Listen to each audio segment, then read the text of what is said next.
Shabbat Shalom, Mishpacha. Good morning to you, and good evening, and good afternoon from Rabbi Simon Altaf, a Kohen, in the gate, and in your gates, with a message of freedom, with a message of liberty in the perfect law, with a message of hope, love, and infinite abundance.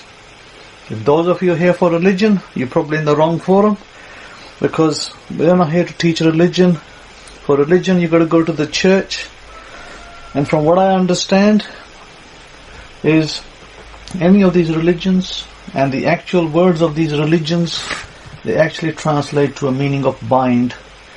And if you want to be bound by religion, then of course there are, at least to my knowledge, 38,000+ denominations of Christianity out there. There's probably a few denominations of Judaism out there, and I'm sure that you can tie yourself up with any of those denominations, and you can rest assured that you'll never be happy for the rest of your life. Your wives will never be happy, your children will never be happy, but you will just go through the motions of religion, Sabbath, maybe no Sabbath, depending on which denomination you belong to. But I can guarantee you this, that you will never live a fulfilled life. That is my guarantee to you. Because the day you remove yourself from religion, that is day one of your emancipation. As I found out, I found out 20 years ago, the day I removed myself from religion was the day of my emancipation. When I reached out to the universe and I said, whichever God is up there, reach out to me. And I'm here. Speak to me. That is the day that my emancipation came. Because, like you, I was stuck in religion as well, and I just didn't see any hope, any sign of a happy life. I just saw bondage. I just saw stupid doctrines, wasteful teachings, ignorant, intolerant attitudes. And those things you find all over the world. And it's not just with, we can't blame Islam for it. I think that every religion on the planet, I don't care what name they give themselves, has those idiosyncrasies of intolerance, hate speech, what they qualify today as a hate speech, you'll find in these religious doctrines. You'll find them in their how shall I say it, in their traditions. I mean, I'm not going to say that it's in the Bible, because it is not in the Bible. The Bible has been taken by every man and woman, sundry, and turned into whatever they wanted to turn it into. You can take a passage from the Bible, you can interpret it in whatever way you desire. You can make whatever you want out of it. However, the Bible is not a history book, and the Bible is not a science book. Unfortunately, people have used it both for history and for science. Of course, it's the story of the children of Israel, and before that, it's the story of our forefathers that emerged, believe it or not, out of India. That great nation in the East, which people have kind of lost track of these days because it's split into about 4 different countries, which today are known as India, Pakistan, Bangladesh, Sri Lanka. All these kind of countries are, or at least the 3 different countries, from what I know, from 1947, it split into 3 countries. One was Pakistan, one was Bangladesh, which is known as West Pakistan, and one, of course, southern part, India. And they're right there. The history is not that old, by the way. It's a fairly recent history. This is not like this didn't happen 1,000 years ago. And then the idea that Abraham came from India is not unfounded idea. Historians like Mr. Higgins even knew that Abraham emerged out of the Indian hemisphere, because everything you read in the Bible, and I mean everything, is Indian and Indian oriented. And they have colored it to this Western kind of mindset, and people have taken it and made out all sorts of religious out of these things. But when you actually look at it intrinsically, and when you look at the principles of the Bible, you will find all those principles in the East. You will not find them in the West. You will not find them in Africa. You will only find them in India and Pakistan and Bangladesh and those nations like Afghanistan, around those areas.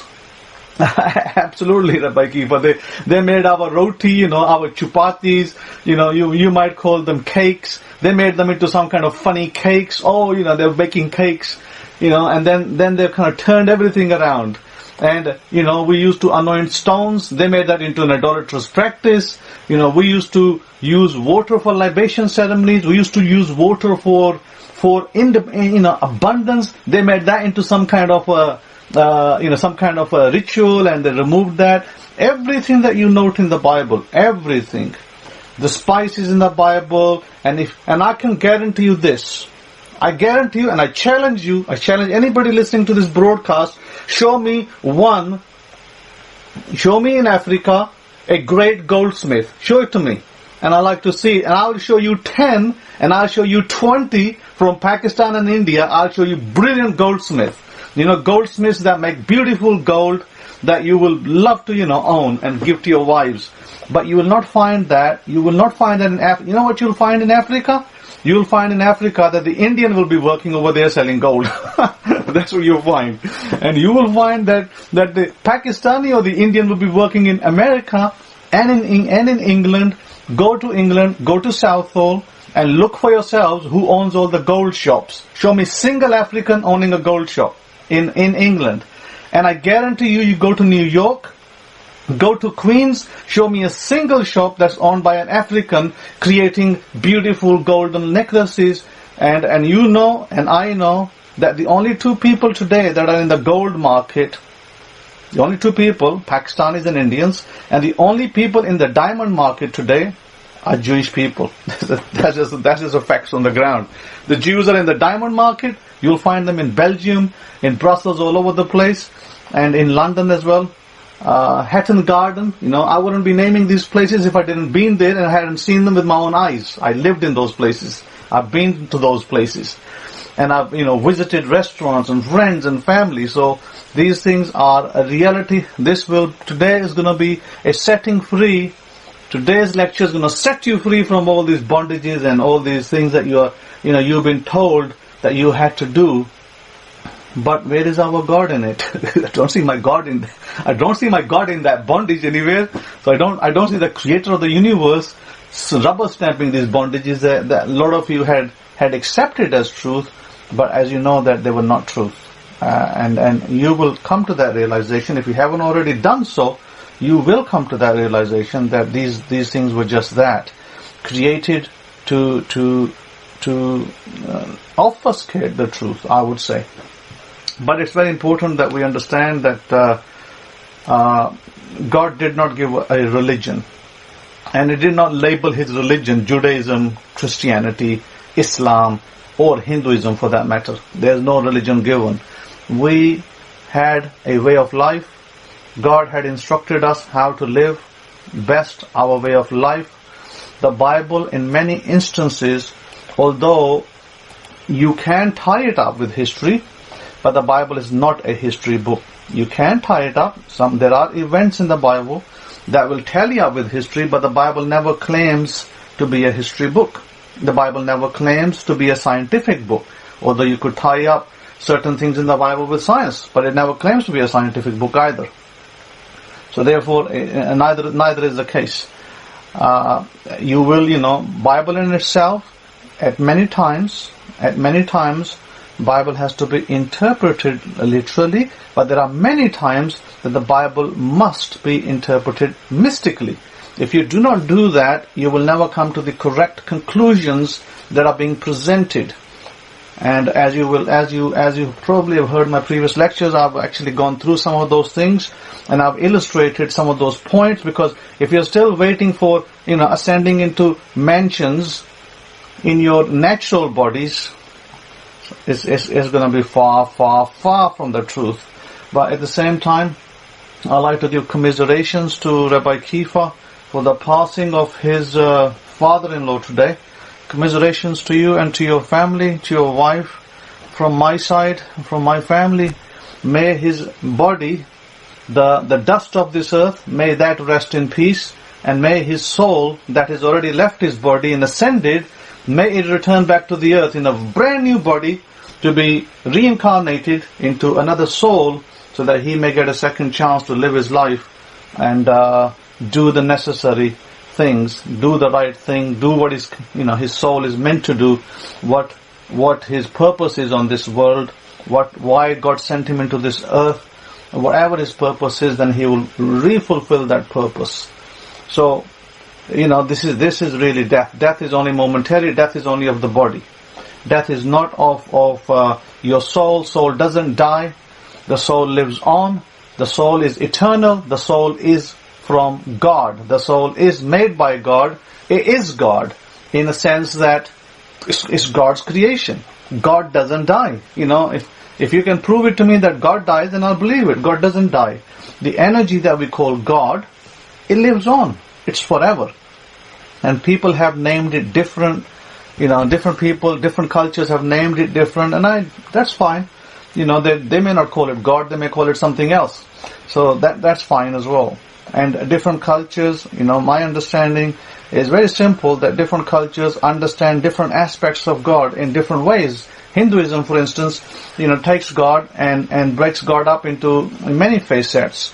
They have a god of wealth, they have a god of a god of terror, they have a god of different attributes that are within what we purposefully believe in one God.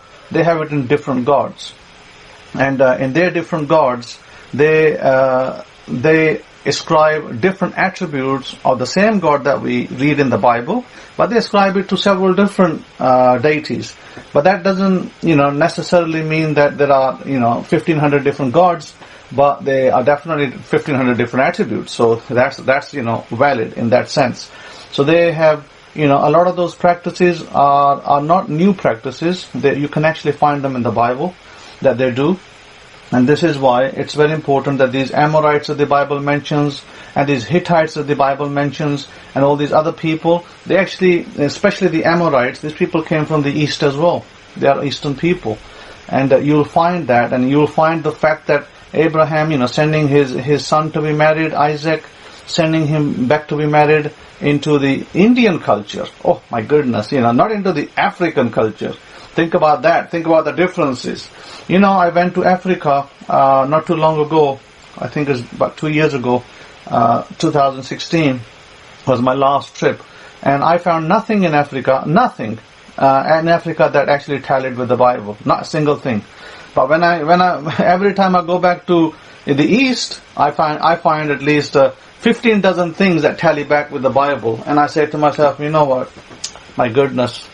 We have just, we have lost so much. We have lost so much of our culture because it wasn't taught to us.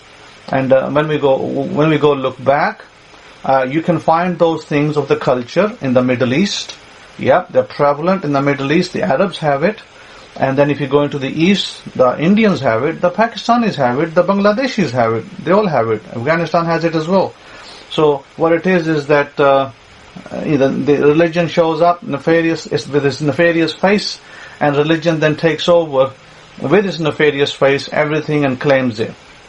And that's the problem. See, that this is the real problem. But our joke of this today is that an old man who goes to church and he's making a confession. He says, Father, I'm 75 years old. I've been married for 50 years. All these years I've been faithful to my wife. But yesterday I was intimate with an 80-year-old. The father says to him, when was the last time you made a confession? And the man says, I never have made a confession. I'm Jewish.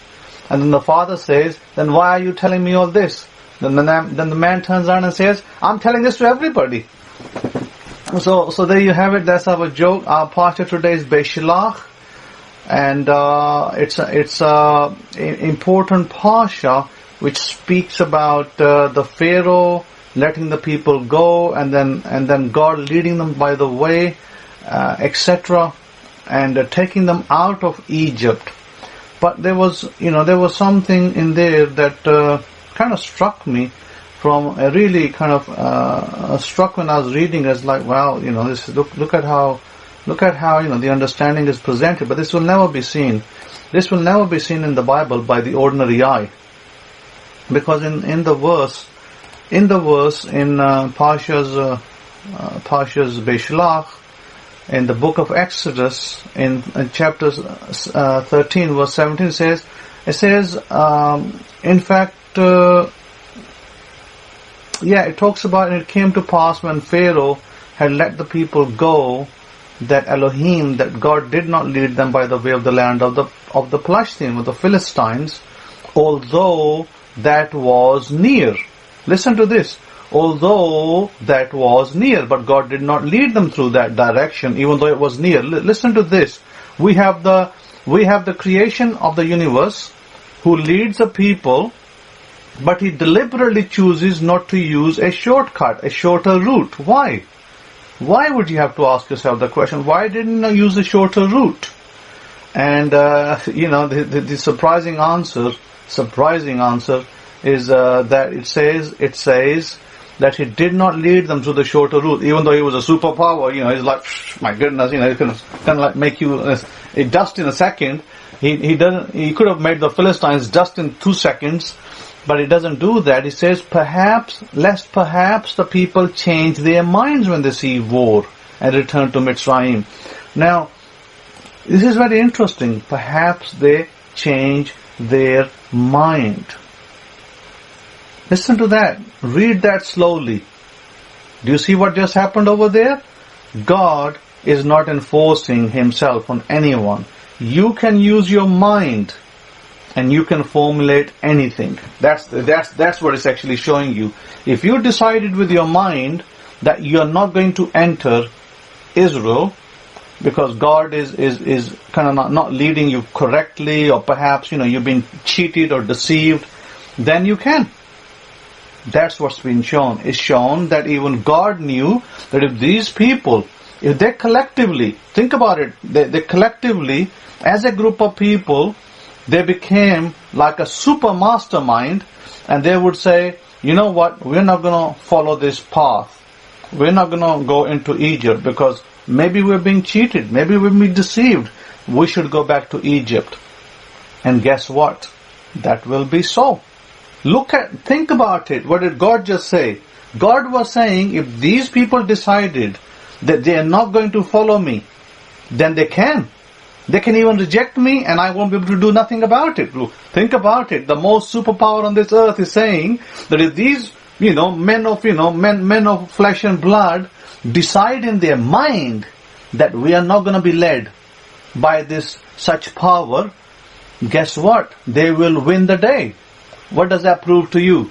That they have the I am inside them as well. They have God inside them. It's not free will, it's God. It's not, don't account that for free. This is just baloney. They tell you, oh, you have free will. No, that's baloney.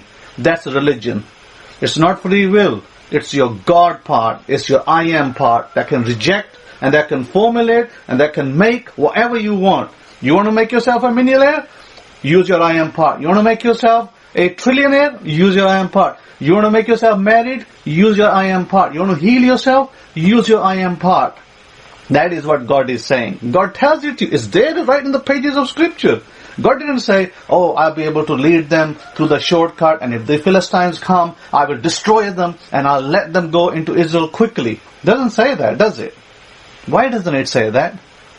Why a superpower? Why a great creator? Why the person who actually just spoke the world into existence? Why doesn't He say that? Do you not ever ask that question? You should ask that question. Why didn't He say that? Why did He instruct the priesthood to keep the secrets? Why did He want the priesthood to keep the secrets? Why did He want the priesthood to guard the Torah? Why didn't He just say to the tribe of Yehuda, you guard the Torah, and priesthood, you make sure they do it right? He didn't do that, did He? Because the priesthood is the one that actually understood the power. When the priesthood understood the power, guess who were not slaves? Look back at history and ask yourself, why were the priests not the slaves? Why everybody else became slaves and the priests didn't? Because the priests knew they could keep themselves out of slavery by using their mind. They used their mind, and they used their mind and said, we are not slaves, we are free people, and we're going to remain free. And they remained free for the remainder of their career. To this day, they are free people. Now I want you to think about that. How come all of you so-called Israelites, 12 tribes, were all enslaved? How come we were not enslaved? How come my family wasn't enslaved? Simple. Answer is very simple. We used our mind. We had the secret of God, which is what? Which is the I am, the Ahaya, Asher Ahaya. We had that part.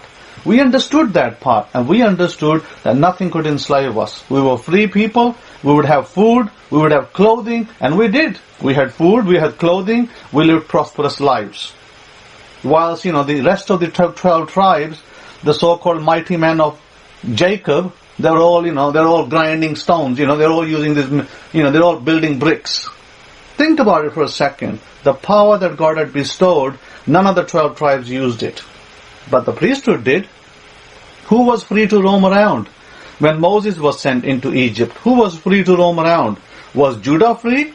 Today you say, oh, I'm the Lion of Judah. No, you're the cat of Judah. You're not the Lion of Judah. If you're the Lion of Judah, you'll be in Israel. You won't be a slave then, would you? Let's just call it what it is. Let's just call spade a spade for a change. The lion is the cat Simba. We are the tigers. We the priesthood. These are the kings of the jungle. They're the ones who actually freed our people. They're the ones that came up when everything was abysmal. Everyone was struggling. Who was sent? Moses was sent, the Levite, and Aaron was sent. Moses and Aaron were sent together. Think about it for a second. Moses and Aaron were sent together. And what did Moses was told? That Aaron will be your voice. The Aaron will speak on your behalf if you can't speak properly. If you stammer, he will speak on your behalf. Do not worry, he will help you. And so, half of the miracles you read in the Bible and you think Moses did it, actually Aaron did it. Go back and read again. Aaron had the staff and he was doing the miracles as well. So my point is this, that these are manifestations that the Levites had committed and then shown Israel. And what was Israel doing? Just don't touch us, don't touch us. Oh, the Pharaoh's going to kill us, That's what Israel was doing generally, the 12 tribes. Let's not pretend something that it isn't. It is true. They were all scared and they were all terrified of Pharaoh. And when Pharaoh sent his chariots, they were terrified. They wanted to go back. And because absolutely they had the mind of a slave. And what's the mind of a slave? Well, it was enslaved to the master. And when God took them out, God wanted to free their minds. First thing that you have to do of a slave is free that slave's mind. Because if you don't free that slave's mind, that slave will never get out of slavery. So the first thing that God had to do was to bring them out and free their mind. To, make them back into the lions that they're supposed to be. But they're all become little cats. They all become docile. They were afraid of war. They were afraid to do anything. They'd rather build bricks than to build swords and fight wars. They didn't want to do that. They were afraid, terrified. They're like, no, don't touch us, no, we don't want war. Just leave us alone. Just let us make our chapatis, and let us cook our chapatis and we'll be happy with all those. God said, no, it's not time for chapatis now. You gotta go. Yesterday I was talking to my wife and I was laughing about frogs. And I was saying that, when God sent the plagues and He sent all those frogs, and I said there was frogs, there was frogs, they're in the oven and there was frogs in the house, and it was like, I said that obviously the frogs, I said, obviously the frog, obviously the Egyptians were not French. They were not frog eaters. so I said, otherwise the Egyptians would say, honey, we have frogs for breakfast. Honey, we have frogs for lunch, and we have frogs for, guess what? Dinner. Honey, we don't have to go out for our meal. So I said, the Egyptians were definitely not frog eaters, because if they were like the French, they would have relished on the frogs, and the frogs were everywhere, and they were bursting apart, and they were jumping into their ovens and into their dishes. But I said they were not frog eaters, unfortunately. I said, I guarantee you they were not frog eaters, because if they were frog eaters, they would have loved it. They said, dinner is home! Let's go grab dinner. Come, it's in the pot, let's grab him. I said, no, but they're not frog. We sure could say that the Egyptians were not frog eaters. I said, if they were frog eaters, they would be speaking like the French, so but they were not speaking like the French either, of course. So it's kind of funny. really having a good laugh on that one, that the Egyptians were definitely not frog eaters. And we know that they didn't like sheep, they didn't like eat sheep because they worshipped these animals. They worshipped these animals as gods or as a personification of God. And so from there we understand that the Egyptians were not selling frogs and they were not buying frogs, and they were a little upset when these frogs showed up. And these frogs showed up everywhere. And I'm sure that there was French people over there that have been relishing in the frogs. They don't have to buy a frog, they're all over the place. Ribbit, grab that frog. Kind of funny as well. So my point is this, that Kermit the frog wasn't popular in Egypt. It wasn't a delicacy. But had he been in France, it would have been a delicacy. So clearly from evidence is shown is that we can tell that the Egyptians were a little perturbed by these frogs all over the place. And that's just one of the miracles that the Bible mentions that occurred in Egypt. But my point is simply this. That the mind of man that God has created, within that mind of man, there is something that we know as the I am part. And the I am part is very, very powerful.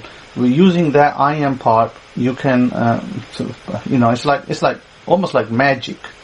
And you can change a lot of things, you can make things better.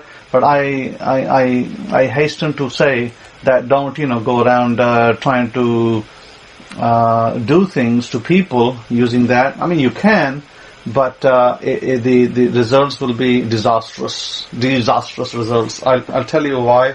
Because if you, let me say this, right, if you wish something for somebody, and that wish for something for somebody is not good, this is what the Bible refers to like a curse returning back to yourself. Basically, it's very mystical language. What that actually means is not a literal curse.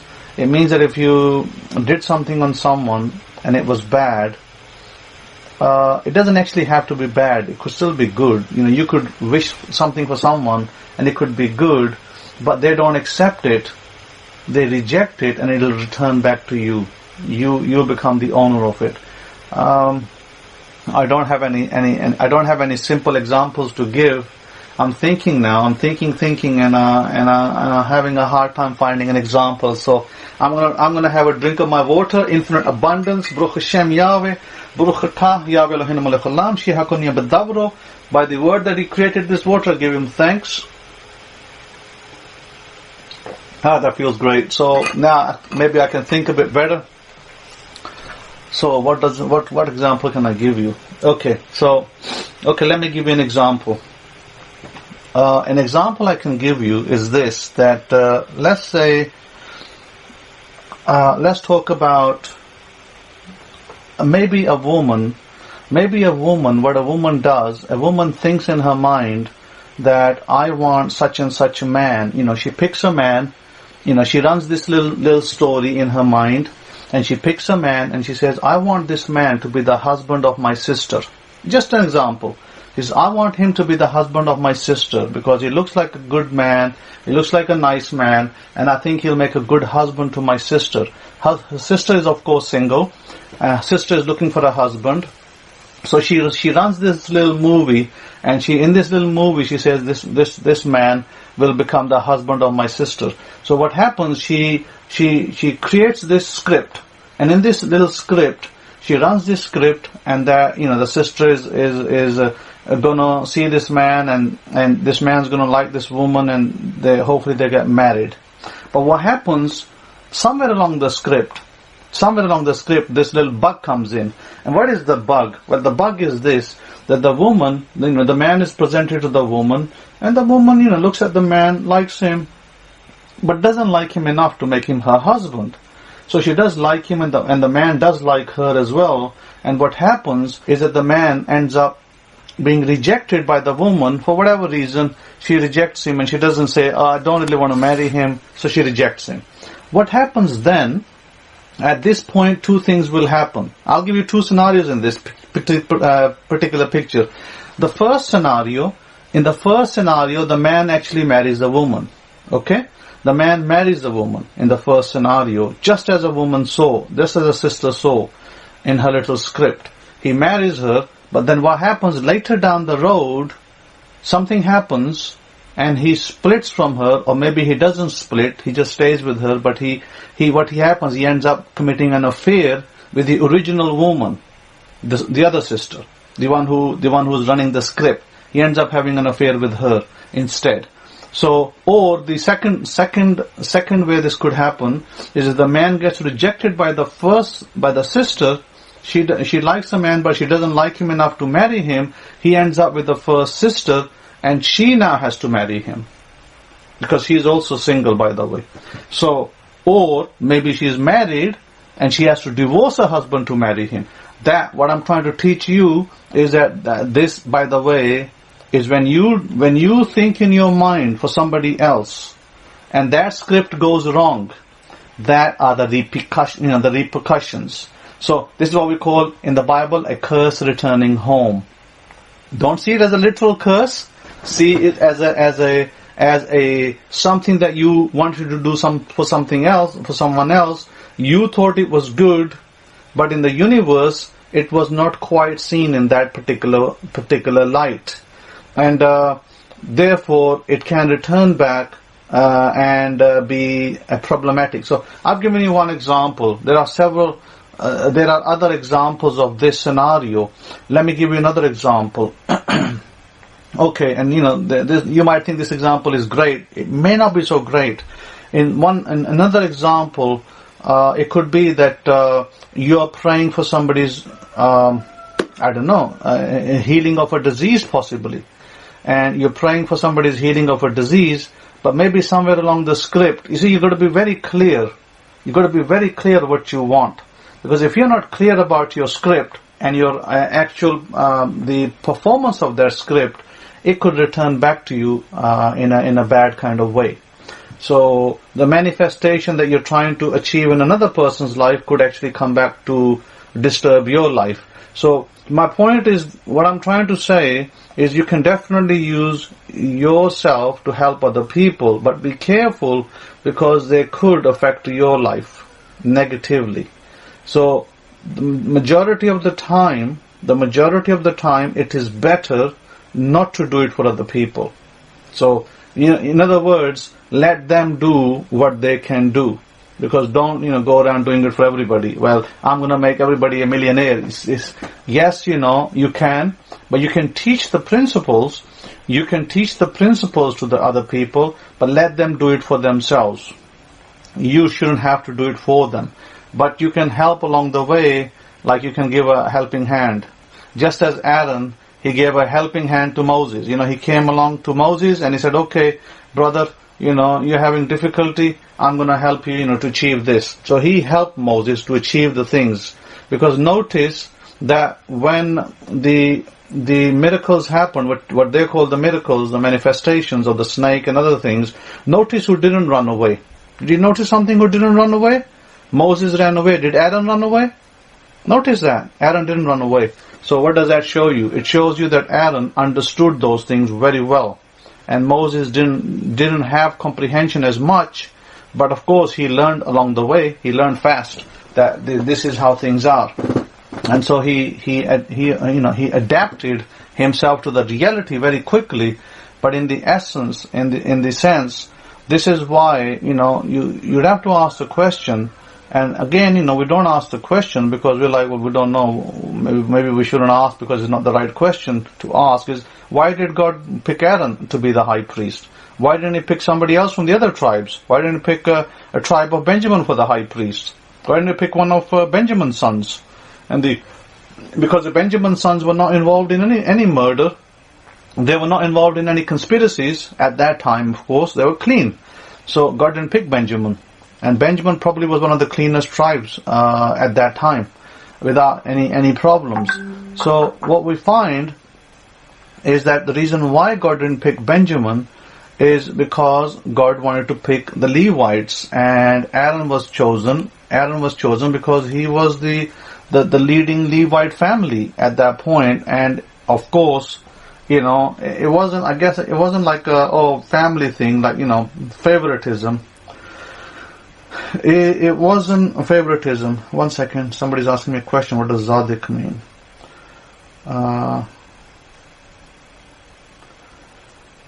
have to answer that question later. It's a little bit lengthy. Okay. So having said that, therefore, Aaron was chosen because Aaron had understood the mysteries, and Aaron was the rightful person. And we see from Scripture, we see from the reading of Scripture that Aaron obviously was a pretty mature guy in these sense. And some of the things, some of the things that we don't understand, and we kind of like try not to color them, but some of them we do understand. But having said that, if we see out of this Torah portion, Beshlakh, the thing that fascinated me was just this one verse, that God said that I will not take them through the shortcut, but through the longer route, lest they change their mind. Well, you're God. What are you worried about? You're God. You created them. You can change, you can force yourself on them, but He doesn't. See, this is an important bit. God doesn't fight God. Let's read my statement again. God doesn't fight God. Think about it. Every portion of those human beings on the planet, every portion of their mind that contained God in them, God was fighting technically God, right? Can God fight God? I don't think so. So God decided not to fight Himself. Why? Because within each of those humans, He had His I am portion. The I am portion, because what is man created out of essentially? God.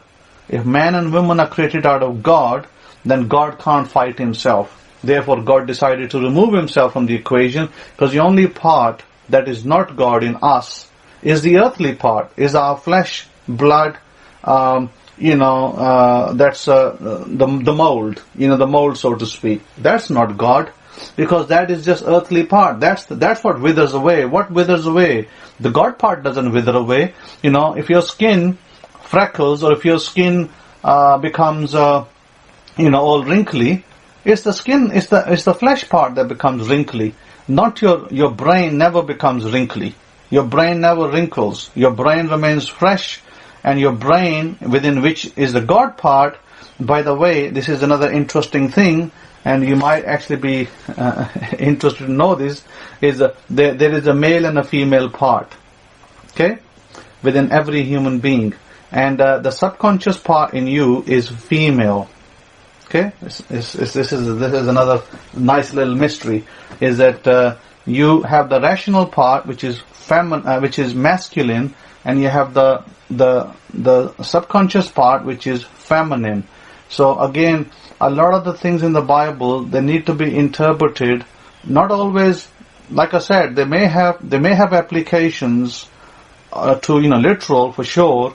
They may, and maybe they don't. Maybe they don't have literal interpretations, as I'm trying to say. I'm trying to find the words. My brain is I've been doing a lot of studies lately, and I got a lot of material running through my brain, a lot of words going through my head. So I'm trying to tell you that what portion of God in you is relevant and what isn't. And so with that in mind, I wanted to come back to the Parsha, because there was something in there that's I wanted to free you off. I thought that was very freeing, because there is a time of freedom. We are no longer slaves. So in Exodus chapter 16, let me go to Exodus chapter 16, and here is something that, and see if I can find this verse. Okay, we talk about the manna in Exodus chapter 16, and it speaks about, this is the thing which the Lord, which Yahweh has commanded, let everyone gather it according to each one's need, one omer for each person according to the number of persons, let every man take for those who are in his tent. Okay, and it says that Israelites did so, and they measured this omer, and this is obviously the Sabbath, and it said, notwithstanding, they did not listen to Moshe, but some of them left part of it until morning, and it bred worms and stank, and Moses was very angry with them. Okay, so there's the manna that didn't leave. Okay, the part that I wanted to bring you to is two things. Number 23 verse, it says, and he said to them, this is what Yahweh has said, tomorrow is a Sabbath rest. Okay, so this tomorrow, by the way, is not Friday night. I don't want to go too much into it, but tomorrow means tomorrow. Tomorrow means sunrise, okay? Tomorrow doesn't mean sunset. So we know this already. This is not old, new news. This is old news. So holy Sabbath to Yahweh. And what's the important part is here. And I think I'm gonna again, it'd be nice to bake what you will bake and boil what you will boil and lay up for yourselves all the remains to be kept until morning. Now the word today in there, bake what you will bake today, by the way, doesn't exist. Today is only there for inference, like, as a reference point to give you I guess clarification. I'm trying to use the word. So let me come back to that part again. Exodus chapters 16:23. Mark that down. Exodus chapters 16:23. Let me go to the King James Version and just read that. And it said, and he said unto them, this which the Lord hath said, tomorrow is the rest of the holy Sabbath. Intermission. Okay, so very interesting. Unto the Lord bake that which you will bake. The word today is only interjected. It's not actually in the Hebrews. The word in the Hebrews missing, and it says, and seethe, or meaning boil, or to cook up, or to bring it to its completion, cooking in some way. The word bashal is used there in the Hebrew. It says that seethe what you will seethe, and leave the rest over for you until the morning. Now here's the important part, and I may have to go. I'm sorry, I'm going to have to go into the Hebrew a little bit. I don't like to go into the Hebrew too much, because people might get the wrong idea. I'm trying to impress them with Hebrew or something. I'm not trying to impress anybody with Hebrew. Far from it. But I'm going to have to go in this one just to give you the Hebrew side of this, because there's something in there that I found was very important. Let's see if I can find that verse in my Hebrew Bible. Where are we?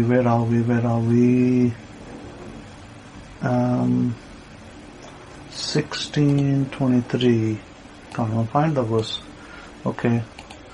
16. Let me see. There it is. And he said to. Okay, so let me look at the Hebrew. Veyomer Elohim hu asher dever Adonai or Yahweh Shabbaton Shabbat. Okay, here firstly the word Shabbat is the first. This is the first time the word Shabbat is mentioned as a noun in the Hebrew here. By the way, the word Shabbat was never mentioned as a noun before, so this is the first time it's mentioned over here as a noun.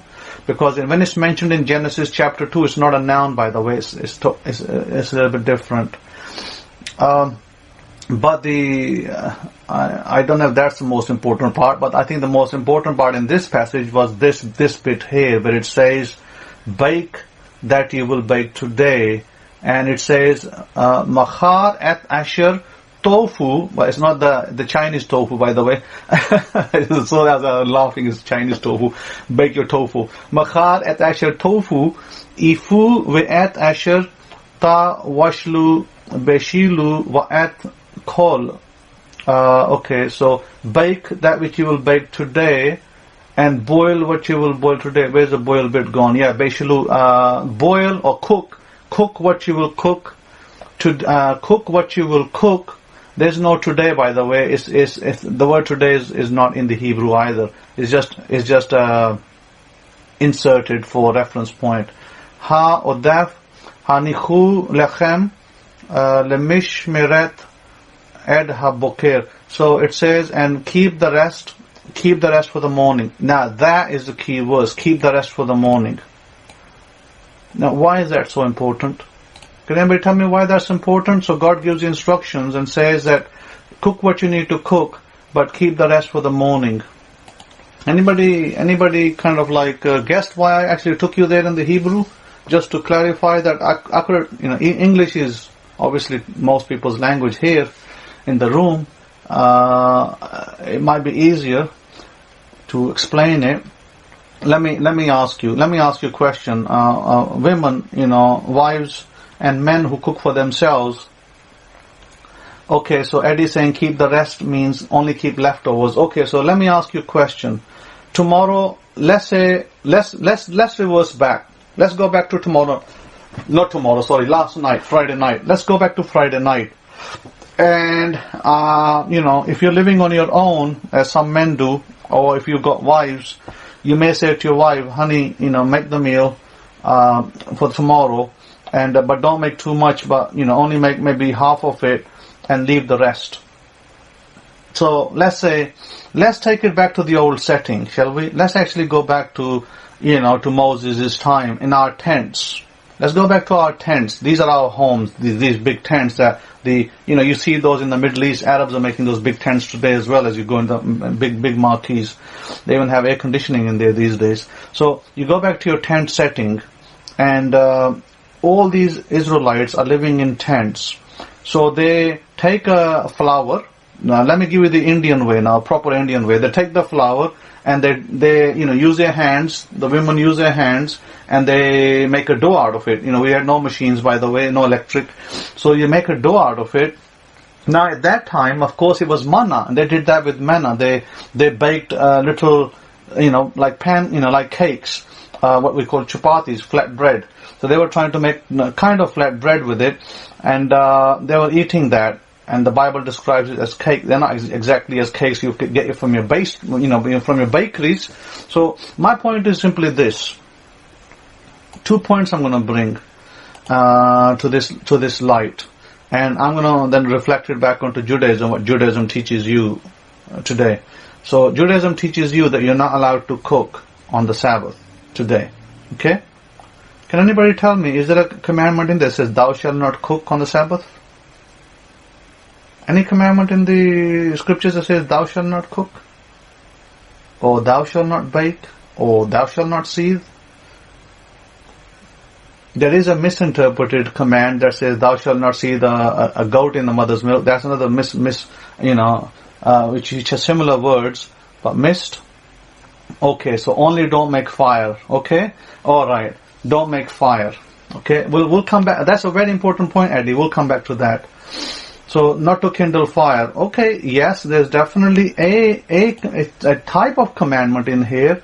I will give you that. Is do not kindle a fire, right? Do not kindle a fire on the Sabbath.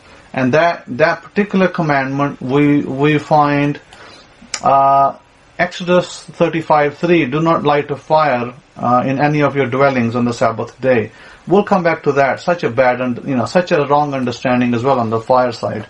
So first, I want to bring it back home to the women, because let's just say that you have mothers and you have wives, and your wife has because remember, after manna, what came after manna? After manna came dough, flour. So you use a flour to make your chapatis or to bake your bread, that you get from Walmart kind of thing, or Publix. So, or Tesco's, or Sainsbury's in England. So, my point is this, that you take this dough, and I'm going to take the example to the dough, and, we can go back to the manna, it's no different.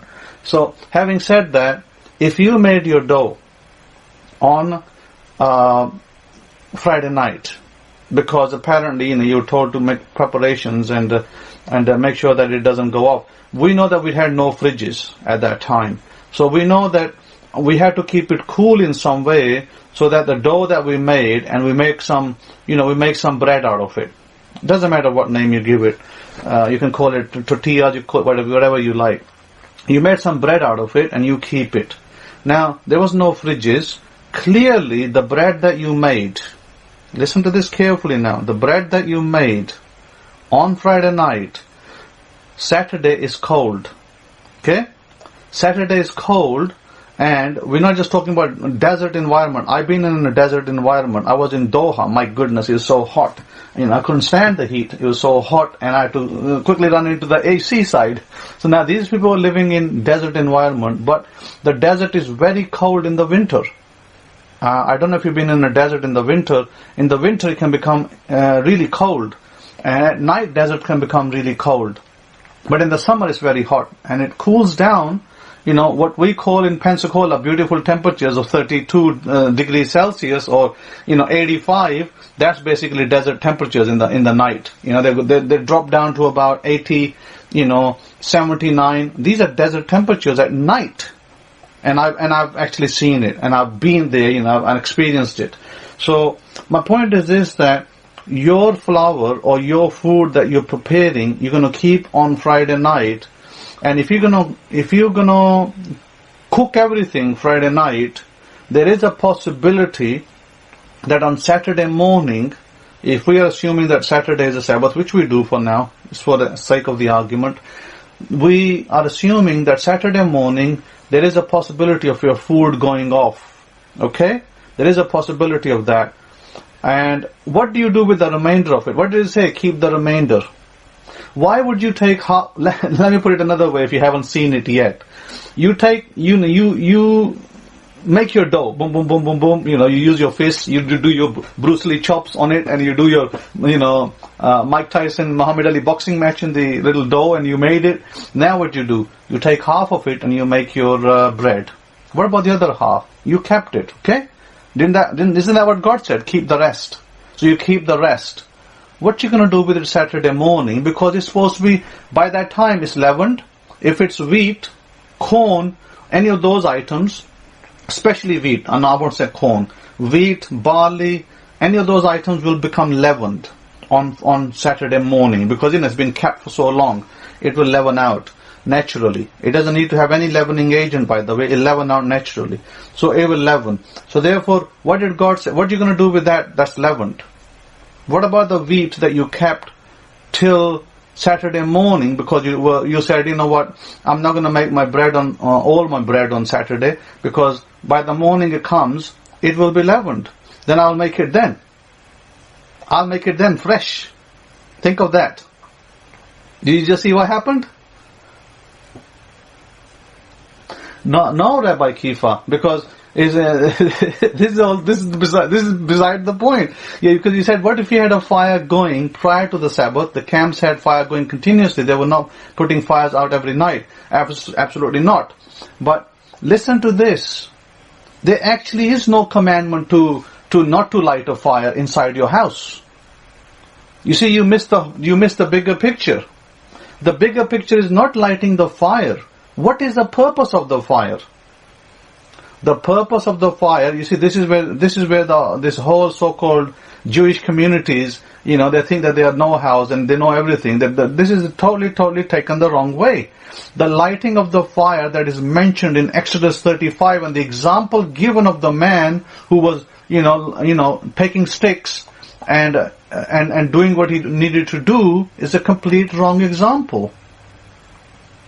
The fire that was not to be lit was the fire to make work.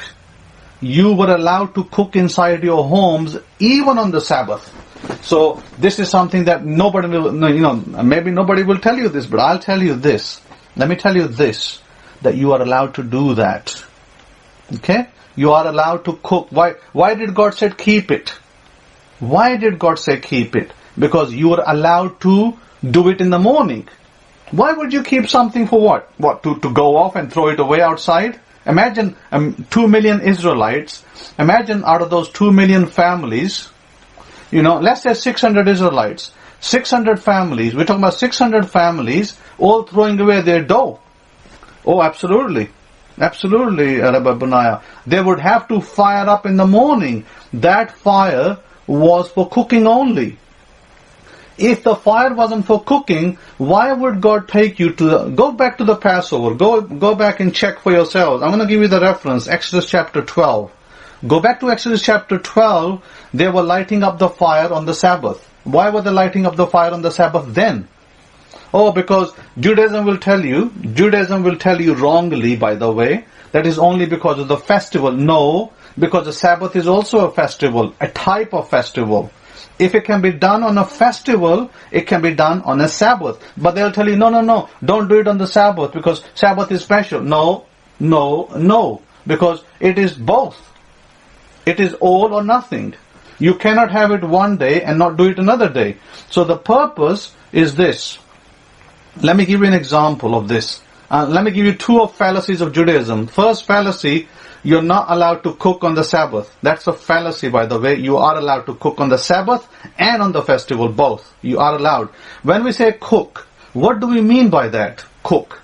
See, that's the important part of it. The bishal, what is it? What is it? What kind of cooking? And so, I want to take you back to, and I want you to examine all the verses of different Bible translations. I encourage you to do that, because it says in one version, it says that when we sat by the flesh pots, okay, so let me take you back to 1623, and it says, bake that which you bake, and seethe, boil that you will seethe, or cook that you will, I don't like the word seethe because it doesn't quite have the right cooking taste to it, and cook that you will cook, and which remains over, lay up for you to be kept until the morning. Why should I want to keep my flour, my meat, till the morning? Why? Think about it. Why? I'll tell you why. Because I'm going to cook it on the day, on the Sabbath itself. That's why. Because I didn't have a fridge. I didn't have a means to store my food that's already cooked. Because what if my food goes wrong? What do I do then?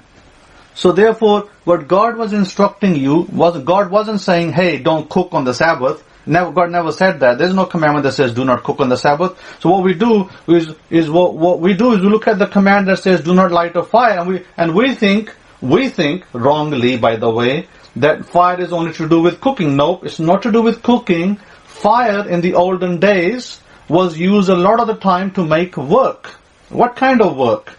This is where Jesus of Nazareth wrestled with the Pharisees and the Sadducees. Why? Because they had changed everything. Remember, he wrestled with them and he was arguing with them, and they were arguing with him that you're teaching them against Torah and blah blah blah. And what was it all about? It was this it was about. They had restricted people. They said, you can't light a fire, not even for cooking, not for anything else. You can't heal on the Sabbath. You can't take somebody out on the Sabbath. You can't go to do this on the Sabbath. So they had restricted everything by that time. It was all tradition. So when Jesus of Nazareth came, he said, all these traditions are wrong. This is not what God has commanded. And so they took up issue with Jesus. Everywhere you look in the Gospels, it says they took up issue with Jesus. And they're always arguing with him about what to do, what not to do. So when God tells you to leave the rest for the morning, let me give you a plain example. I'll give you a plain example. Last night, we made some, I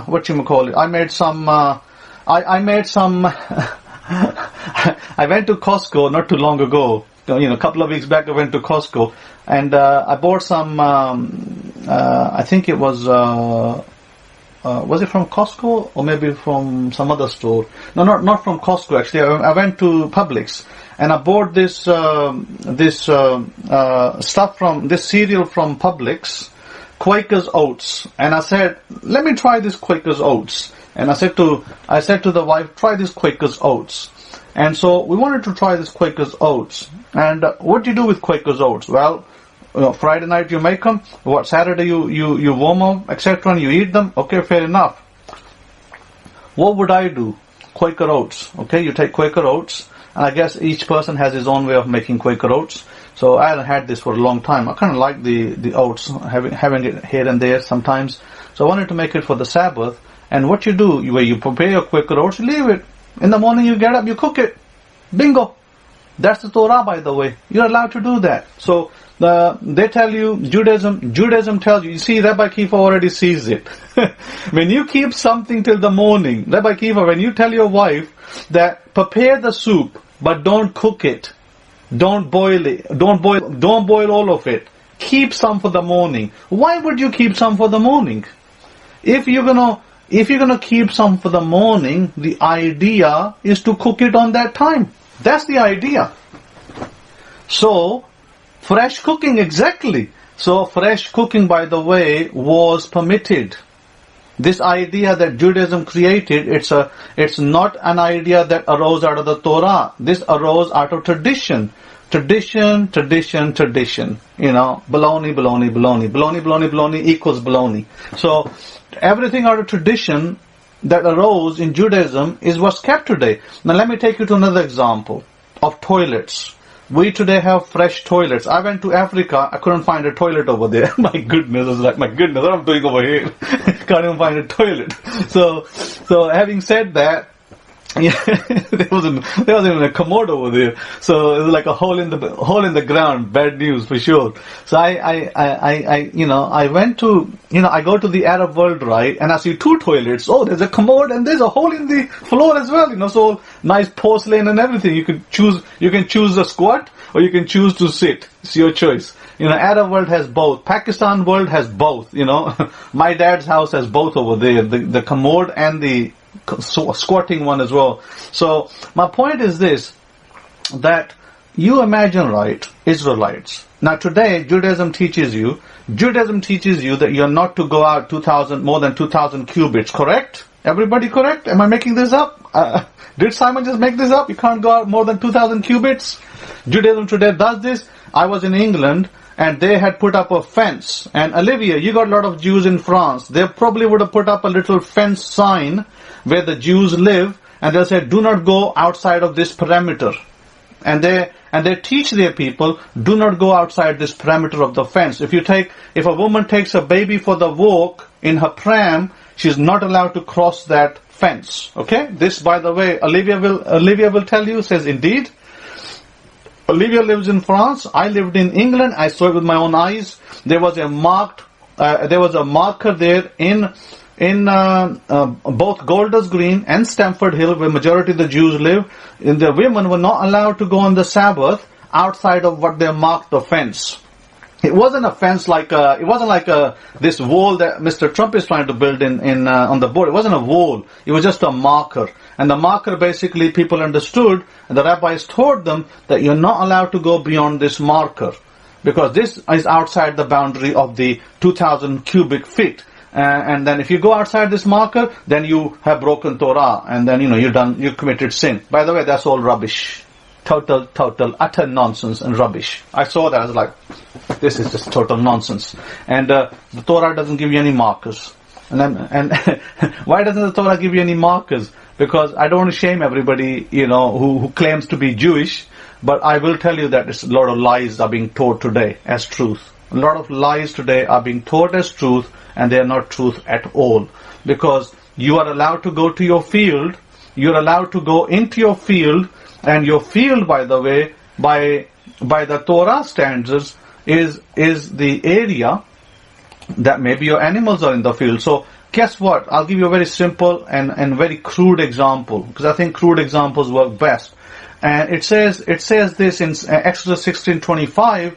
It says that Moses said, "Eat that today, for today is a Sabbath, right? Unto Yahweh, unto the Lord." It says, "Today you shall not find it in the field." Well, what's in the field? What field? What's he talking about? Exactly, Rabbi Kefa. If you're not allowed to go out, you got 600,000 families that comprise about 2 million people, including children and adults. You have 600 families, and you're telling me that the kids are not allowed to go outside, and the men and the women are not allowed to go outside and put their stuff outside, put their stools outside. They're allowed to stay in the house. Think about that for a second. That's what Judaism teaches you today. Judaism teaches you that you're not allowed to go outside beyond 2,000 cubic foot. Guess what? You'll be stinking. You will be stinking over there. If you did that, if you followed Judaism today, guess what you're going to have? You're going to have stinkeroo. Because within that 2,000 cubic foot, everybody defecating within that area, it'll be stink. It'll be disease. It'll be destruction of those families. That's how stupid it is. But it's not. It's not like that, by the way. You were allowed to go outside. You were allowed to go outside into the fields, and you were allowed to do what you needed to do. You know, I was in the British reserves, and they gave us a backpack, and in that part of the backpack was a shovel. And the shovel was for two purposes. The shovel was for digging the ground to make trenches, and the shovel was to take us with us when we went out to do the nature call. So when we do the nature call, we have to take the shovel, dig the ground, do the nature call, and bury it. So the Israelites were permitted to go outside, do the necessary away from the public. Remember, we're talking about women over here. Have you seen women in India? Today I heard, not today, I mean like a little while ago, I was reading that in India there are places there are no toilets, and women have to go into the fields, and they hide behind trees so that nobody sees them, and so they can do their nature call, and then they come back, and they were like saying to lobbying the government that you need to make public toilets so that women can go to the toilets. My point simply, do not follow erroneous teachings. You're allowed to go outside the city, you're allowed to travel outside the city, you're allowed to do everything that today the Judaism tells you not to do. Everything you're allowed to do. And you're allowed to cook on the Sabbath as well, by the way. Because that is part of it's in the commandment. It's there. Why would you keep half of your meal? Why would you keep half of the meal uncooked? And then to do what exactly?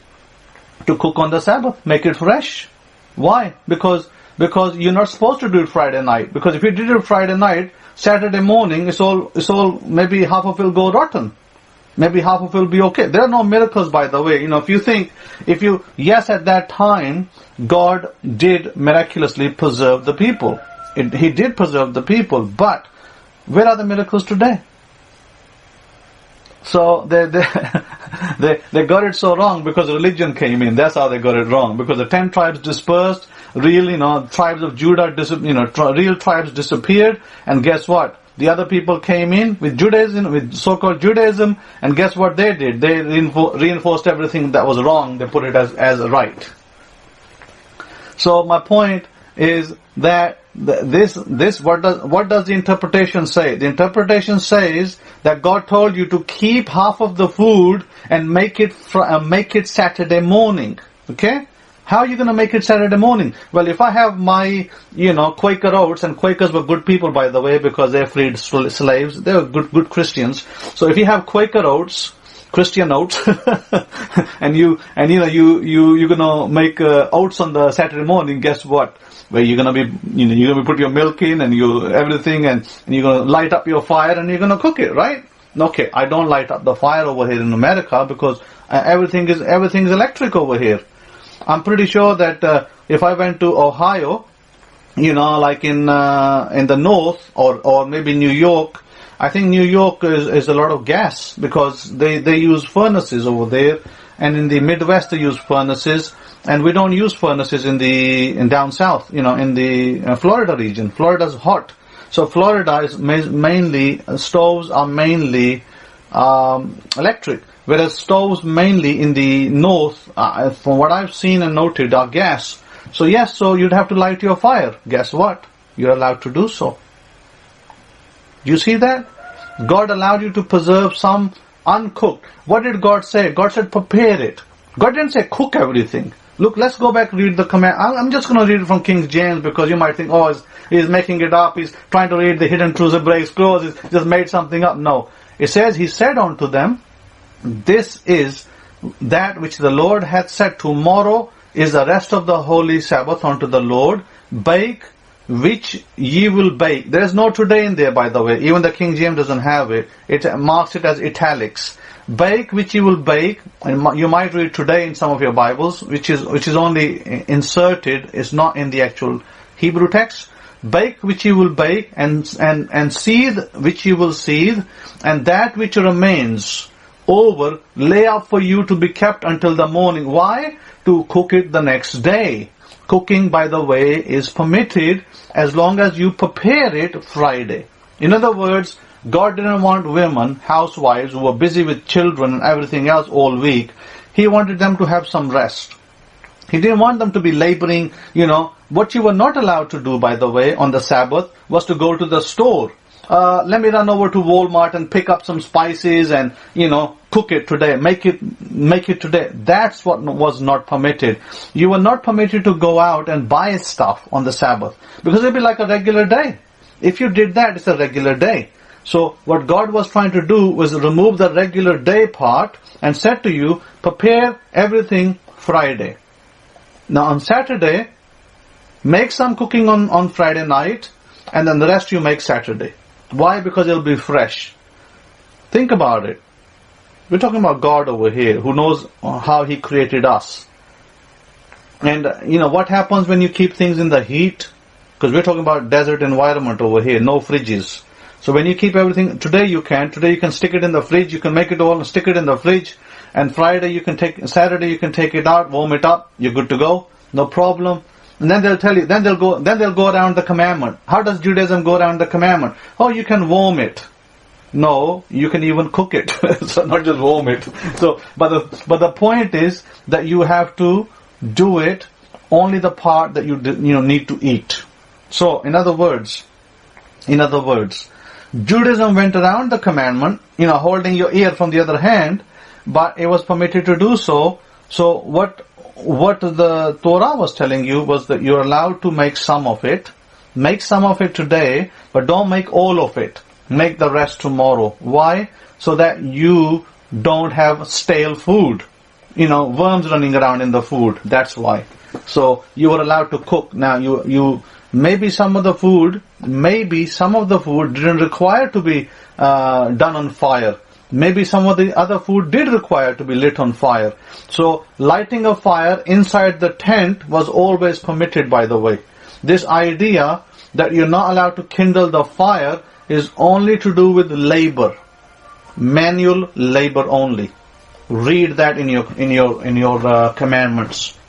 So it's very important that you should not ascribe that Exodus 35 verse, which is incorrectly interpreted by the masses and deliberately obfuscated to mean that, you're not allowed to light a fire, period. Well, what if it was winter? What if it was winter? What if it was winter and, it was like minus, temperatures. England, by the way, is probably getting minus temperatures right now. Let's imagine you're living in England, minus temperatures, or you're living in northern parts of America, they're covered with snow, minus temperatures. Are you telling me that I'm not allowed to light a fire to keep my family alive? If you're telling me that, I'll have to show you the door because I want to keep my family alive. And you're telling me, no, I'm not allowed to keep my family alive. I'm not allowed to light my fire because somehow it displeases God. That's not true, by the way.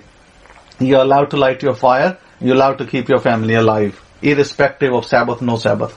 So this is why this commandment, using the example of the man that was stoned, was all an example of work.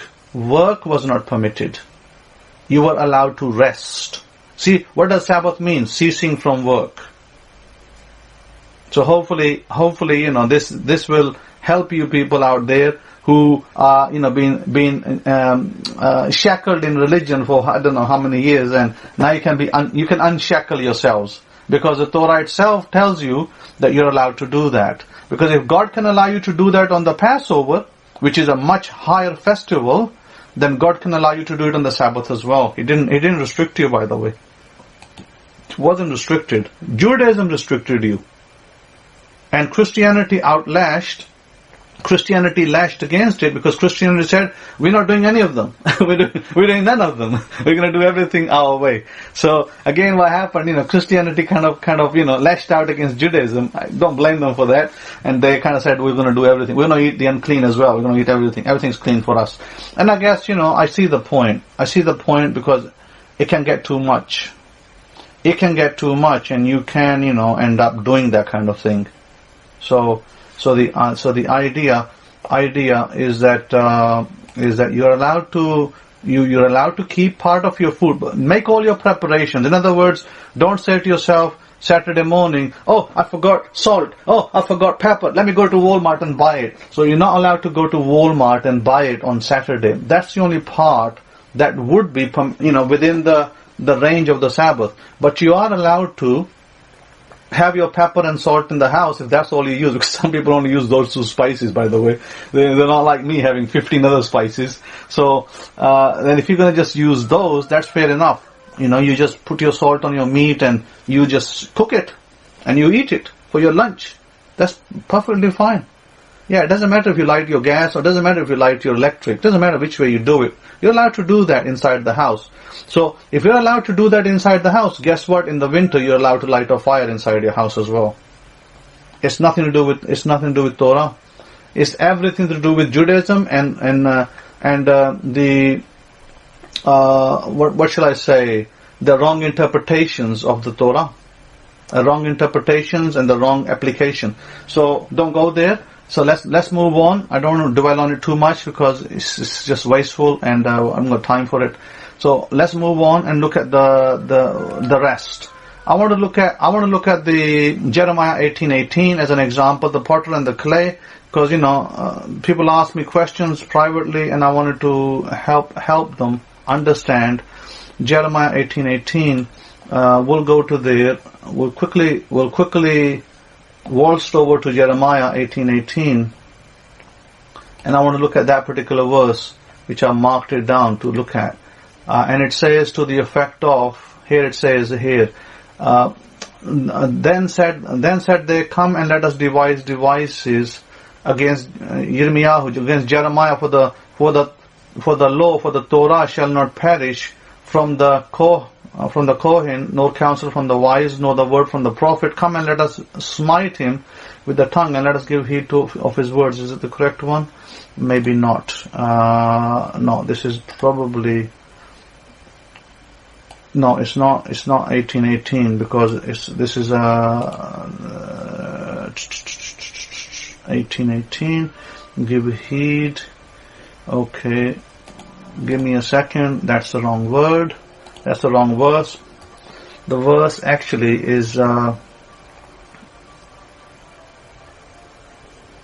me do a quick search on my Bible.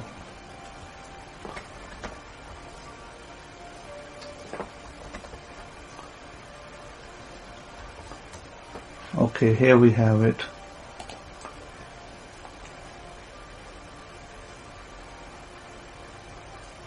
So, yeah, it should be. Then the enemies of Jeremiah said, okay, yeah, so they say that. So they plot against Jeremiah.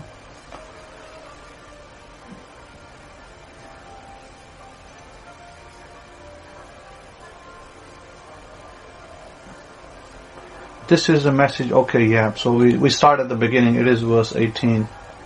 And the word came to Yirmiyahu from Yahweh, saying, arise and go down to the potter's house, and there I will cause you to hear my words. Then I went down to the potter's house, and behold, he wrote a work on the wheels, and the vessel that he made of clay was marred in the hand of the potter. So he made it again, another vessel, seemed good to the potter to make it. Then the word of Yahweh came to me, saying, O house of Israel, can I not do with you as his potter? Saith Yahweh, behold, as the clay is in the potter's hand, so are you in my hand, O house of Israel. Okay, let's stop here. So it is verse 18, and we start with verse 1. And the reason why I wanted to come to that was because here what we see is the mind at work. Now these verses need to be interpreted mystically. Why? Because it is exactly talking about what I was telling you, is that you're using your mind to formulate your pot. In other words, you desire to do something. And your mind, the potter, who is the potter right now? The potter is the I am, the God inside you, the God within you. So the God within you is the I am, and you're molding your pot. How are you molding your pot? Well, let's just give an example. You want to get a nice job. You want to get a good job with good salary. What you do, you make yourself a nice job. You write the script for a nice job, and you see it in your mind's eye. That is the potter creating the pot. And if you don't like it, if you're doing a job that you don't like, you recreate it. In other words, you're allowed to break that vessel and you create a new vessel for yourself. You're allowed to do that. So you're actually making creation. Now, a lot of the times what's misunderstood is, how do I do it? Well, how do I do it? Now, we will talk about that as well. How do we do it? Let me give you a technique. How do we do it? And the thoughts of your mind is what affects you. So, for instance, we have the passage in 1 Thessalonians, chapter 5, verse 16 to 18. It speaks about rejoice always and pray without ceasing. Give thanks in all circumstances, for this is the will of God in Messiah Yeshua for you, or Jesus Christ for you. Now, why did Paul say that? Because Paul was illustrating the same point. Is that when we have thoughts, because what is pray without ceasing? You see, again, misinterpretation will take you completely the wrong way. So if you misinterpret it, if you saw that as, oh, I got to go to the church and sit there and pray all day, or I got to go every day to the church and pray there every day, that's not what is meant. What is meant, prayer without ceasing, is that in your mind you're always thinking. Your thoughts are always going constantly, and they need to be you need to direct them. That's why Paul speaks about renewing of the mind. You need to redirect your thoughts to what you want. So, what is it that you want? What is it that you want? Your desire. What is your desire? Somebody's desire might be that I want to have a car. Okay, I want to have a car. That's my desire. So you're constantly, your thoughts, what's prayer without ceasing? Thinking, car. You're always thinking car. So your mind is preoccupied with car. Every car you see out there on the road, you're saying, maybe that be my car. Maybe that be my car. You're kind of pointing your fingers in your mind's eye, saying, oh, I like to have that as a car. Maybe I like to have this one as a car. So that, by the way, is prayer without ceasing. In other words, you're thinking. The words are interpreted mystically, thinking in your mind and formulating that car. So, let me give you an example. Example would be of a house. So, well, we can use example of a car. That's okay. And you want the example of I'll just take the car example. You want the example of a car, and you might say, Rabbi, well, I want a car. How do I do it? How do I get my new car? So here's the example. Not just thinking. You see, here's the important steps. The important steps, there are a number of things that can happen. Number one is that what did Jesus' words tell us? He said, I came that you may have abundance. You see, what does the church tell you? Live in poverty, don't do anything, suffer the pain, and that is living for Christ. Pick up your cross, that is living for Christ. Absolutely false and wrong message. He said, I came that you may have life in abundance. And what did he say? I am with you to the end of the age. Well, where is he? I'm looking around my room. Where is he? Oh, he's inside me. Oh, in my brain. Oh, the I am part. Wow, I've got Jesus in me. Now I understand where Jesus lives. See, that's where Jesus lives. He lives inside you. He doesn't live, because he might be in eternity somewhere, but what use is that to me? Think about it for a second. What use is that to me if he lives in eternity only? He has to be with me. He said, I'll be with you all the days of your life. I'll be with you all the days of your life. Well, where is he? He's inside me. He's in my brain. He's in my head. I've got this connection, the I am. The I am part. That is Yeshua. That is Jesus. That is God. That's God within you. So, what do? Let me give you the formula. The formula, by the way, is important because most of you are getting your formula wrong. You see, you're thinking that the formula is this, that I can just think and it will happen. No, that's not the formula. The formula is this. You got to put yourself in the state. How do I put myself in the state? You got to allow yourself some time, little time. So how do you allow yourself a little time? Here is I'm writing a little book, and I'm not quite sure what name I'm going to give it, but I thought of a name, and I thought the name would be Abundance You Choose. Maybe the book name will change later down the road. I don't know. I just right now thought Abundance You Choose would be a nice name, where I can explain some of these principles to people so it can help everybody out there. By the way, that book is in the works. So, having said that, the principle is this: you must put yourself in the state. And you might say, well, Rabbi, what do you mean by state? Well, what I mean by state is you sit down in a nice, relaxed, comfortable environment. That's a state. Real comfortable environment. You sit on your couch and you stay in a state. You stay in a state and you put yourself in what they call sats.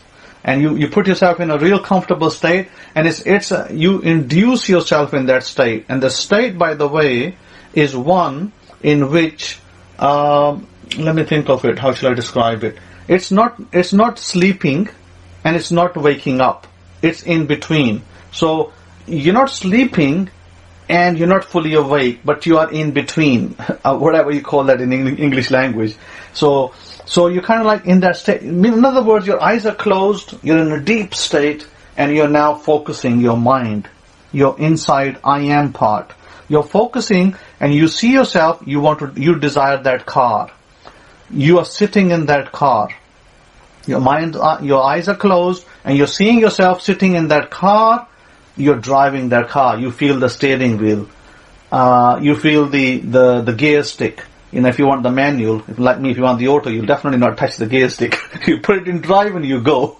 So you put yourself into drive mode, and you start driving the car, and it's beautiful drive. You see the road in front of you, beautiful, nice trees, palm trees in Florida and all that. You see all those beautiful trees, and you smell the leather of the car, because if it's leather, you smell the leather of the car, and you have the scent, and if there's somebody sitting with you, you can generate a conversation. You can introduce another actor. That another actor might be your wife.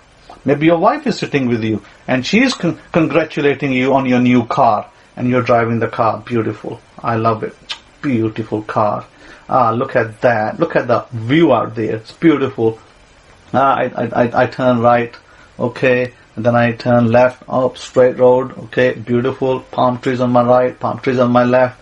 I'm driving that car.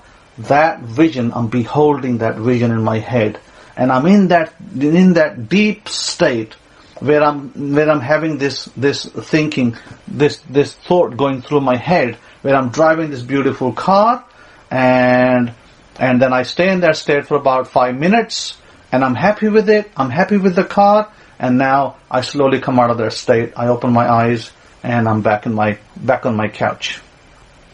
So I repeat that. And now I'm going to start repeating that a couple of times every day, couple of times daily. Maybe morning when you're free, maybe evening when you're free, maybe even lunchtime when you're sitting there doing nothing in the job. You got half an hour to yourself or 1 hour to yourself, and you're thinking, what I'm going to do for an hour? 10 minutes I'm going to see my dream. And your dream might be the car, and your dream might be the house. And if it's the house, let me give you the examples of the house. You put yourself in that state, real comfortable, nice comfortable state, beautiful, comfortable. Start breathing nicely, breathe in, breathe out, slowly breathe in. Now there's a particular way to breathe, but I can't show it to you over here because it's hard for me to show it online. I'll have to explain it in a telephone call or something. Normally they say breathe in, breathe out, but there's actually a way to breathe. Let's just say for the record, for the example of it, you just breathe in and you breathe out. I do it slightly differently, but let's just say you breathe in, hold, breathe out slowly. Slowly to completely empty out. You do that about 4 or 5 times. And then you recline on your seat, recline on your chair, on your nice seat, and what you then do is you close your eyes and you're relaxed, and you want that house, that new house that you've been desiring, and you want to have. And what you do is, both husband and wife could do this, by the way. And what you want is you see yourself in that house. You walk inside the door. You're inside the house. You look at your living room. You got exact furniture you want you got the exact couch you want, and you bought it from Lazy Boy, You bought your couch from Lazy Boy. Lazy Boy is one of the stores, by the way, over in America, if you don't know. Or if you're in England, you went to DFS. You got your beautiful sofa from DFS, 3-piece suite, sold there, sitting there, leather piece. And you see yourself sitting on your beautiful leather piece that you bought from DFS. And you're sitting there and you're saying, what a beautiful sofa. Hey, honey, what a beautiful sofa. You're telling your wife, beautiful sofa. And you're seeing yourself on the sofa. Then you say, why not we cook something? And you go out into the kitchen, and if you're a woman, you see yourself. If you're a man, doesn't matter who, it's a unisex role, doesn't matter who cooks, man cooks or the woman cooks. Woman goes into the kitchen, she lights up the fire, and she puts on she's gonna make something on the stove or on the cooker, and so she makes some cooking, and you're seeing yourself with that new cooker, with that new house. You're standing there, you're like, maybe the husband sitting on the chair talking to the wife, and the wife is there making something, and or vice versa. And then what happens is that you're talking, and you're seeing this in your mind. This is all transpiring in your head. It's happening. You're saying, what a beautiful scene, what a beautiful house. And then night comes, and you're seeing yourself, you change the scene. So scene one is you see yourself on the couch. Scene 2, you see yourself in the kitchen. Scene 3, you see yourself in the bedroom. You're sleeping with your spouse. You're sleeping on the bed upstairs. Beautiful views. You have beautiful views out there, and this is your new house. You love it. You're in ecstatic joy. You're so happy. This is my new house. This is where I'm going to live. So you do that. You repeat that daily. You open, afterwards you open your eyes, you come out of that induced state of relaxation. You come out, and then you move forward. That is what you need to do.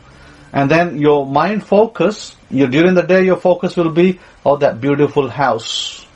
Oh, that beautiful house. It'll be the desire of your heart.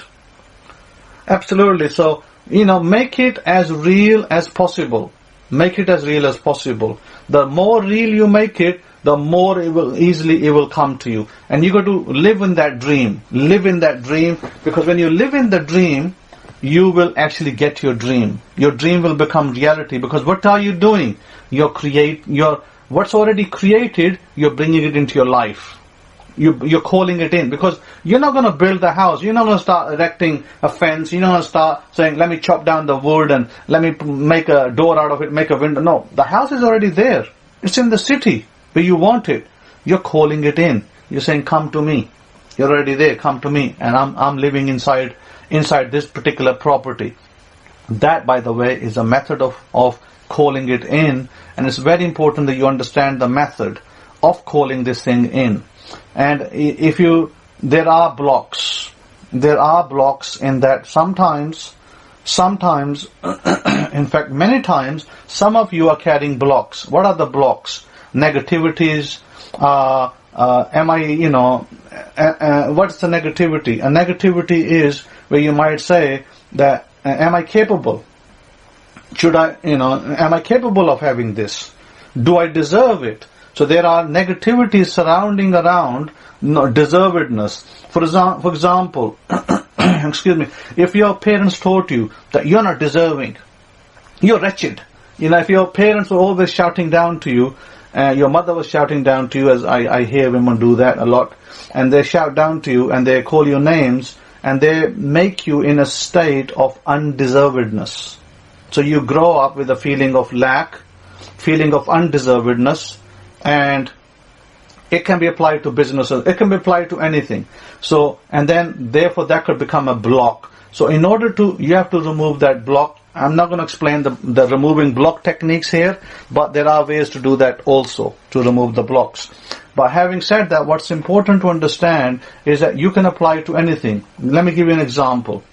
That what happened is that, let's say that, I don't know, I'm just giving you a big example, a main example. Let's say that I phone Rabbi Kefa.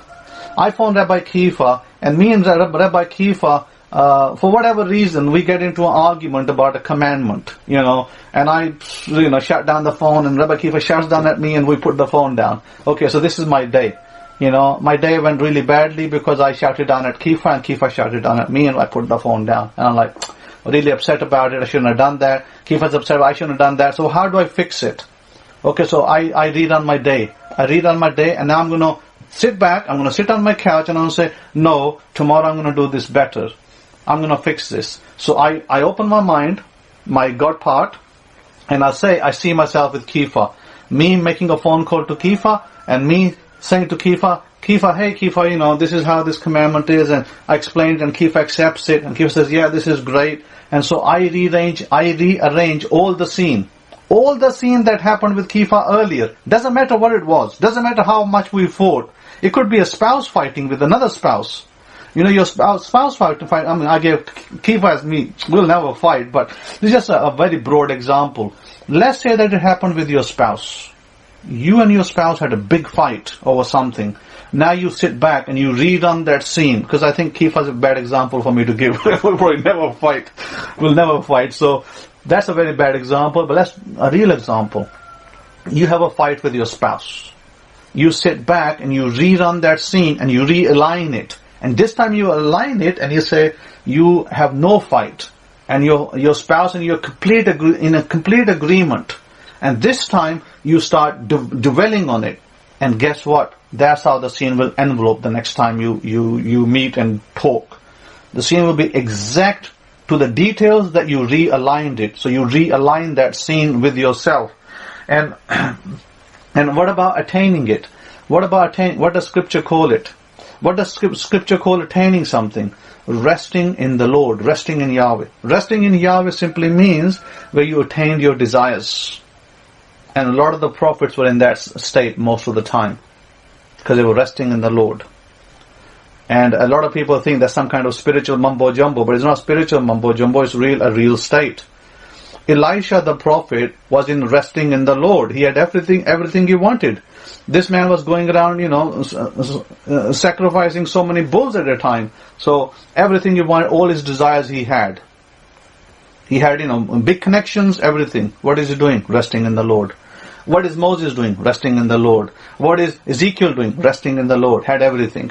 So, to you, you're told, be poor, or be, striving, or be always praying. All that nonsense? No. Don't need any of that nonsense. Striving, praying, that's all nonsense. What you need is to be resting in the Lord. And the resting in the Lord means to attain all your desires, not to die in your sins. What is dying in your sins, as I told you? Is not to attain your desires. Not to attain your desires when your little kid is saying, Dad, I want that toy car.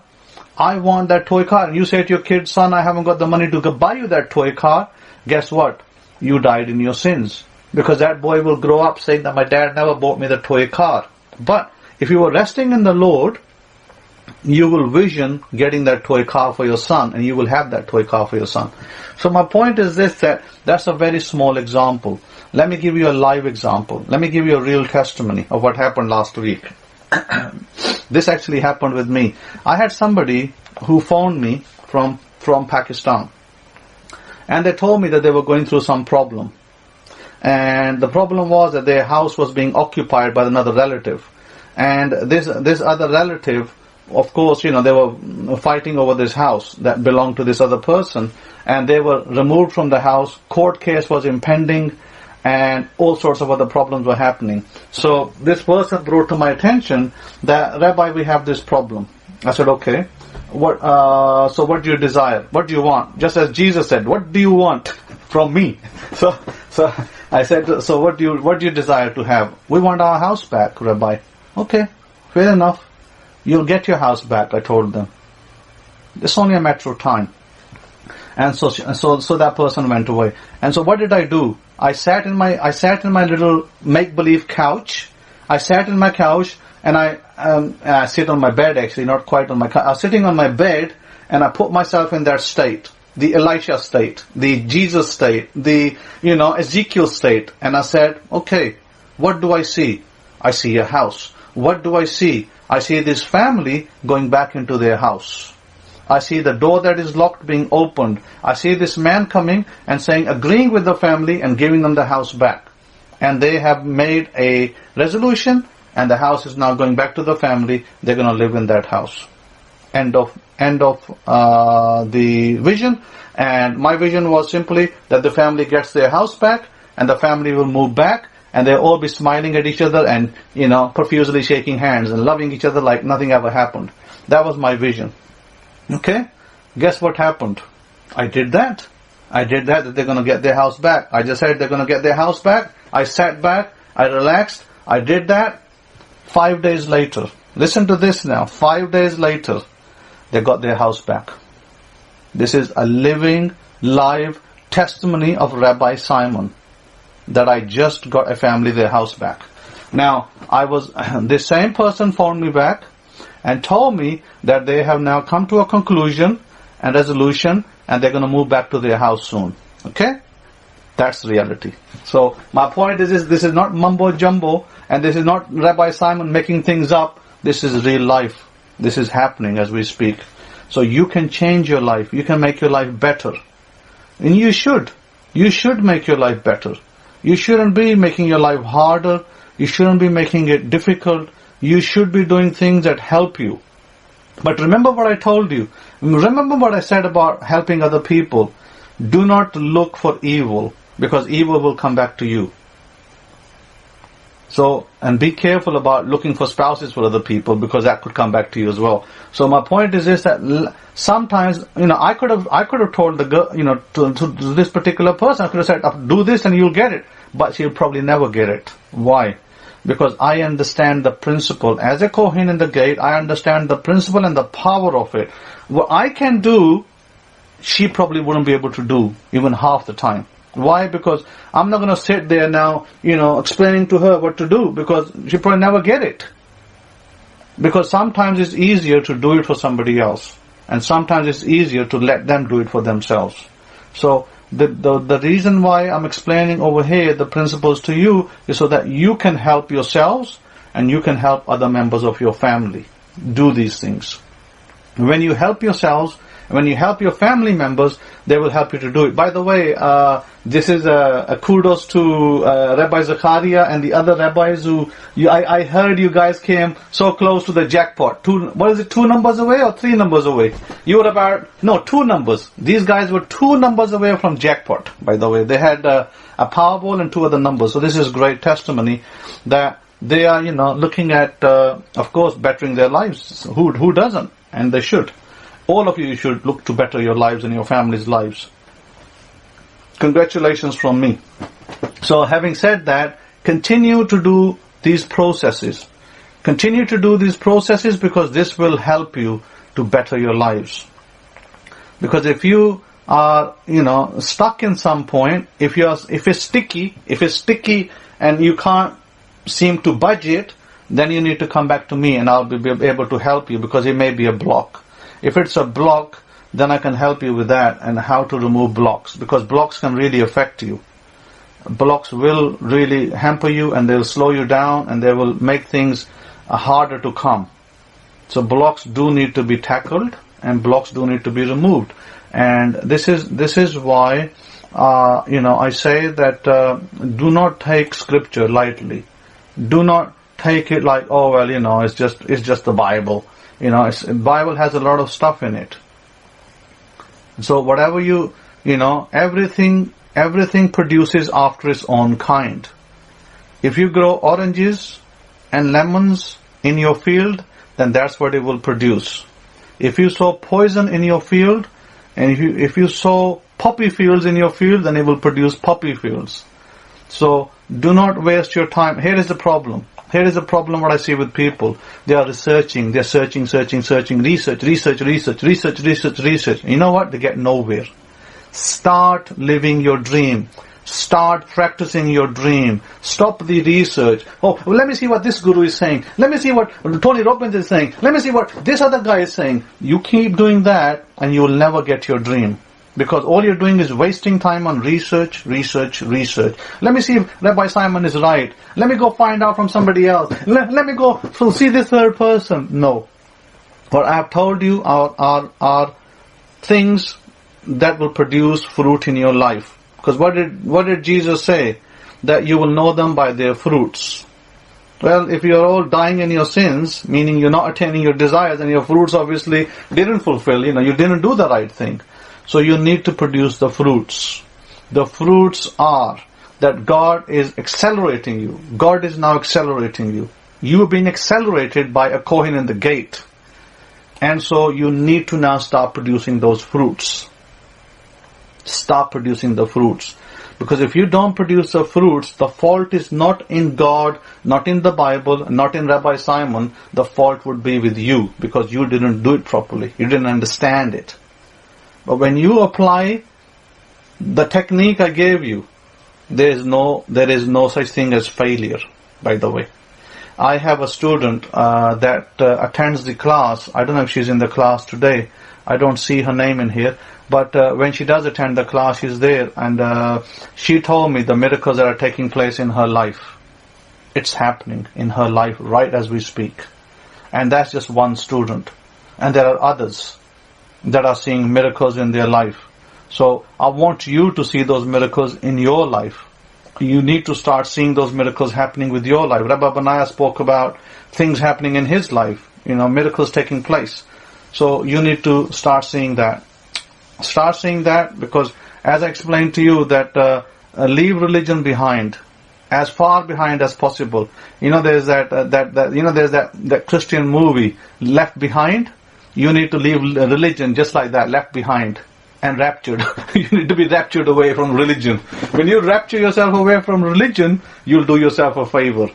You'll get to the real revelations of God, which is to free yourself, empower yourself. God is love. God is not here to punish you, to kick you in the back, and to see you falling on the floor and laughing over there. No, God wants to see you in abundance. God wants to see you in blessings. God wants to see you happy. God wants to see you to be fulfilled. Because when you have all these things, you will give thanks to God for everything. But when you're down on the floor, you have no food to eat, and church tells you that that's a good thing, and now you should give thanks, I would say no to church. Vote with your feet. Walk out of that church. So therefore, Rabbi Yosef, the Bible is, can you say that the Bible is a scientific book? Religion is really like a millstone around the neck. Can it be said that the Bible is a scientific book of living principles between the spiritual, emotional, mental, and the physical? We do not say that. We do not say that the Bible is a scientific book.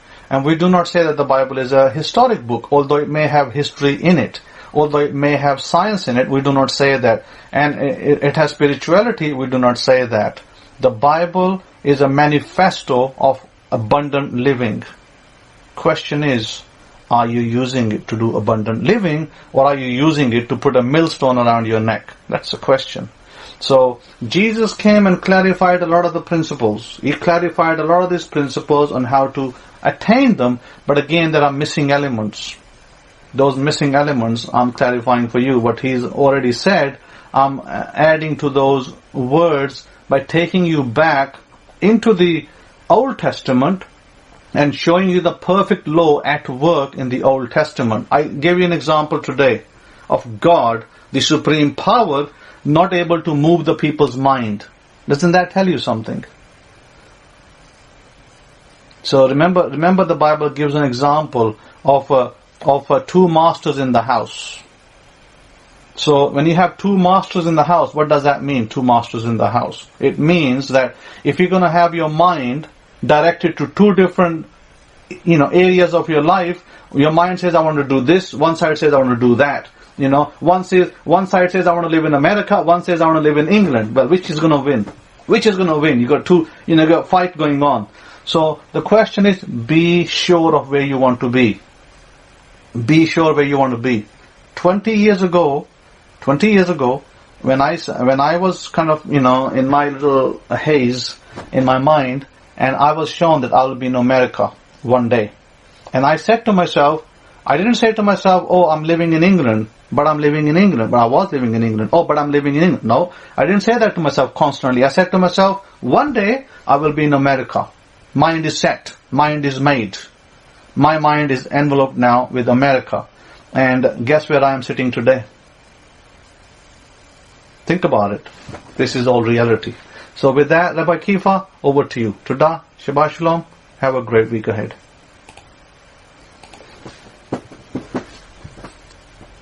Todah HaKohen, if I can be heard, can I get a one? Didn't have opportunity to do a mic check earlier. Just want to make sure I'm coming in to Dafa that, and Shabbat Shalom to all of you, Mishpah HaKohen and sunny Pensacola, Florida. I'm pretty sure weather's probably pretty nice there as well. Although weather's nice in any kind of circumstances and situations, it's just it's a state. I think that's a good way to put it, HaKohen. The way you know, to help understand things is, it's a state of being. And my question to you is, like, what do you see?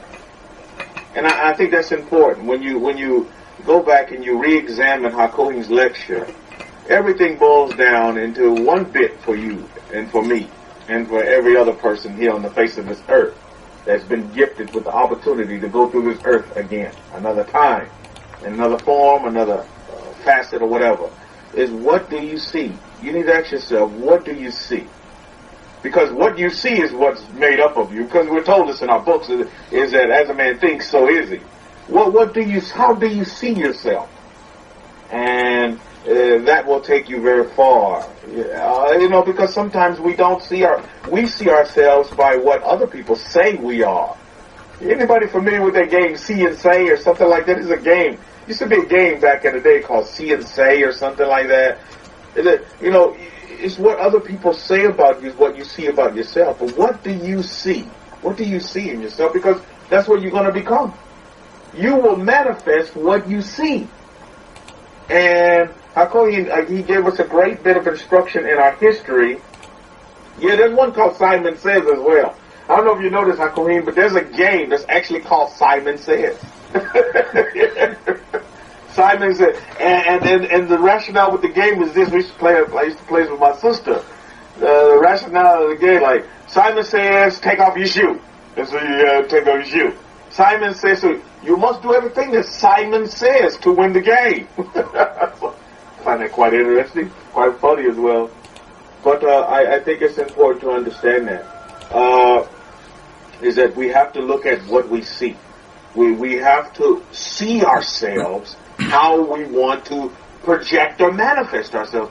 And the difficult factor in all this, Mishpah, especially those of you who are, brought up here in North America, over here in the West, is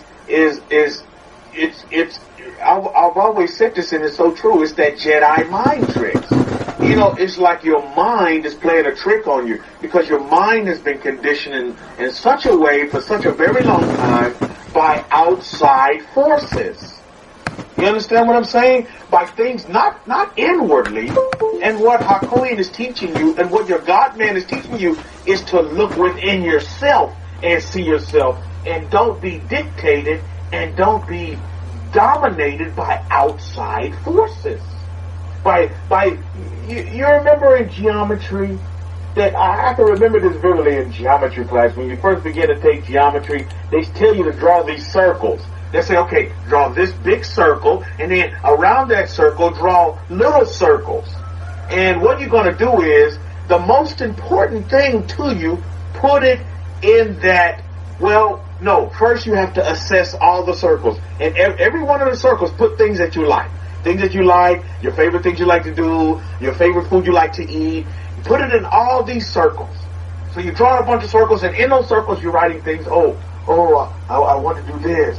I want to have this job. I want this car. Oh, I like this girl. Oh, I like to eat this kind of food.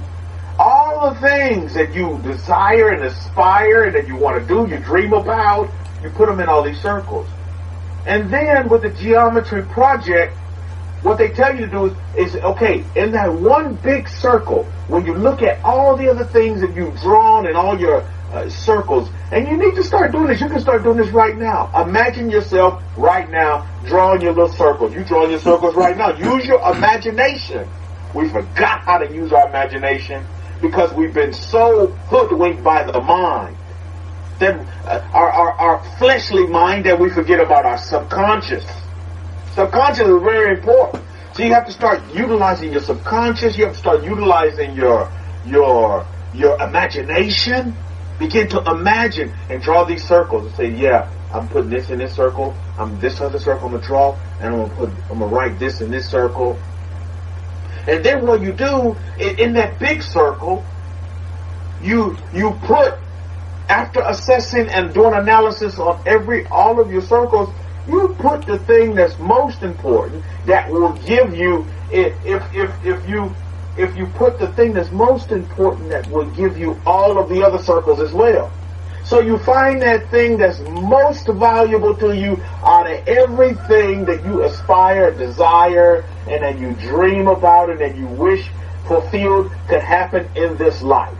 You put that in the middle circle. Why? It's because when you put that in the big circle, all the other things in the small circles can be fulfilled because what you have in the big circle can do it.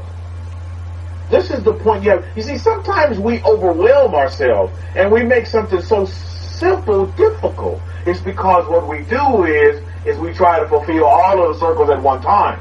But what you need to understand is, look at what's in your big circle, and right in your big circle, those things that can fulfill everything in your little circle. So in essence, all the little circles become subsets or become connected to the big circle, because the big circle can fulfill whatever idea, whatever dream, whatever desire you have in that big circle. It can fulfill everything else. Let me give you an example. You have all these things you want to do. Ooh, I want a good wife. I want a nice home. I want a nice job.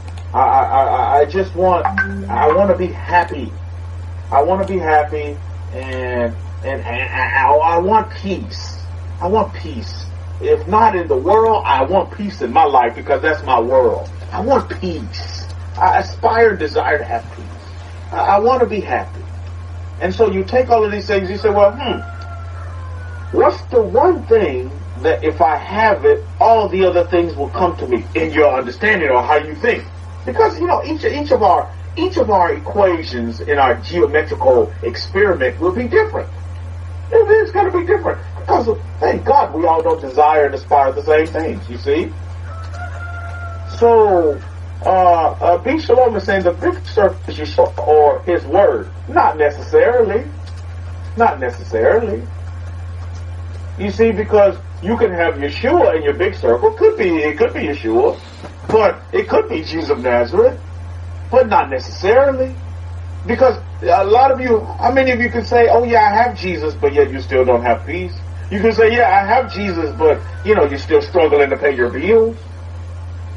You see, so we really have to get to the meat and potatoes. When you just say, put Jesus in your circle, you're kind of rolling with the religious, mindset. And we want to dump religion. What did Alcohol say? He said it great in his lecture. You kind of want to, you want to run like Forrest away from religion.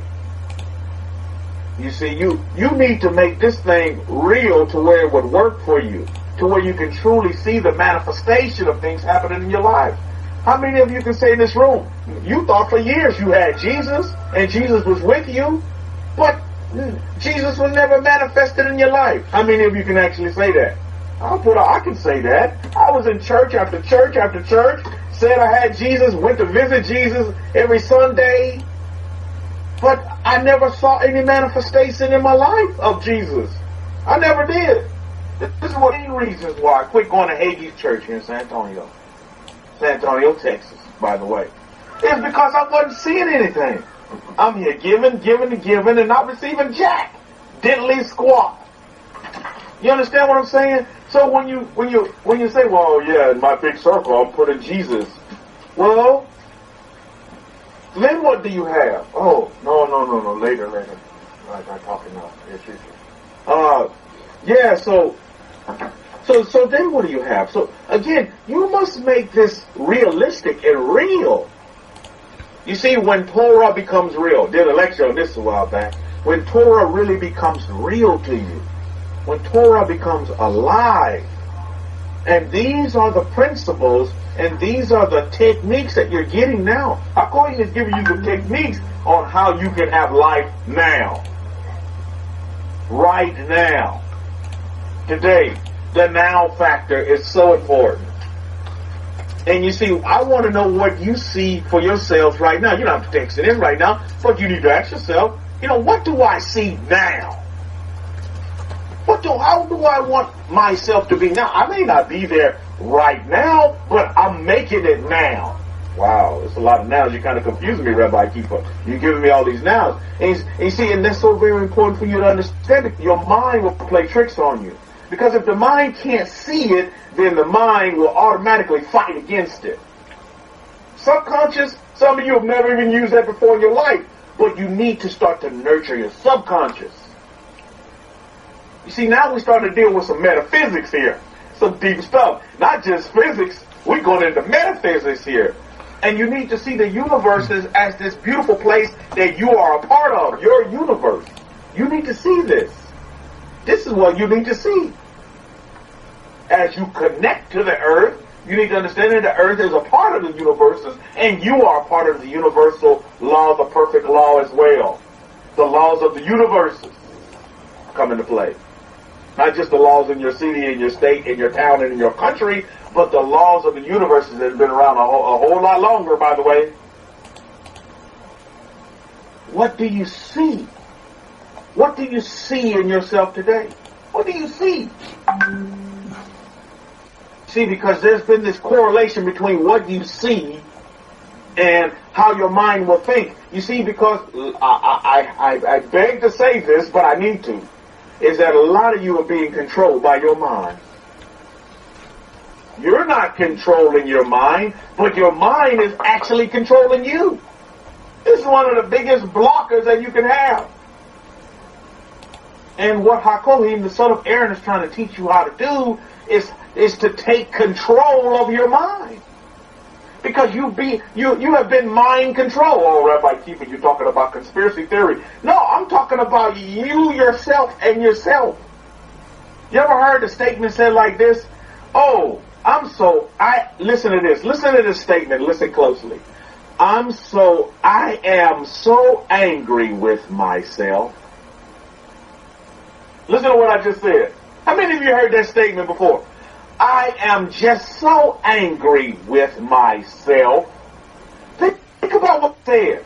You got the I am factor. So you're dealing with two people here. You got and then you got myself. Do you see it? I am so angry with myself. Do you see it? I hope you see it. I hope you can grasp hold of this stuff, because this stuff is real. You're having an internal battle with yourself. Your mind, that mind control that's been controlling you for so long. It's been controlling you. You see, your mind will deceive you into thinking that you have control, but you don't. And so the introductions of the universal laws, the introduction of the perfect law, is foreign to your mind. Do you get it? It's so foreign to your mind because your mind don't want no part of that. That's starting to deal with your subconscious. That's starting to deal with your imagination. The last thing in the world your mind wants you to do is start to imagine things. It start to use your imagination. It start to dream. It start to create. And not to create, but start to formulate and manifest things and bring things to you that your mind would have never imagined that you can do. Because your mind is telling you this every day. Well, there's no way in the world you're going to be able to do that. How in the heck are you going to get that new house? How in the heck are you going to get that kind of husband for yourself? There is no way on this earth that you're going to be able to do it. And your mind is actually telling you right. Because there is no way on this earth that you're going to be able to do it. Because now you're going to have to start looking at the stars. You're going to have to start applying the perfect law. You're going to have to start applying universal the principles of the universe to make your life better. Religion's not going to do it. All of this knowledge is not going to do it. Like Hakohi talked about, and it's so true. We chase after information and research and research and research. And we don't even realize that all we're doing is feeding the mind within us. And we're not feeding and growing and nurturing the ability to manifest and to attract and to imagine and to dream and to see your dreams fulfilled. It can happen. But for a lot of us, it's going to take some time, and it's going to take perseverance, because now you're going to have to control your mind instead of your mind controlling you.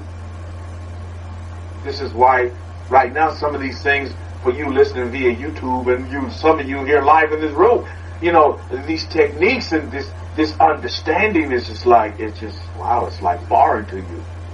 And it's almost, your mind is telling you that it's a lie. Oh, this got to be a lie.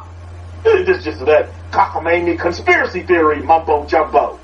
Oh yeah, the mind gonna tell you that. Because your mind don't want you to manifest.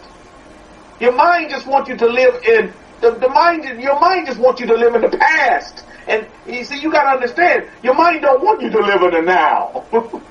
What you can see now for yourself. You don't have to worry about how you lived in the past. You don't have to worry about your future, because all of it is now. That's metaphysics. Now. You can manifest now. You can have what you desire now. It's all what you see. What do you see? What do you see, Mishpah? What do you see? What do you see, Mishpah? That's what's important.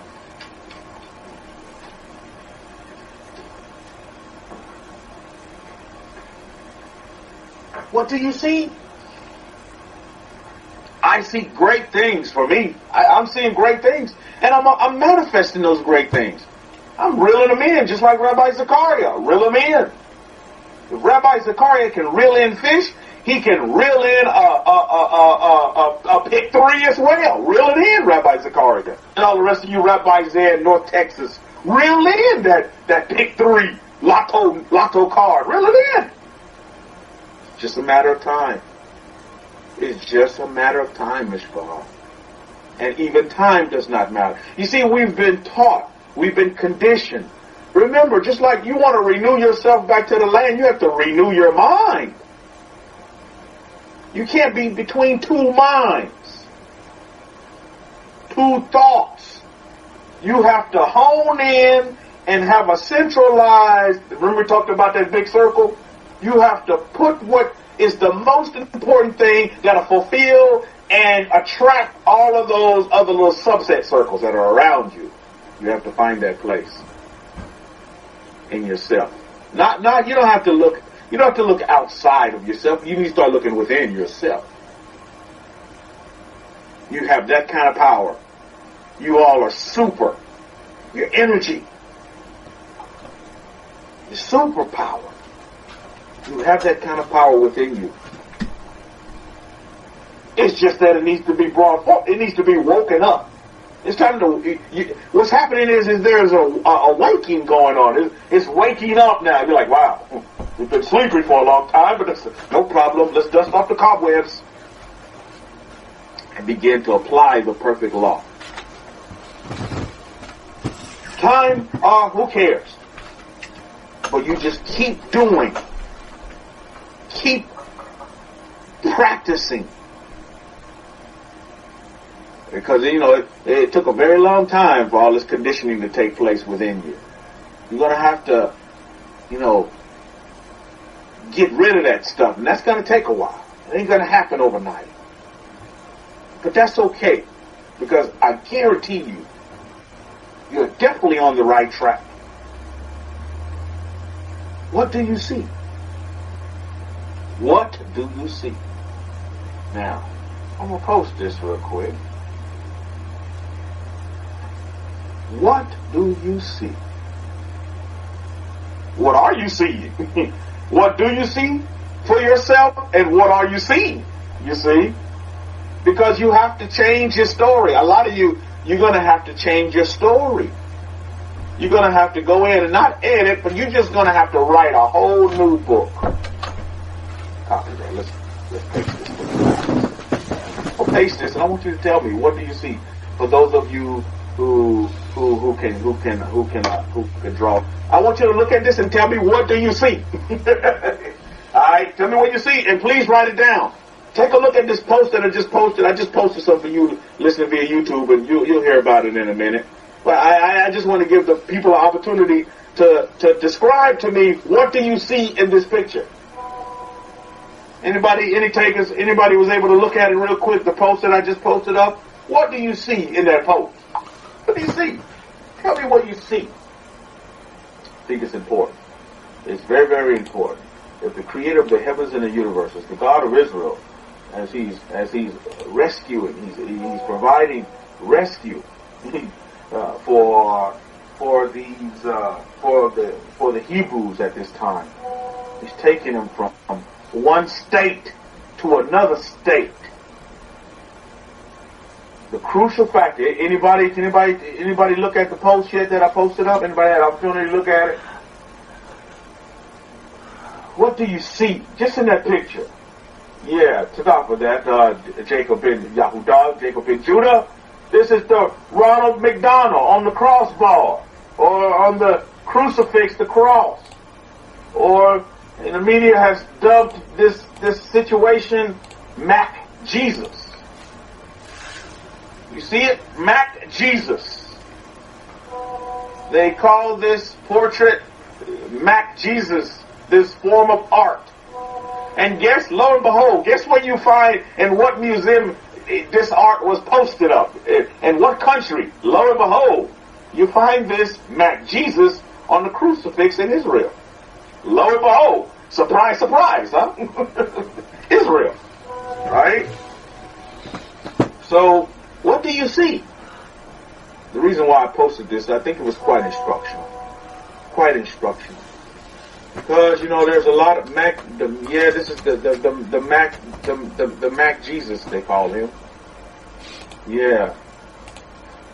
They sell that in the church. Indeed, HaKohim. And this is part of the instruction that I want to give you today and really help you understand, is that the sensitivities in religion, you see, when you see religion, they all up in arms. Art. To me, I just see art. Because, believe me, my Yeshua, he's not on no cross. And he definitely, and then there's another one that they didn't post, but it's of Ken and Barbie that's supposed to be a representation of Mary and Joseph. It's the Ken and Barbie doll. They call it art. This is art. This is theme art. I guess this is what they do. But, the people get all up in arms and, people complaining. The sensitivities with religion. Now, to me, in my understanding, Christians, I can tell you, Catholics know this as well, is that, Jesus is no longer on the cross. So, what's the big hoopla about? If they put McDonald on the cross, so be it. Because Jesus is no longer on the cross, that's what they teach. Because if Jesus is still on the cross, why would he, how can he come down and rapture them and save them from the tribulation and blah, blah, blah, blah, blah, blah, as the story goes. See? But you see, this kind of, this just, to me, it's just art. Who cares? But yet, those that have been, and maybe you may have been at one time, you have seen this, you become very offended. Some of you may have start crying and blah, blah, blah. And, how can they do this and do this? You see, religious sensitivities.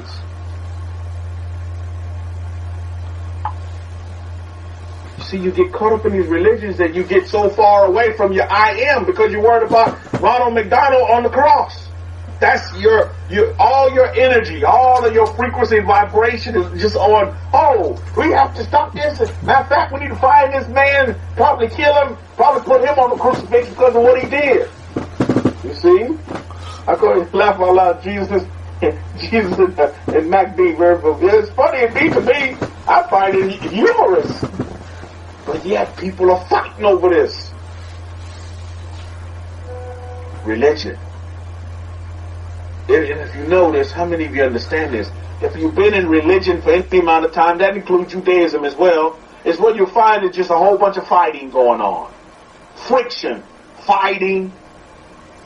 And I'm pretty sure in your subsets or your main box, fighting and anger is probably not protesting. That's probably not in any of your circles. You didn't feel that in your blanks there. Mac Jesus, McDonald, Ken and Barbie as Joseph and Mary. I mean, what is this at the end of the day? To me, I find it very, very funny. But other people find it very offensive. And they want to come on the attack. And you see, what this causes you to do is it causes you to hate somebody else for doing something that, my goodness, if they just sit back, take a deep breath, and really look at the bigger picture. Oh, Jesus is no longer on the cross, so why does that even faze me? The Romans put many people on the crucifix, so how does that faze me? So, McDonald, Mac Jesus, Mac Daddy, the Big Mac, well, who cares? But people are offensive. Sensitivities. You see, all religion does is pull you away from who you really are supposed to be. Talk about marks, you totally will miss your mark. You will miss that higher calling that you were brought down here for. Yes, my father-in-law passed away today. He passed away today in China. Passed away.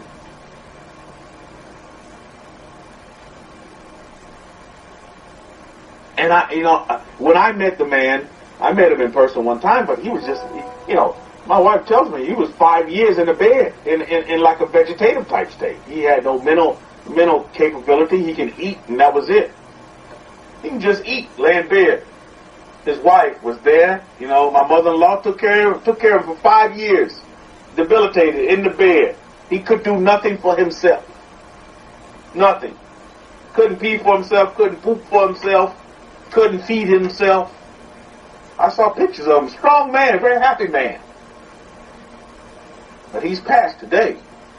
And I say, Baruch Hashem, Master Jesus of Nazareth. And even if his mission, because I begin to think, well, wow, I wonder what was this guy's mission? What was his mission? What was my father-in-law's mission? You know what? Even if his mission was to bear fruit and bring forth my wonderful wife, who's given me heaven on this earth, I say Baruch Hashem. And I give thanks and honor and gratitude for that man's life. You think about this for a minute. I think this way. And that in his next go-round here on this earth, he'll have his full body. But who's to say his only mission and purpose in life was to bear a daughter that will become my wife? Oh, man. What a great, I say, successful mission. Mission accomplished. Baruch Hashem. Because he did that and even more for me. And I looked at my wife as I held her this morning, as she was sobbing and crying. She said, she shed some tears. Of course, that's her father, right? But she told me, she said, you know what? I knew this was going to happen. And before she left China, you know what I told her? I said, you know what? Spend a lot of time with your father. I said, quit working. Quit your job over there in China. Spend time with your mother and your father. But I told her this. I said, you need, especially with your father, because this may be the last time you see him or be able to interact with him, because you're coming to America now. I mean, come on. We can't live in this fictitious world.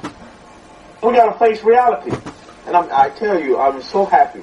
And I know a lot of you have experiences with this as well, as you deal with special needs adults or even special needs children for that matter. Is that, my goodness. You want them to, have a fulfilled life. Yeah, they were down here for a reason, and I see these children as I deal with them. Oh my goodness, they're a blessing to me. Have a special needs child. To be able to give service to someone else. Because, those type of individuals are dependent upon you for everything. So they really teach you a great lesson about servitude. When you have to do everything for them, and they cannot do anything for themselves. What a great blessing. And can teach you lessons day after day after day after day on the importance of this great gift that we have called life. This is a great gift that you've been given.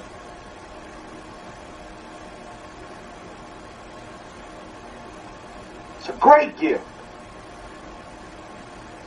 as you're able to provide service. See, I no longer call my profession work. I say it like this. Oh, I thank God for another day where I can get up and go and give a service to someone else and serve others. You see, your mind, the first thing, we've been conditioning our mind will tell us, oh, you got to get up and go to work. Don't see it as work. And you see, Hakohen gave a great lecture in talking about work and the mindset that we need to have about work, especially on the Shabbat. The God of Israel, he wanted to take work out of the Shabbat, right? He would totally want to take work out. No, there is no work. Especially not on the Shabbat. But even during our 6 days of labor, we should see our professions as not work. You want to make your life better? Start changing the narrative. Change the story. Oh, you're not getting up and going to work. You're getting up and you provide the service and you're helping other people. My goodness. That'll change your whole perception on reality. For that matter, it's because your mind's been telling, oh, no, I got to get up and go do this 9 to 5. Oh, I just wish I could stay home. I wish I could do this, blah, blah, blah. Try to know a Shabbat Shalom to you. But yeah, or Shalom Shalom to you, depending on where you are in the world. So we need to begin to and rewrite and change our story. We need to rewrite, change the narrative of our story to make our lives better. You control how your life is going to be. I hope you all are starting to realize how much power that you have within you. Yet we search for power, we search for strength in all of these outside things, outside experiences. When the only experience that we need to improve is the one within. And you must begin to deal with your mind.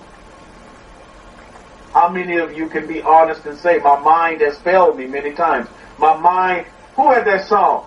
My mind is playing tricks on me. And your mind will do that. It will play many tricks on you. And then you'll have this statement. You'll make this statement.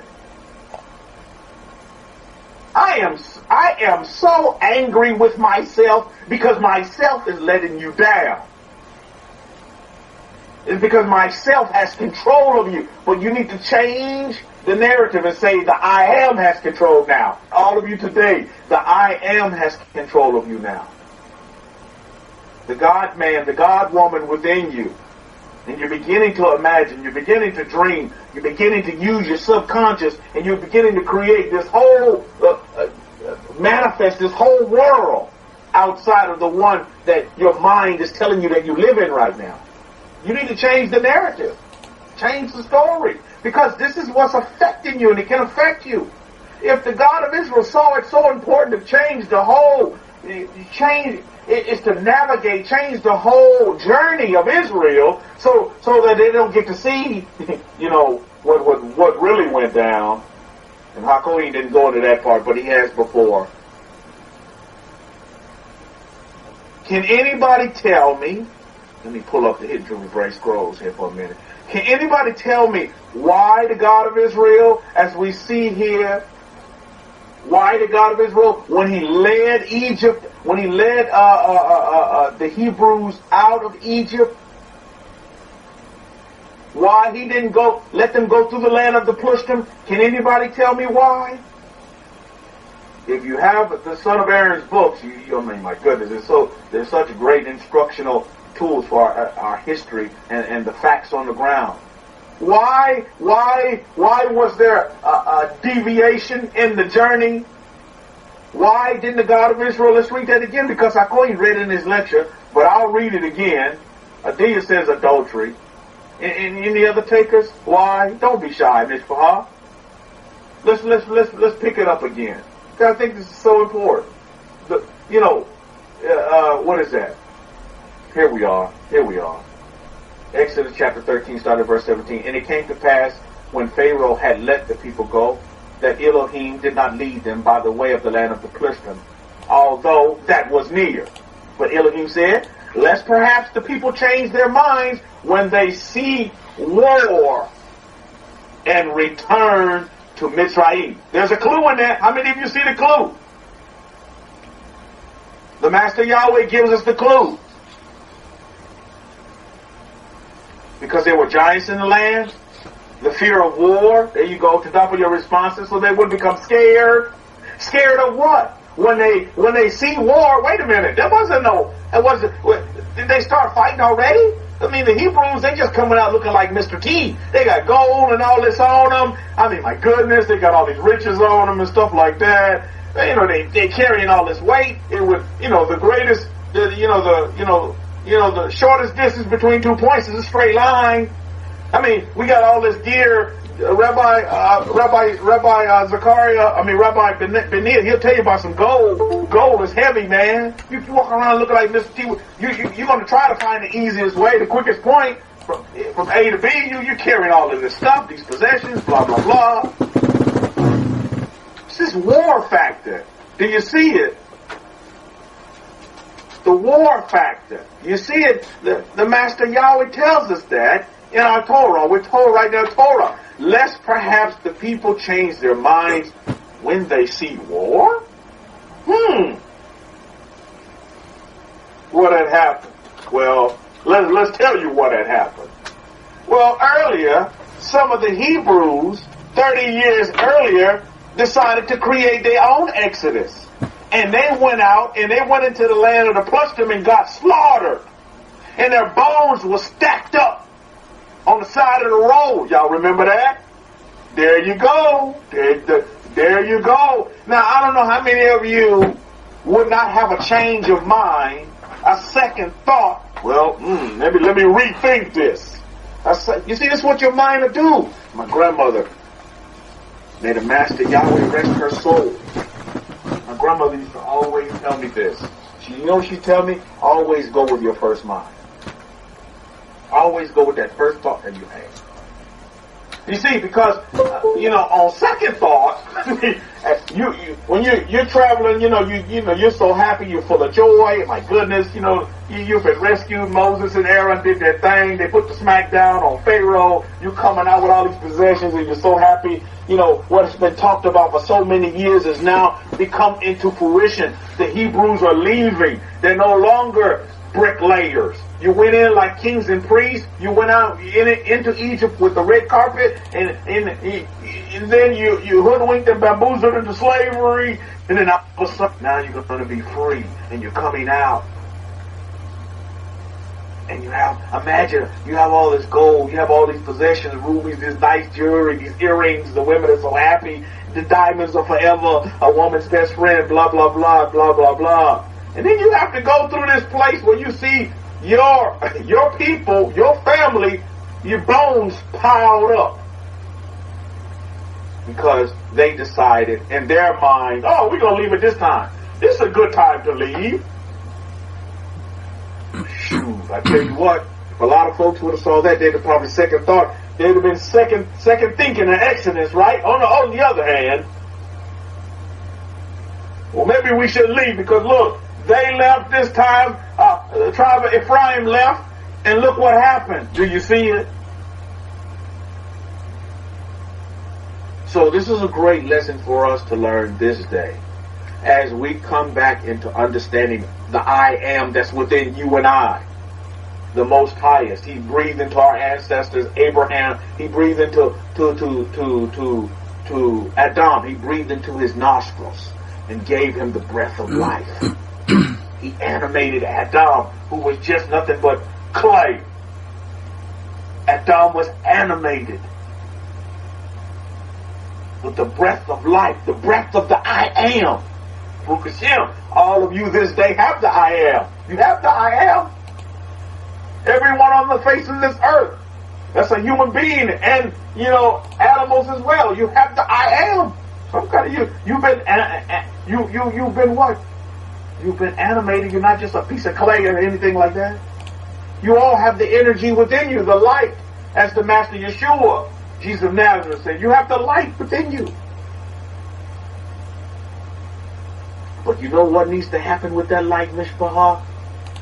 It needs to be enlightened.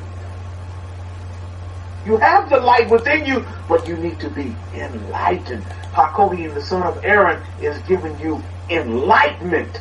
He's giving you techniques. He's giving you strategies. He's giving you instruction on how to be enlightened.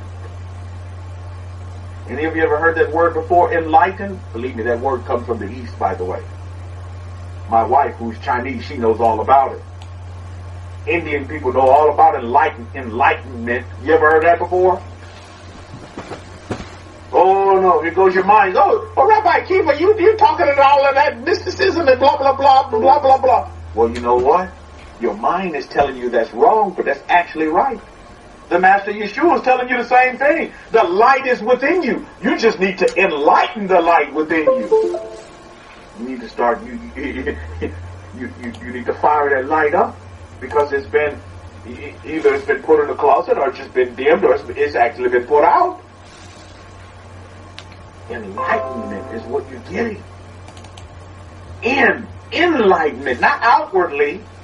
You don't need to go look for it nowhere and research it, but you need to look within yourself, you see? You need to look within yourself.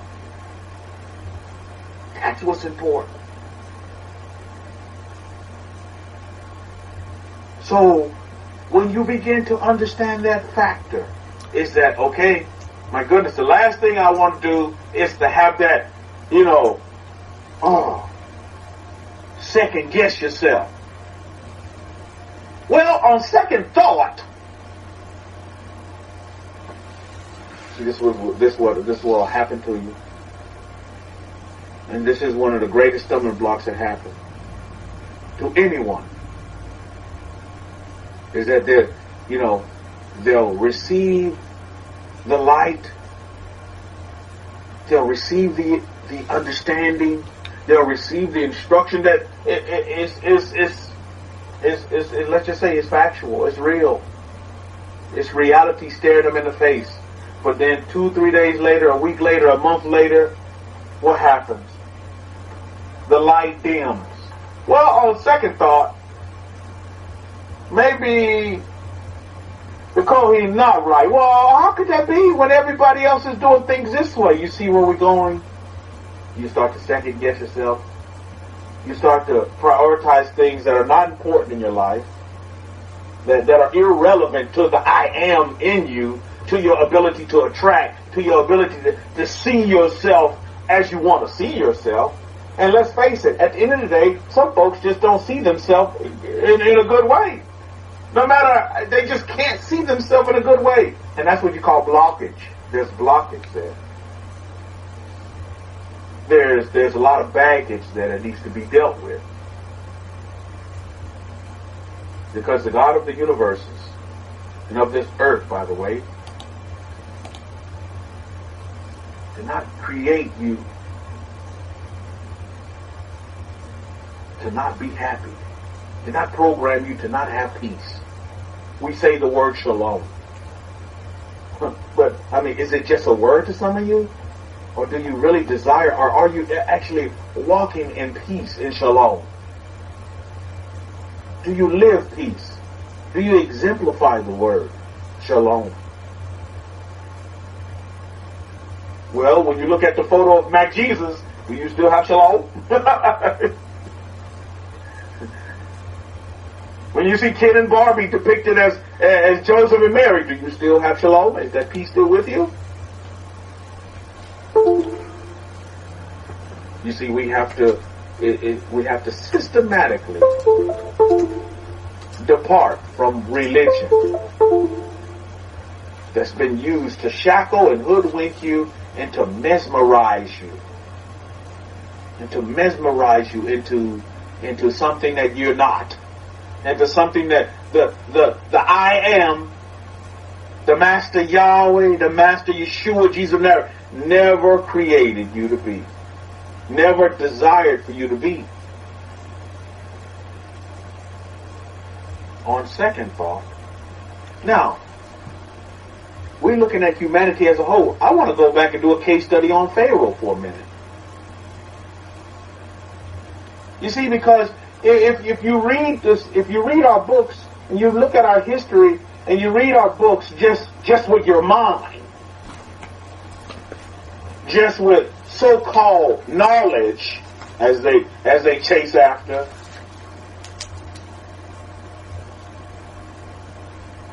you'll miss it, because you'll read our history and you'll say, well, God made Pharaoh harden his heart. You'll say, well, God did it.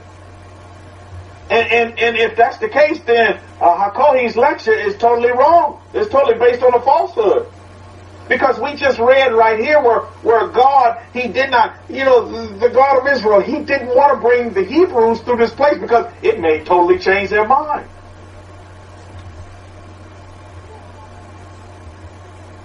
Do you understand? But what was allowed was this. What was allowed, you see, because a lot of people say, oh no, well God took control over Pharaoh's heart and made Pharaoh do all of these things. God didn't make Pharaoh do nothing that Pharaoh didn't want to do. Hope you all understand that. Pharaoh wanted to do these things. Pharaoh desired to do these things. Pharaoh desired to chase the Hebrews. Now, I want you to note something as we talk about on second thought. What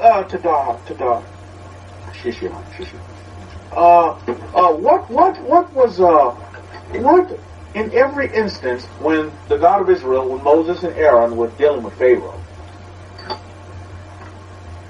what can we learn from Pharaoh as a case study?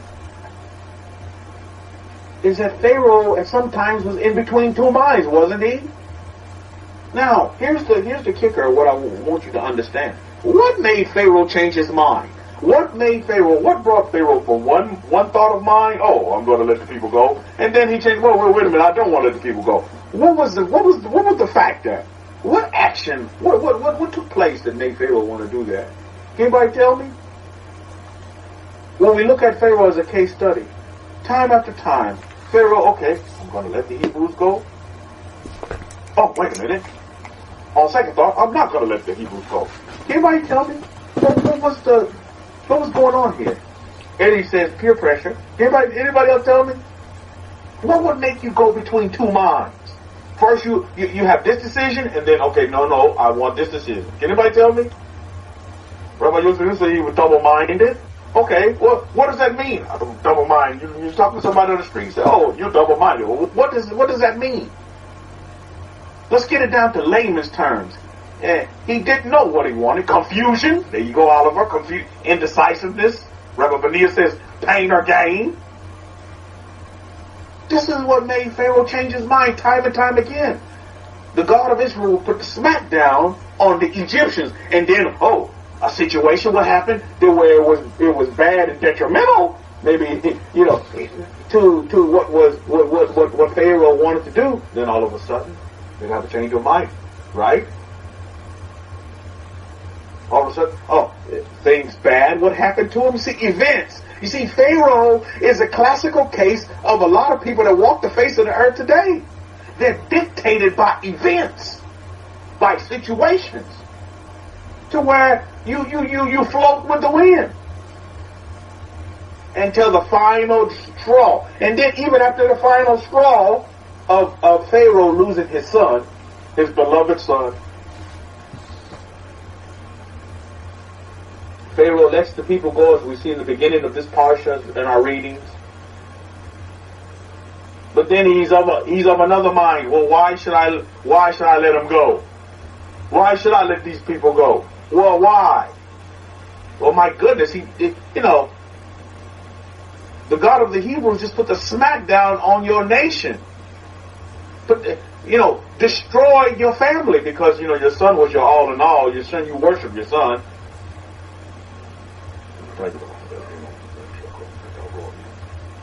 Abundance. So, look at the factor, look at the case study that we do on Pharaoh and begin to understand something maybe with even in yourselves. Don't be dictated by the event. Stick with your goal. This is what you see is very important. See and say. What you see today may not be what you see tomorrow, but what you see today is what you see today, what you see tomorrow. What you see is what you see until it becomes manifested. You don't change like going with the wind. This happened, so maybe I'll change up what I see now. You need to become ironclad focused on what you see and follow through with it. Pharaoh is a great case study for all of us to look at and examine. You see, because what did the God of Israel use to change the minds of Pharaoh time and time again? Pharaoh was wishy-washy. As soon as a plague was stopped, he was okay. Okay, now we can go back to the status quo. As soon as another plague came in, let's let the Hebrews go. We need to let them go. Plague was stopped. We'll go back to our status quo. We'll never let these people go. You understand where we're going here? That same kind of mindset. You see what I said? Mindset. I'm telling you, man, if you don't begin to take control of your mind will settle down. And not only will it build a first floor, it'll build a second floor and a third floor to where you have the Empire State Building. I don't know what the tallest building in the world is now, but it will become taller than that. And then when you have to go in and do demolition on that, that'll take a while. But you need to realize what you're dealing with. You're dealing with myself. The I am is dealing with the myself. I am so angry with myself.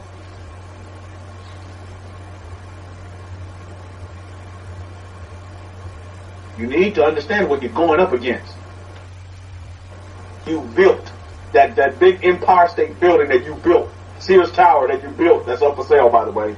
Any takers in here? Anybody want to buy the Sears Tower? It's up for sale. Just for your information. Time and time again. We need to realize that we need to quit looking at our external factors. Oh, this person's doing this. It's all within how you see yourself. Quit running with your heart. Your heart will fail you. What did the God of Israel say about Pharaoh? He said, I'm going to harden his heart. Do you see that? That's just what he said. He said, I'm going to harden his heart. Man had a hardened heart. So he began to think differently. He began to use his mind, and his mind failed him. Pharaoh will tell you right now, if he could, hey man, my mind surely played tricks on me, so I lost everything that I saw. I lost my power because I ran with my mind. You need to understand how powerful your mind is and take control of your mind. On second thought.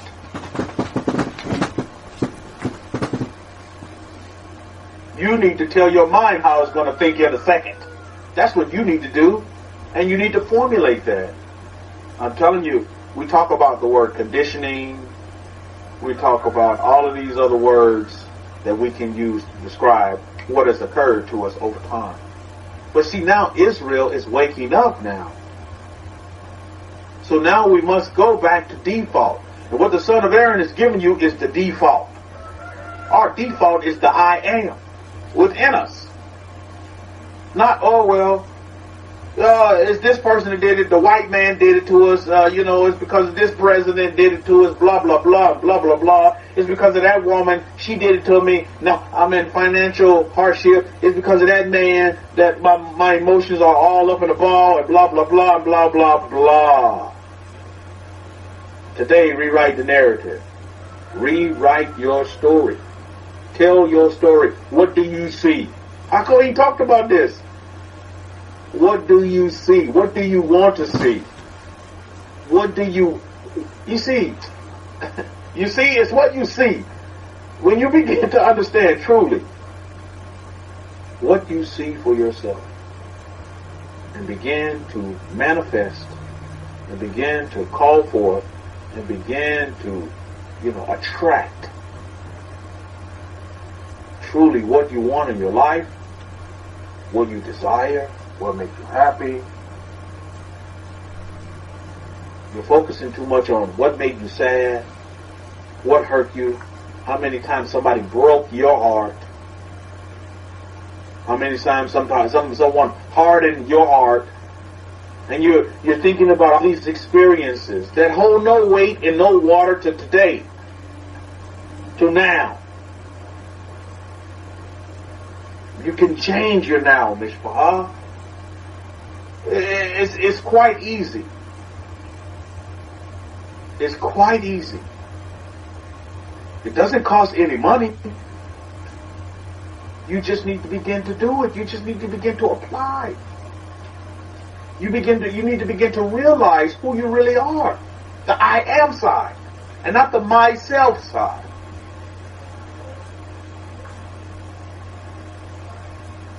And you need to begin to use your mind to manifest. Use your mind to manifest. Instead of using your mind to make a mockery of yourself and those around you. That's so important to our daily living. Many people want to come through here and get religion. But when you come through this room, when you sit at the feet of the Kohen is going to teach you how to live, how to have life now. And not only have any kind of life, but to have a life that's full of infinite abundance that will take you and carry you into the next life. You're a positive energy that can do great things in this life. But you just need to rewrite the story. My father-in-law, I just met him one time, and I met him in a state of decline. So he wasn't in his right mental facility. He couldn't get out of bed. He couldn't shake my hand. But the man did extend his hand to me, and I shook his hand. So although he was trapped in that body, his mind was still functioning, and he's still energy, regardless. You see, these people with special needs, as they call them, special needs, they actually have special powers, and they're more in tune with the universes than we are. I'm telling you, they are. Because what we've been told by knowledge and by by our minds is, oh, you have to have pity on these people. Oh no, Yah forbid you have pity on these people, because these people have such a better understanding of the universe than you ever will.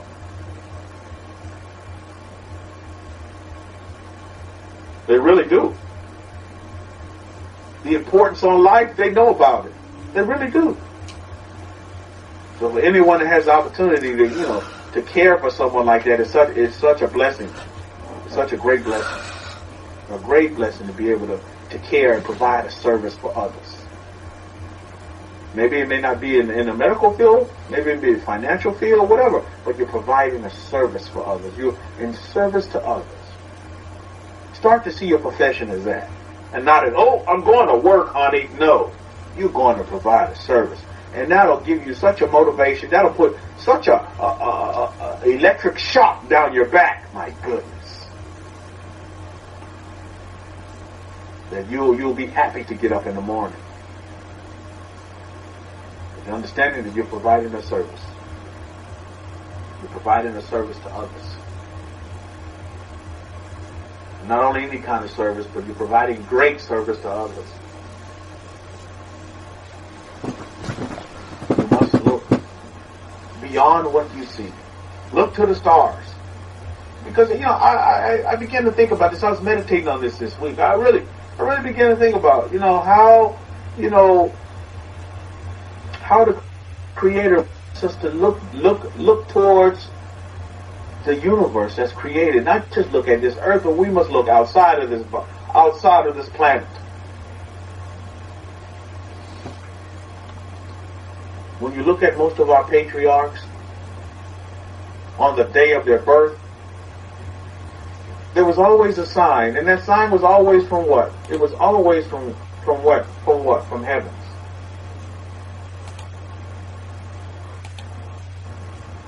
Anybody know what I'm talking about?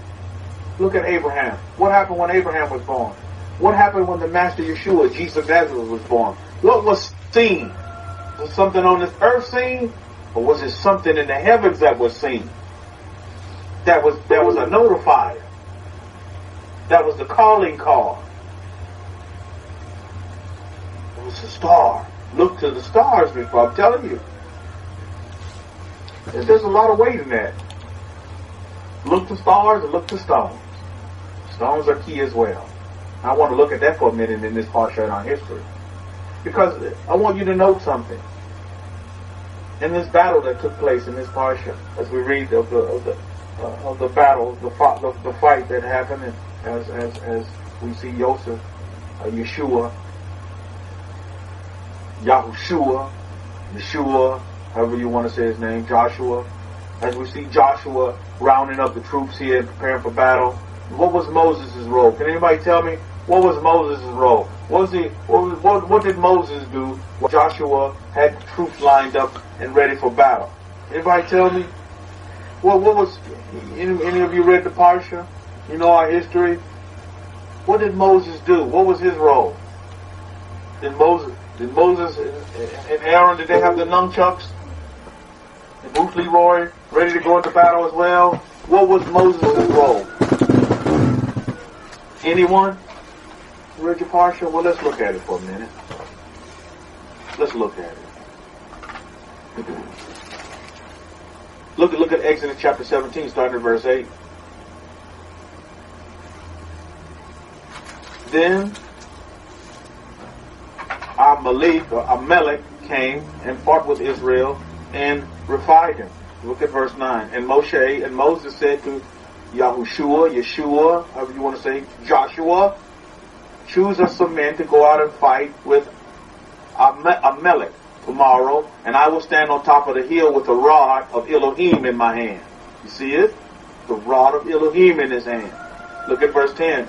And Yahushua did as Moshe said to him and fought with Amalek. And Moses, Aaron, and Hur went up to the top of the hill. Look at verse 11. And so it was, when Moses held up his hand, that Israel prevailed. But when he let down his hand, Amalek prevailed. Interesting, isn't it? Look at verse 12. But Moses' hands became heavy. So, look at what they did. So they took a stone. Wow, there goes the stones again. Remember, you want to be enlightened, get you a stone. So they took a stone. Why did they say they took a log? They took that lazy boy chair, Sealy Posturepedic mattress. No, they took a stone and put it under him, and he sat on it. And Aaron and Hur supported his hands, one on one side and the other on the other side, and his hands were steady until the going down of the sun. Look at verse 13 in closing. So Yeshua defeated Amalek and his people with the edge of the sword. Moses what? So he took a stone and he sat on a stone.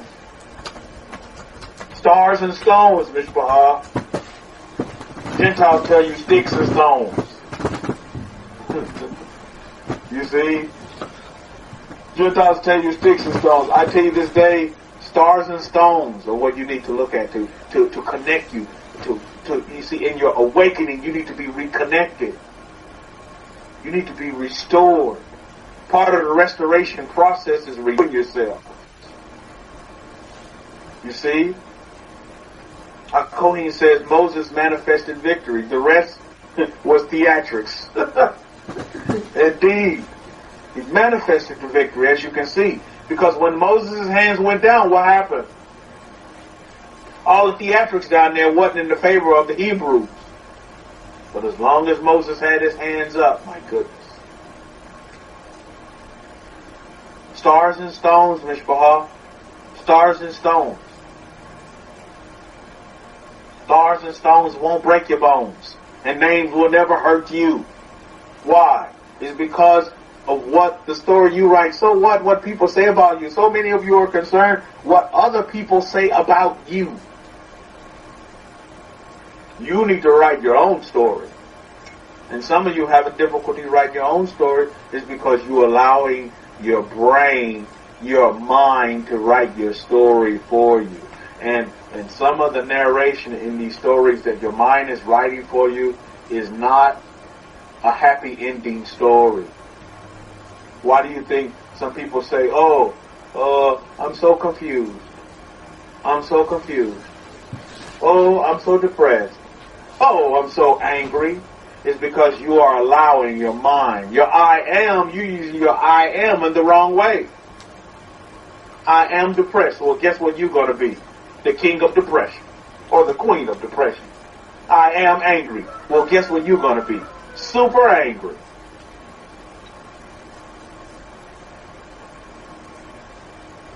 You need to rewrite your stories, Mishpah. All of you do. And I know all of you will. If you're floating through this room, it's not by accident. You're here because you want to hear from the Creator of the heavens and the universes. And the Creator of the heavens and the universe is saying you need to hear from you need to see yourself in a new light. The Creator of the heavens and the universe, the God of Israel, is not going to write your story. It's already written for Israel. You need to write your abundance. How do you want to be abundant? How much do you want to be abundant? How much do you want to live in abundance? You know, some people like living in mediocrity.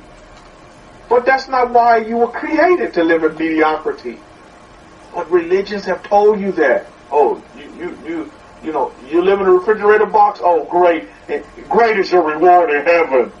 Oh, you struggling and you taking up your cross? This is man, every summer he's walking down one of our highways here in San Antonio carrying this big old cross. And I'm like, my goodness, what is this man doing?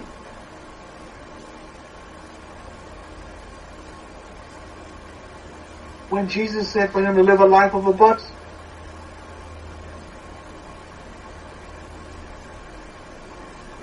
But you, even more so. Not only abundance, but infinite abundance. We're going to the next level. But it's systematic here. It's systematic. It's systematic. You're systematic and it's systemic. Because you need to deal with your systems. You're going to need to change and reboot and you're going to have to reset all of your systems. Don't look at the outward systems and worry about this conspiracy theory, that conspiracy theory, this conspiracy theory. No, change your system. You're going to have to evolve. Evolution is taking place right now. There's stages that's going on. I like the way our Son of Mary put that. You know, what stage do you see yourself in? State of being. It's like stage. It's a state. It's a state that you need to change. You need to change your state. And you probably think, well, the perfect law is not working for me. It's not working for me. It's not working for me. Because you need to change your state. It'll work for you. It's the perfect law. It'll work for you. These are the laws of the universe. They can't fail. They can't fail you. You see? Kohen is saying the secret to wealth is to let the poor know when he's rich. The Bible says, let the weak say, I am strong. Oh, indeed. But you're not being told that you're rich. Religions have told you to be poor. Religions have told you to suffer and become the suffering servant. And great is your reward in heaven. Religions have restricted you and put so many restrictions on you that you can't move forward, that you can't get on.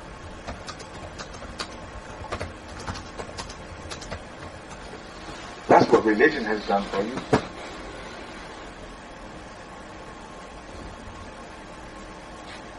That's just what religions have done for you. But as soon as you begin to write your script, as soon as you begin to imagine, as soon as you begin to, think outside what the eye can see and what the mind can understand, oh my goodness, you actually become an enemy to myself because the I am is taking over. And myself is telling you, oh, there's no way in the world that can happen, Rabbi. There's no way in the world, Kefa, you can do that. There's just no way in the world. That's not just no way. That's not feasible. Oh, yes, it is. Because the I am says that it is. And the I am has already created it. You just need to call it in. You just need to manifest it. That's all that I need to do. But how can your mind will tell you, oh, how can it be? That's just not possible. I have to research this more.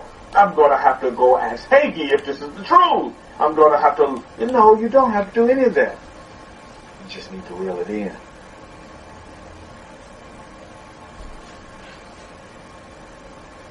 Oh, that's all great information, Rabbi, but on second thought, I prefer to do things blah, blah, blah, and blah, blah, blah. ABC and 1, 2, 3. Well, go do it your ABC and 1, 2, 3. And I say best endeavors to you. I say best endeavors to you. Life is such a beautiful thing. People are living and dying every day. People are born every day. People die every day. That's just a part of this, the laws of the universe. That's just how it's going to be.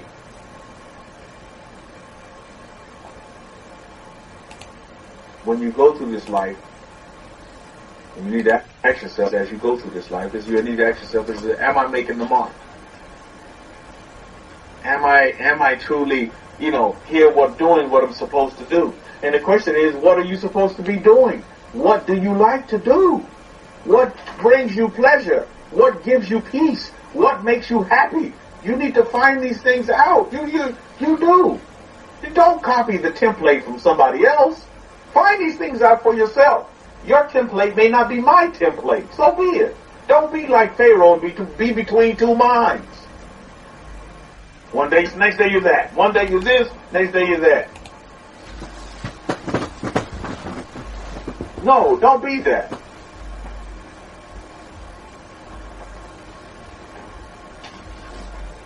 You want to be sure of yourself. You want to see yourself as you want to see yourself. As you see yourself, so you will be yourself. That's just real. That's reality check 101. So a lot of the issue is, how do you see yourself today? Now. Because that's how you will be. Well, I think later I will be this. No, you need to see yourself today. Because how you don't... Well, in the past I saw... No. What do you see? Past is now. Future is now. It's right now. You gotta... I'm telling you, you understand that principle, my goodness. You realize the power that you have. And you assume and you begin to take control. How many of you in this room want control? You want control over yourself. You want control? Then take control. Take it now. I say, I'm taking control. I'm going to take control. I'm going to write my story the way I want it written. I am going to write my story. I am successful. I am happy. I am infinitely abundant every single day. I am healthy. I am. Do that. You'll do yourself a great service. Teach this to your children. And let your children teach to their children. And you're doing yourself a great service. Because you're operating outside of the circles now. You're coming outside of the box. Because the box will tell you, well, what religion are you? Well, I'm of no religion. Well, then you're outside of that box. Because you're not up in arms about Mac Jesus, then you're outside of that box. And you're up in arms about, Mary and Joseph being Ken and Barbie, then if you're not up in arms about that, then you're outside of the box. You're a kook. You're a quack. Something's wrong with you. You're demon possessed. How can you not have feelings and emotions with it? No, because I'm too busy fixing I am. I'm too busy operating in the I am model. I'm not going to sit here and play your little mind games anymore. My mind is not going to play tricks on me anymore. I have clarity. I can see. I can see in other worlds. My goodness. Rabbi Kefa, have you been smoking that holy tree, that marijuana? You talking about seeing in other worlds? No, you can see. You can see in other worlds. What do you think happens when you sit there and you begin to go in your creative mode, and you begin to go in and you begin to bring forth that home that you want? That's in another world. Because your mind will tell you, oh no, you can't have that because look at you now. You're driving an old Volkswagen. But you saying you want a Mercedes? And you right now, you're in an old banger, as Hakohin calls it. You're in a banger car. How can you see yourself in a Mercedes? How can you see yourself in a Lexus? How can you see yourself in a Cadillac Escalade when you're driving a banger? You see? Then you go into your real world. And you begin to manifest. You begin to attract your desires and your dreams. All those things that make you happy and give you peace. Find out what gives you peace. Maybe a lot of money's not what you want. But you say, man, you know what would give me peace, Rabbi? If I just have that husband. That husband that'll just love me and take care of me. That'll give me peace. Vice versa. Rabbi, I just get that wife. I'm telling you. that wife opens up many keys to a lot of peace for you in many different areas and many different aspects as well. If I could just get that wife, Rabbi Kefa, and you can get that wife. Just bring her, reel her in. Reel her in. You can get that. You can have that. You just imagine. Anything that you want and desire, it's already in those geometrical circles that we drew. All you have to do is just reel it into your main circle. It's already there.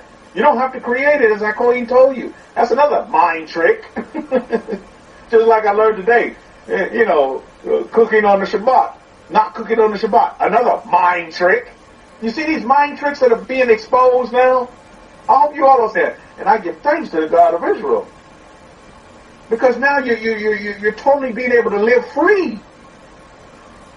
Instead of being fulfilled with a bunch of these mind tricks that are filling you up. And then at the end of the day, you're so filled up, yet you're still empty with all this knowledge and all your research. Oh, you're full of research. You're full of knowledge.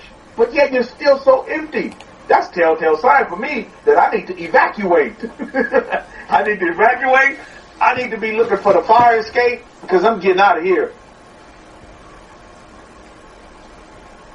You shouldn't be empty. You should be full. But full in a sense, full of joy, full of peace. So that no matter whatever scenario comes your way, because believe me, scenarios are going to happen, good and bad. Pharaoh is a great case study for that. Good and bad things happen to him, and he dictated those good and bad things were dictated by his decision-making process. Well, since this good thing happened, I'll decide to do this. Since this bad thing happened, I'll decide to do this. Don't do that. Pharaoh was controlled by his mind. His mind controlled him. So all of God, the creator of the heavens and the universe, had to do was throw a situation at Pharaoh. That's all he had to do. Because then he knew, oh, that's how he's going to harden his heart, because he was controlled by his heart. Think about it. The creator went right to his weakness. And that's just what happened today. Weakness, you need to expose your weaknesses for what they really are, so that you can deal with them.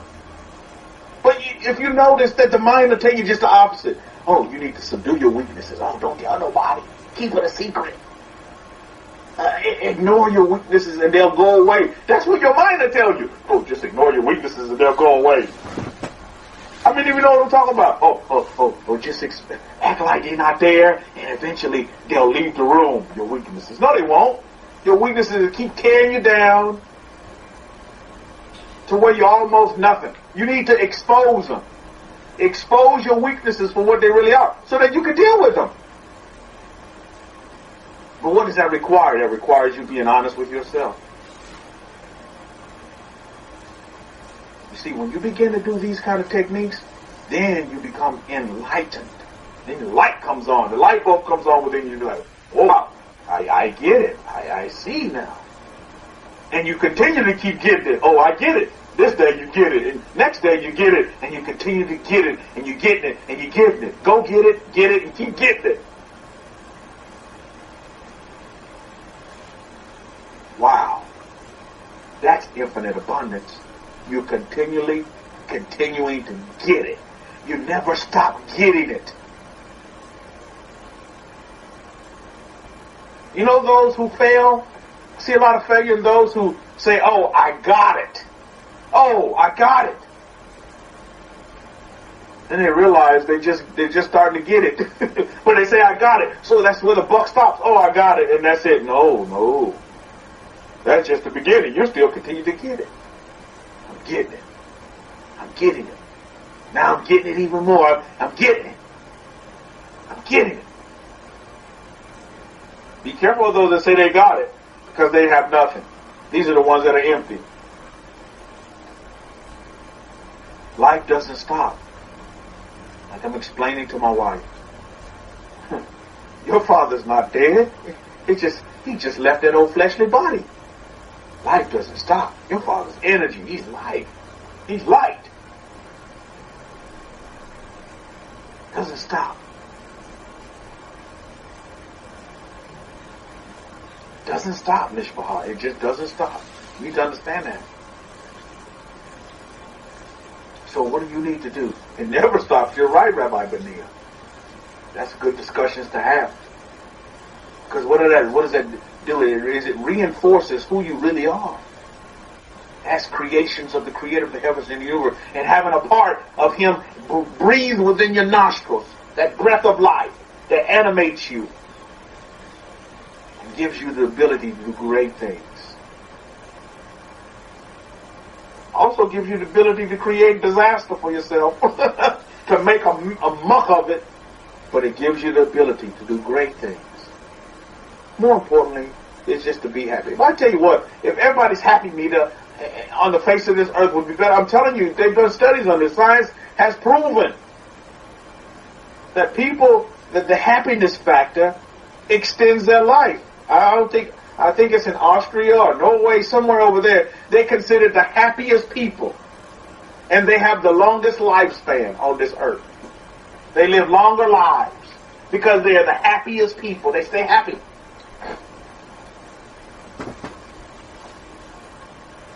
Happy people. What makes you happy? Some folks say happy wife, happy life. I agree with that one. It's one way that can make you happy. But there's a myriad of things that can make people happy. I encourage you to find what makes you happy. You don't have to copy Rabbi Simon Altab. You don't have to copy his template. I mean, you can if you want, if that's what literally makes you happy. But don't deny yourself of what yourself really desires, or what you want for yourself. Now there may be some similarities in that. So be it.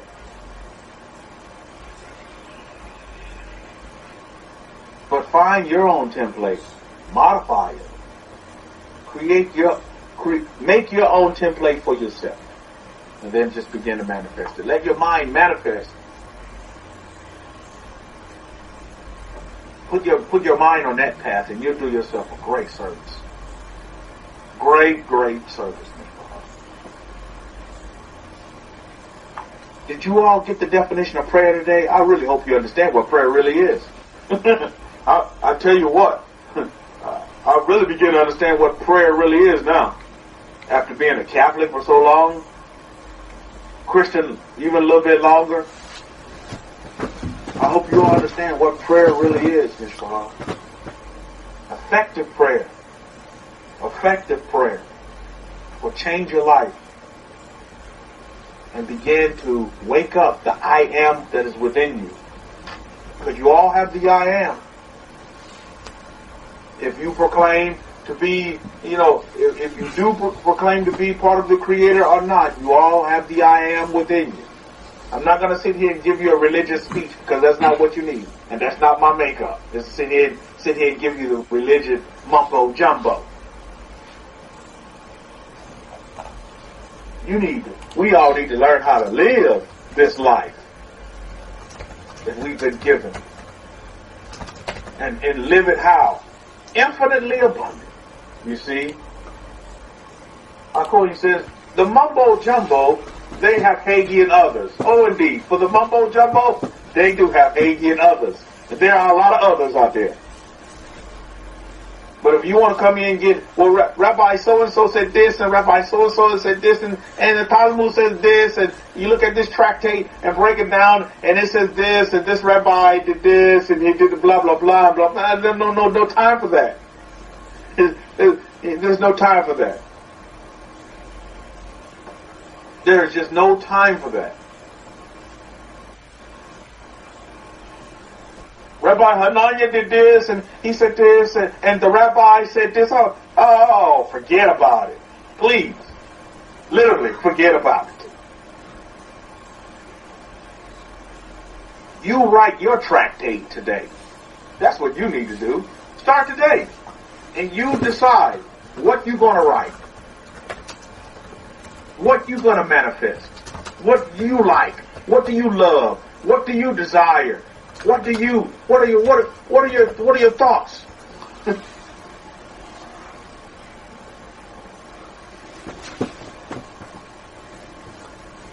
Cohen says, tractate named me and abundance.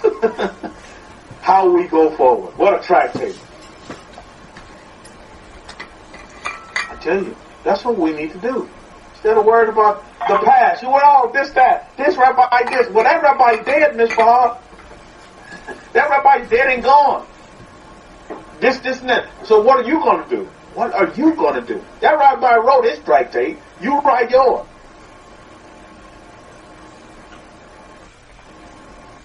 Well, I'm going to say I should do this, and you do what makes you happy. Do what makes you happy. Do what gives you peace. You'll do yourself a great service. And you'll find when you do that, all these other things will be attracted to you. If it's money, if it's that wife, if it's that husband. I'm telling you, some of you if you begin to do what you like, believe me, the attraction of that mate is going to come right to you. And it's going to be just what you wanted because they're probably going to like the same things you like. You might meet that male, that female doing what you like. They may be right there doing what they like. And then you guys find out that you like each other. That's great. What a great story to write. What a great story to tell your grandchildren. Oh, I met her, I met him doing what I like. And we both found out we both liked doing what we like. But you'll be surprised. And I'm telling you, when you go back to the I am model and the perfect law, I'm telling you, you'll be surprised how things are going to be manifested to you. The how side of things is really of no concern. You just keep desiring. Because the how side, I'm telling you, the how side, it'll be, I never in my wildest dreams that I thought my how would be in China. Way across many ponds, many rivers. I never thought. See, the how doesn't matter. But now I'm living the dream. Thanks to the son of Aaron. And to me taking over. Because believe me, I'm telling you from experience, my mind began to play tricks on me. Why the hell are you going to China? Yeah, my mind began to play, what the hell is a black man doing in China? That's what my mind was telling me. Mishpahah, I'm just being real with you. That's what it was for me. I was like, what the heck? But you know what? I didn't let that stop me. I didn't let my mind play tricks on me and say, no, okay, well then I'm going to excuse that. Let me just, let me go to Chinatown in San Francisco. That's better. Chinatown and Houston, that's good. No, I had to go to China. Go to the east. Yeah, because my mind began to do all of these things. Your mind when you begin to formulate, your mind is going to be, your mind's going to play tricks on you. It's going to tell you, oh, you don't need to do that. Why? Here's an easier way. Oh, that way is very hard. Your battle is with your mind. And you subjugated it. Because you've been run by your mind for a very, very long time. The mind has done got comfortable.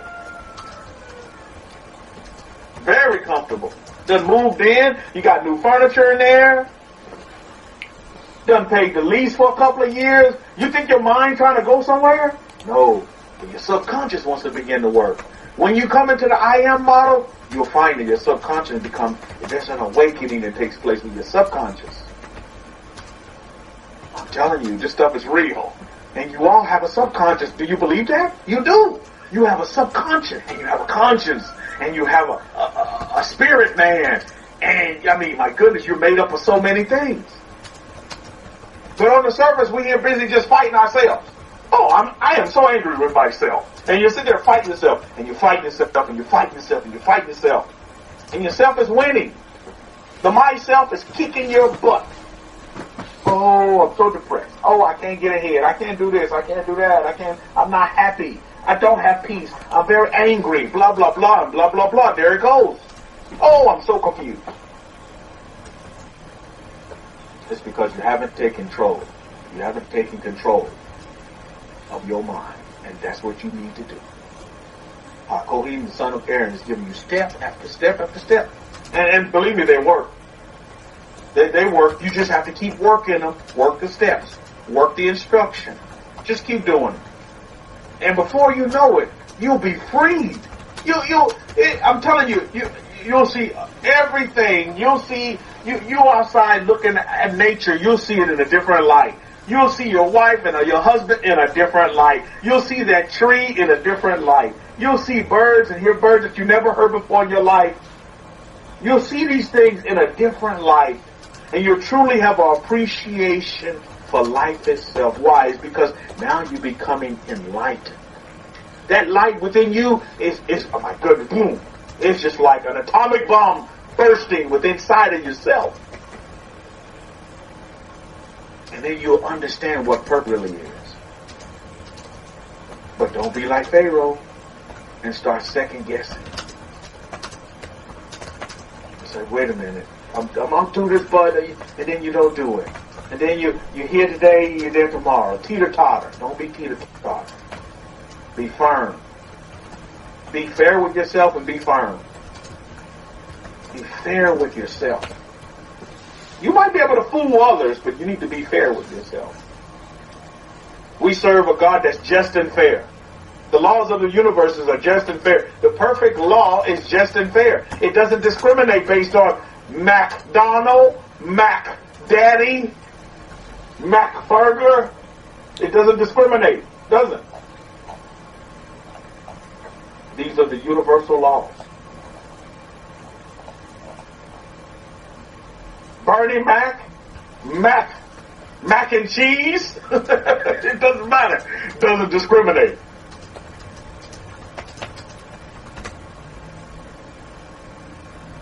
Yes, good humor is very important, luxury class. And I'll tell you, you need to laugh. I'm telling you, laughter is such a great medicine.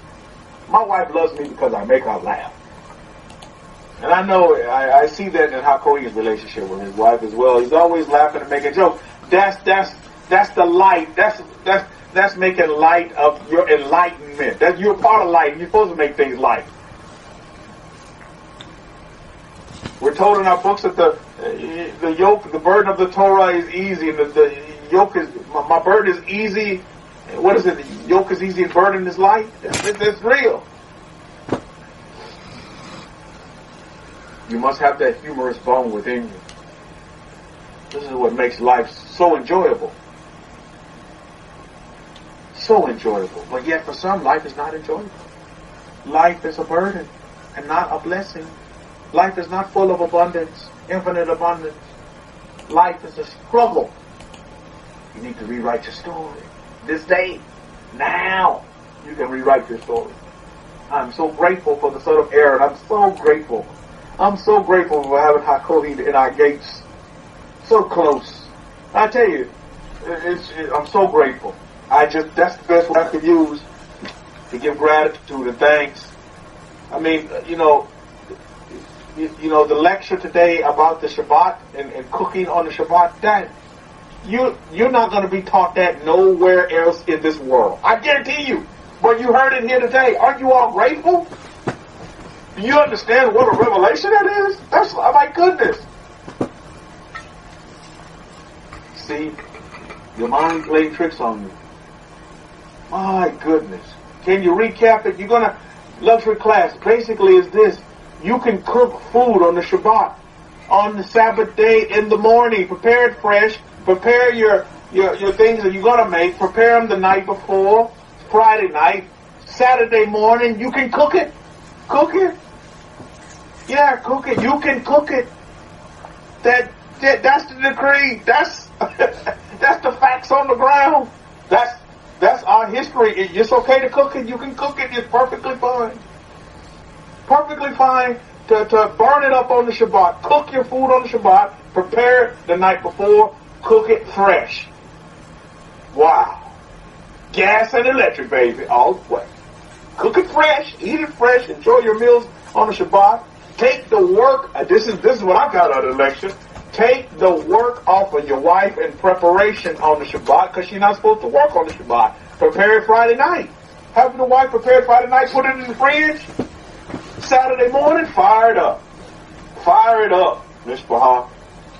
I'm telling you, what a revelation. I tell you, I got tired of eating microwavable food. That stuff got stale.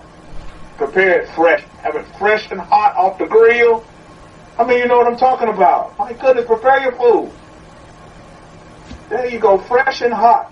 When HaKohen gave his leg, I'm telling you, nowhere in this world, you listen to me on YouTube, you won't hear this decree, this our history, this revelation, nowhere else in this world but from the son of Aaron. But yet, many people, oh, is he a Kohen or not? The proof is in the pudding. Chocolate pudding. Vanilla pudding. However well you like your pudding. You see? Megan, Shabbat Shalom to you. God bless you as well. So this is where we are. You see? HaKohen says it's in Exodus chapter 16, verse 23, in every Bible on the planet. My goodness. But yet, without the understanding. You see, you read it with your mind is playing tricks on you. And then, or you listen to somebody else. My goodness. You listen to somebody else tell you, well, this is the law, how it's supposed to be. So you're going to follow this custom and tradition. We're going to do it this way. And that's passed on and passed on and passed on and passed on and passed on and passed on. HaKohen is saying, bake that which you wish to bake today, and seethe that which you will seethe, and that which remaineth lay up for you to be kept until the morning. What does that mean? You're going to keep it till the morning and it's going to grow mold on it the whole day on the Shabbat? I mean, that became so clear to me. I was like, my goodness. I can sit here, look, I can imagine that dough just sitting there, flies on it, and it's collecting mold, and it's done already start deteriorating because of the, the yeast and all the processes and this, that, the other, and the third. And before you know it, it's not good nothing but for the pets and the animals, you see? Fresh. If any day you should eat fresh food, should it not be on the Sabbath day? Let's just reason together. Let's come together and reason for a minute. But do you see, can't see the road for the trees because of all of what religion has cropped up in front of us and tradition. Oh, it just says this, so Rabbi so-and-so said it was this, so this is the way we're going to do it. Wow. Wow. Everybody else is doing it totally the wrong way and misinterpreting the books. Somehow saying, The I am is, I believe, to have the trust certainty of I don't doubt the I am choice that is within myself. Is to have the mind of Hashem. Good increases for many good blessings versus I don't state of mind, belief of the negative ego. I don't believe to trust the mind's thoughts. Oh, indeed. Somehow, what you just basically said can be summed up in this. A lot of people are hoodwinked and bamboozled by the Jedi mind tricks. The mind tricks that the mind is playing on the I am. Because they don't know they have the I am, they just realize they have the I am. So now the mind is fighting against the I am. The myself, the mind is fighting against the I am and say, no. You can't think like that. You see? So I think that's very, very important to understand. Very, very important. You see, religion, you have to put it to the side. You see, because when you notice, what religion was Abraham? What religion was Noah? What religion was Adam? Different religion? Stamp? You see, you have to put that to the side and then look at the creation of the universe and the creator that created it and say, okay, what was his plan? His plan was for us to follow the universal law, you see. What is the perfect law? The perfect law is for you to be happy. Do what you do to be happy, because when you're happy, everybody around your circle of influence is going to be happy. And if they're not, they're going to leave you alone because they're going to think you're some kind of quack.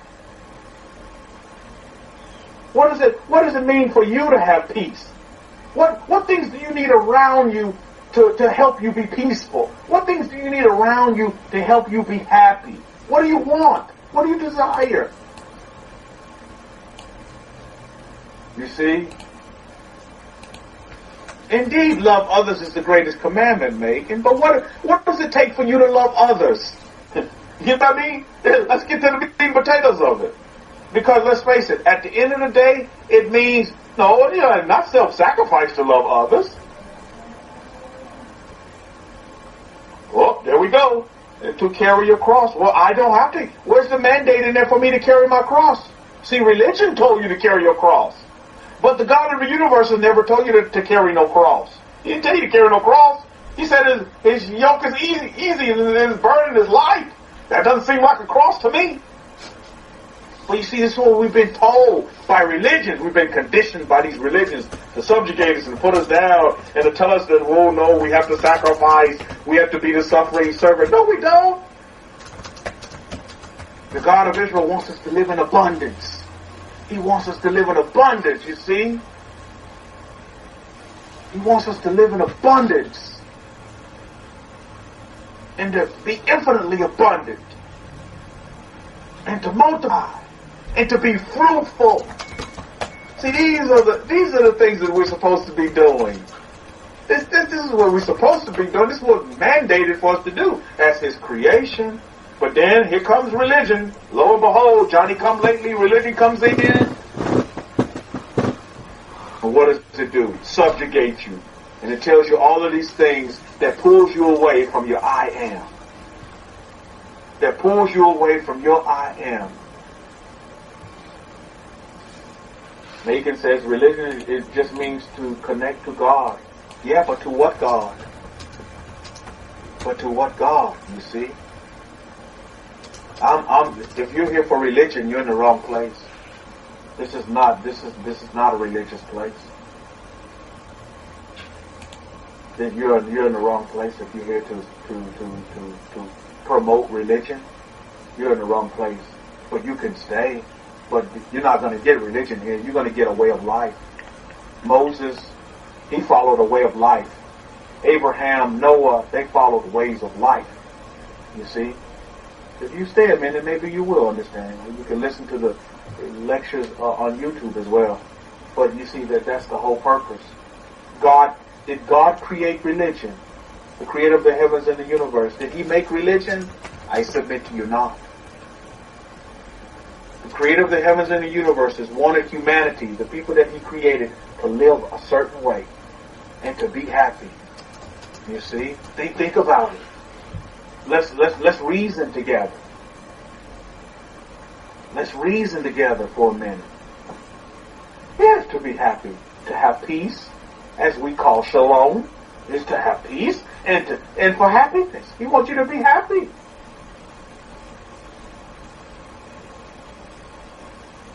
What do you think? What do you think happiness is a subset of? But love. Love is happiness, right? How are you going to show love to somebody else but you're not happy yourself? And you don't love yourself. You see what I mean? This is what we have to look at. And we can't put the creator of the heavens and the universe in a box and say, oh, this way is the right way, this way. But see, that's what religions want to tell you. Soon as you adapt a religion, you're going to put yourself in a box. Because then what about all these other religions out there? The question that I had in religion was, okay, whose religion is true? You know what I mean? If I'm in this religion, then what about that religion? Are they true and I'm wrong, or are they right and I'm wrong? You know what I mean? See, then you begin to put yourself in a box. You can't put the creator of the heavens and the universe in a box. You can't do that. He breathed into the nostrils of humanity for us to have, and then we take on a part of him. You see? And then what? And then we're supposed to just get on with one another, just like the Master Yeshua, Jesus of Nazareth, said. We're supposed to love our neighbor as we love ourselves. There's no religion in that. There's no religion in that. To love someone, to be kind to someone, to show compassion to someone, to show kindness to someone, to be happy. I mean, my goodness. So that's where we are. So the decision is on each and every individual to either go back to the God that's in them, and not be of two minds, and not be confused, and not be hoodwinked and bamboozled by what they've been fed, been spoon-fed over time, you see. And to respect other people's opinions, as they may have many thoughts that may not be of your life. But we can reason together, that's no problem. And I tell everyone best endeavors to you. If you decide that, you want to go a certain way, go that way and be happy. If that way makes you happy, I'm like, hey, Baruch Hashem, go be happy. In whatever state you want to be in. Because it is a state of being. But you create your state. You'll be responsible for you. Don't let outside forces be responsible for yourself. You be responsible for yourself. If you decide this is what you want to do, and this makes you happy, this gives you peace, I say, hey, go for it. Go for whatever it may be. Because at the end of the day, my thought for you is to have peace, is to have love towards humanity, show peace towards humanity, show kindness towards one another. This is what it's all about at the end of the day, right? This is what it's all about. Not in here spewing hatred. Not in here just because I don't agree with how you agree, or you don't agree that we can't get along, and we cannot converse. I can still love you through that, no problem. I love you that you made the choice and decision that you made, and that you're standing by what you stand for. I love you for that. I mean, there's nothing wrong with that. That's what makes humanity humanity. Is that if we can all begin to do that, truly love your neighbor as you love yourself, even though they may not agree with you, even though they may have another opinion. That's the beauty of it. But if I'm not here to cause confusion. I'm just here to teach you the facts. Ambassador of Christ is back. Okay, you're back. Welcome back. So what it's all about. How to live that life, and to live that life more fruitful, more abundantly, and super abundantly, and infinitely abundant. If religion is leaving you in abundance, I encourage you to stay in your religion. If religion makes you happy, I encourage you to stay in your religion. It didn't make me happy. But if it makes you happy, stay in your religion. If that pastor, you just adore him and you get peace with your pastor, then stay with your pastor and be happy. Best endeavors to you. I wish you only the best. But if you have doubt, and if you have worry, and if you're confused, these are telltale signs that, something is not in agreement with your spirit man. You may want to go look elsewhere than playing the same old record. You may want to, look at, well, maybe this isn't right. Maybe there is something else outside of this. But if you just go through the motions because grandmama did it, this grandmama did it, blah, blah, blah, my family did it, then, hey, I wish you all the best. I'm telling you, the creator of the heavens and the universes put you on this earth for a purpose. And it's not to be subjugated, but to have an abundance of a life, to have a fruitful life, to have a life of multiplicity. And if you can find that, and whatever you want to call it, and whatever floats your boat, then you'll find that and you'll be happy. Then you continue to ask questions and you go to where you're comfortable. Go to where you're comfortable and where you fit. But at the end of the day, you got to stand before the creator of the heavens and the universe and be held accountable. I don't care what you call him. I don't care what you call him, God, Lord, none of that. That doesn't matter at the end of the day. Because one day you will take your last breath and you will be held accountable for what you do here on this earth. That's just, put religion to all that to the side. Put all that to the side. All that to the side. And just understand that point. And you do yourself a great service.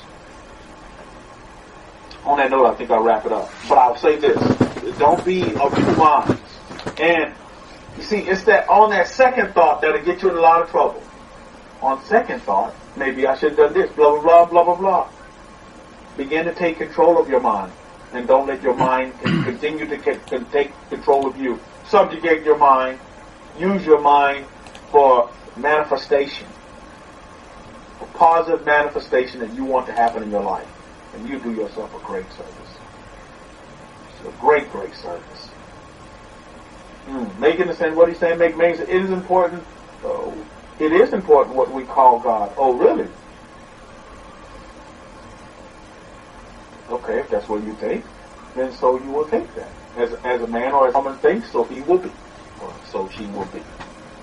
So, that's where we are with that, and I think if there's any questions that are pertinent to the lecture, pertinent to where we are in today's time, I'll take questions now.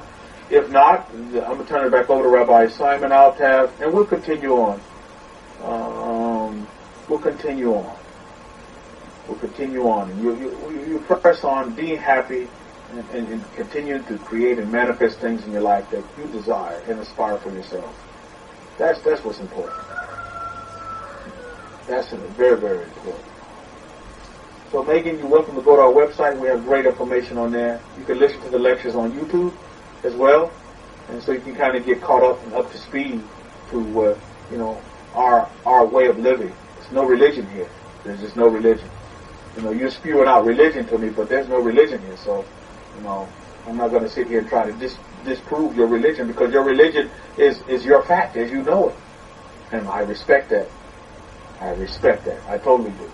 So on that note, I'll close it up on this end, and we'll leave it for another time. But I would encourage you to go back and look at Pharaoh as a case study. You see, look at Pharaoh as a case study and use him.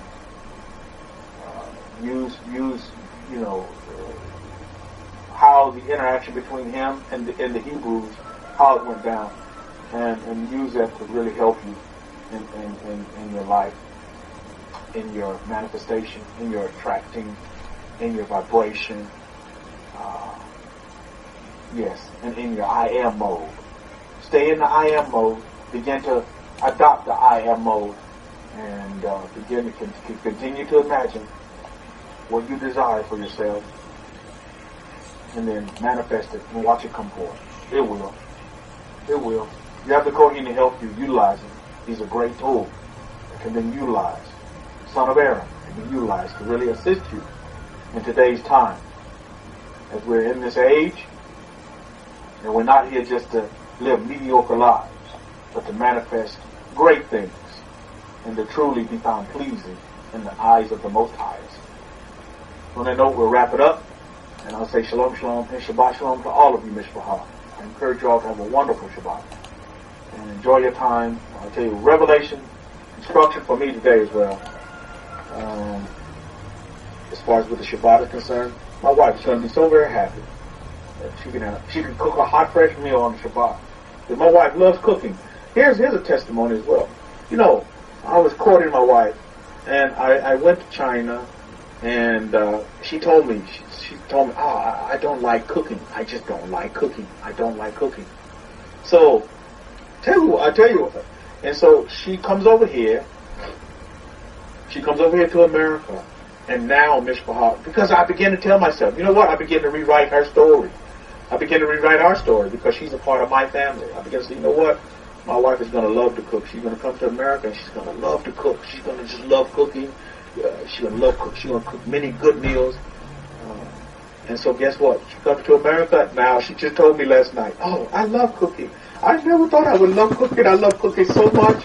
And all she does is she spends time on her phone looking at recipes and cooking, and we're buying these things. She just loves cooking now. Cooking. Why, she made some bread last night. I was biting my fingers off when we got home from Corpus Christi. I'm there biting my finger. She come home from wanting to cook, and she's cooking. I'm like, Baruch Hashem. You see, Baruch Hashem. Manifestation fulfilled. You see? So again, as a man thinks, so he will be. As a woman thinks, so she will be. That's what you're going to be.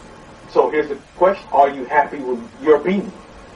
If you're not happy with your being, then you may want to go reassess your process and reassess, truly, what you think. And is what you're thinking, is it right? Because it may not be right what you're thinking. It just may not be. May not be right. You just may be understanding it all wrong. You ever thought about that? You ever thought, well, you know what? I could be wrong. You ever thought about that factor? And you could be. But it takes a strong man, a strong woman to admit that they're wrong. And that they need to change something. Maybe they need to reassess their situation. You see, because everybody in this world wants to be right for some reason. Nobody wants to admit failure or admit that they need to change. See, failure is just another opportunity for you to have more success. You got to try it a different way. You just can't keep going down the same old road and thinking that there's something that's going to change. You can't keep going the same old road and thinking that you're going to get to another destination. The same old road is going to take you to the same destination. You may need to change your road. You see? Don't reinvent the wheel. You're right, but what? You're right, Megan. So here's the question: what's the first wheel? Where is the wheel? Well, the wheel is the problem. Many people have picked the wrong wheel. They haven't gone back to the wheel. They're just buying many wheels. But you got to go back to the wheel. Isn't that what Master Yeshua said? He said that if you want to get into the kingdom of heaven, and I'm paraphrasing, then you have to obey the will of the Father. What's the Father's will? Where do I find that will? You see, that's what Jesus said. You can't get into the kingdom of heaven unless you obey the will of my Father. Well, you better get on the Father's will. That's going to be important. That's what Jesus said. Jesus didn't say get on his will. He said get on my Father's will. So we need to roll with that wheel, and we do ourselves a great service.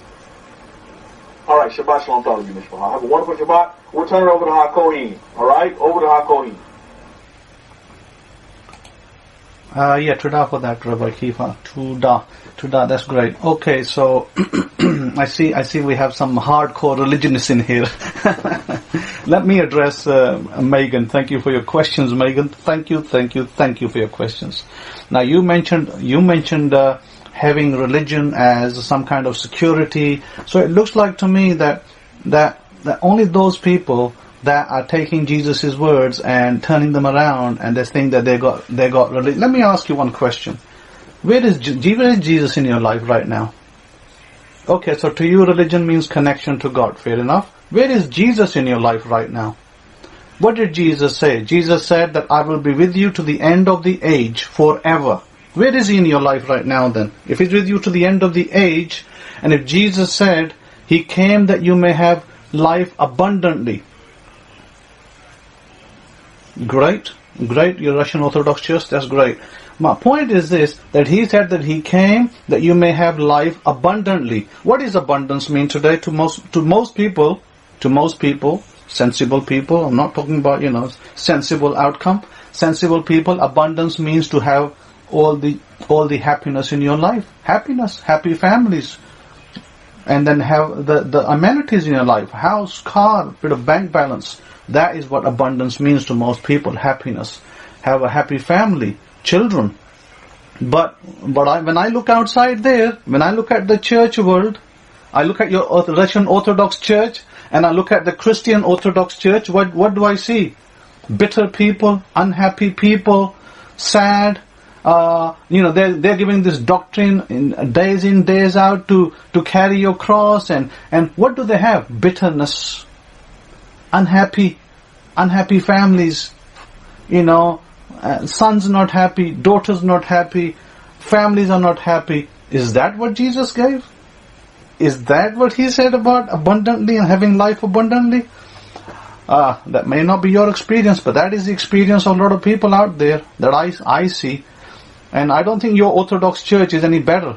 I mean, let's not pretend. Let's not pretend and foster something that is not. Orthodox Church is the worst place to be right today. Right place is my sister-in-law was in the Orthodox Church one time as well. Worst place to be. Today she is very happy. She's not part of the Orthodox Church. So my point is very simple. Jesus gave us reality. Reality, by the way, is not found in churches today mostly, because what did Jesus say? He said, go out, do, and He said, you will do greater miracles than I am. Is the Orthodox Church doing great miracles today? I don't think so. Russian Orthodox Church today is not doing any miracles. Well, forget about great miracles. Did they invent the plane? Did they invent the car? Did Russian Orthodox Church invent the plane or the car? No, they didn't.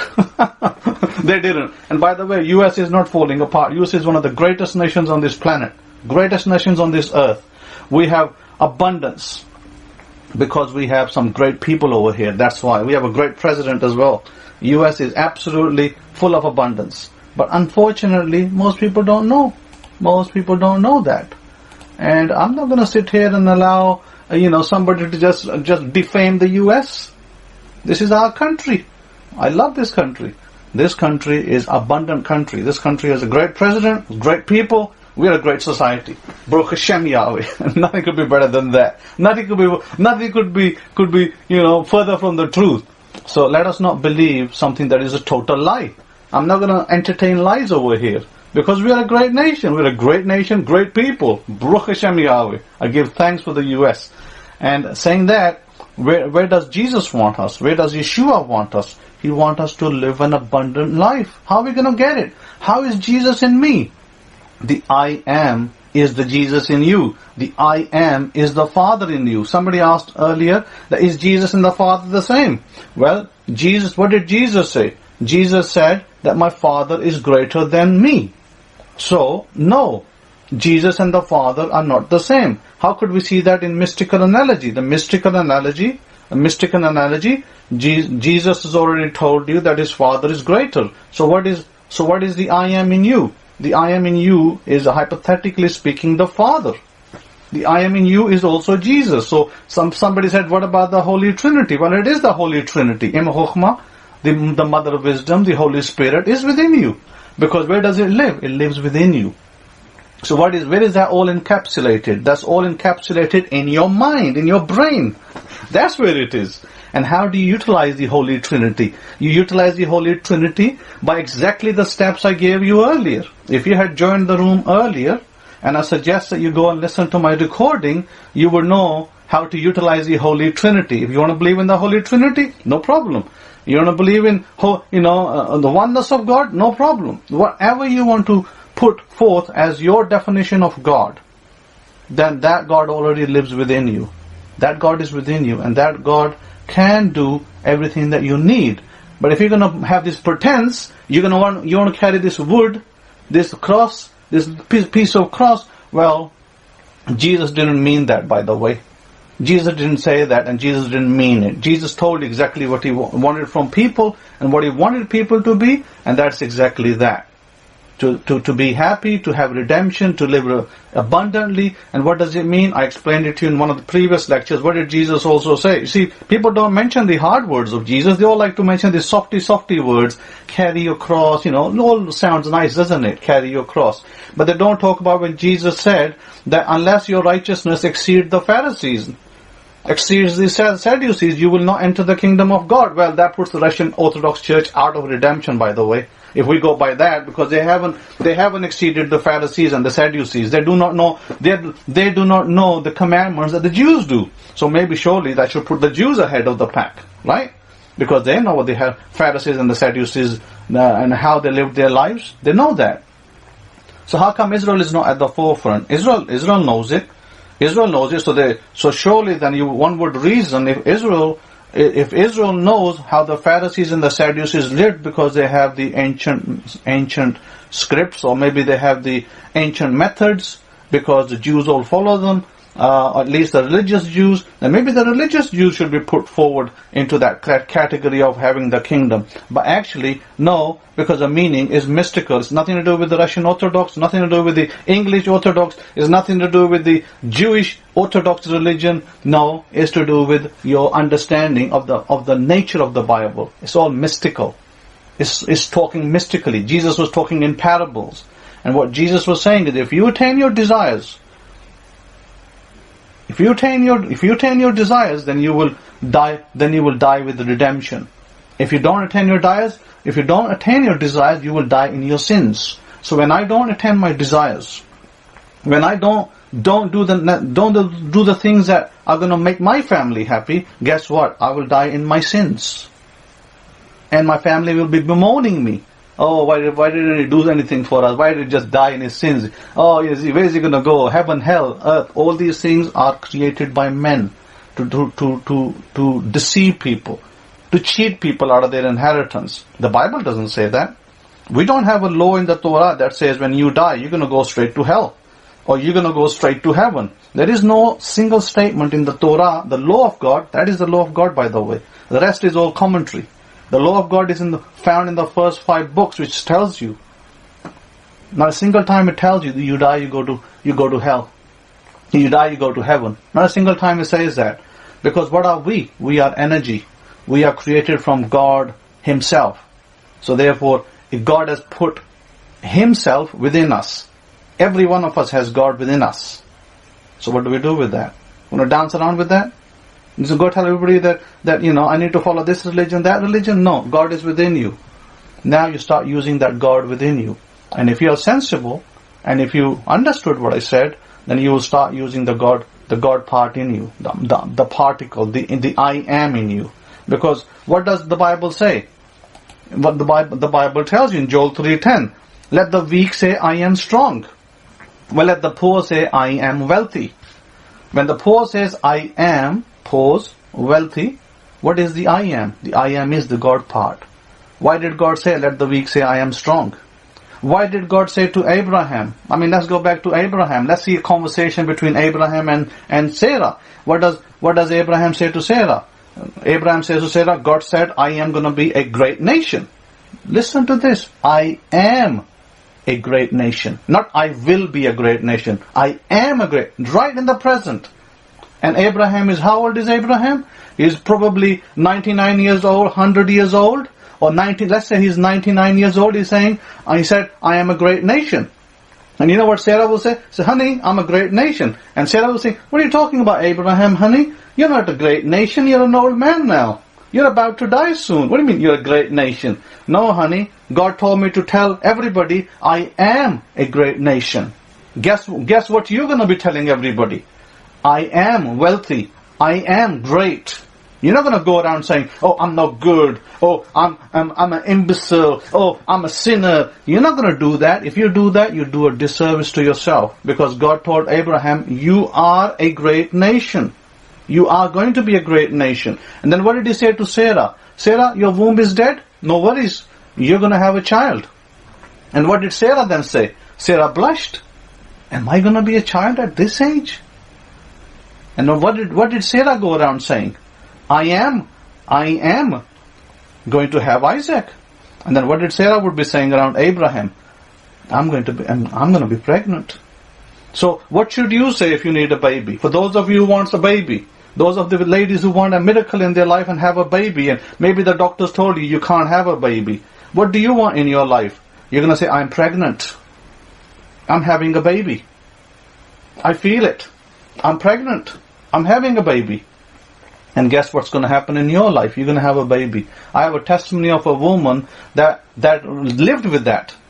A woman's testimony is that she lived with that thought. She said, I'm going to have a baby, and I'm going to then take time off, and I'm going to do this, and I'm going to set the room up like that. For 22 years, this woman kept saying that. I am having a baby. I'm going to take time off. I'm going to go do this. Then I'm going to go do that. And guess what happened in her life? It took her 22 years to get pregnant.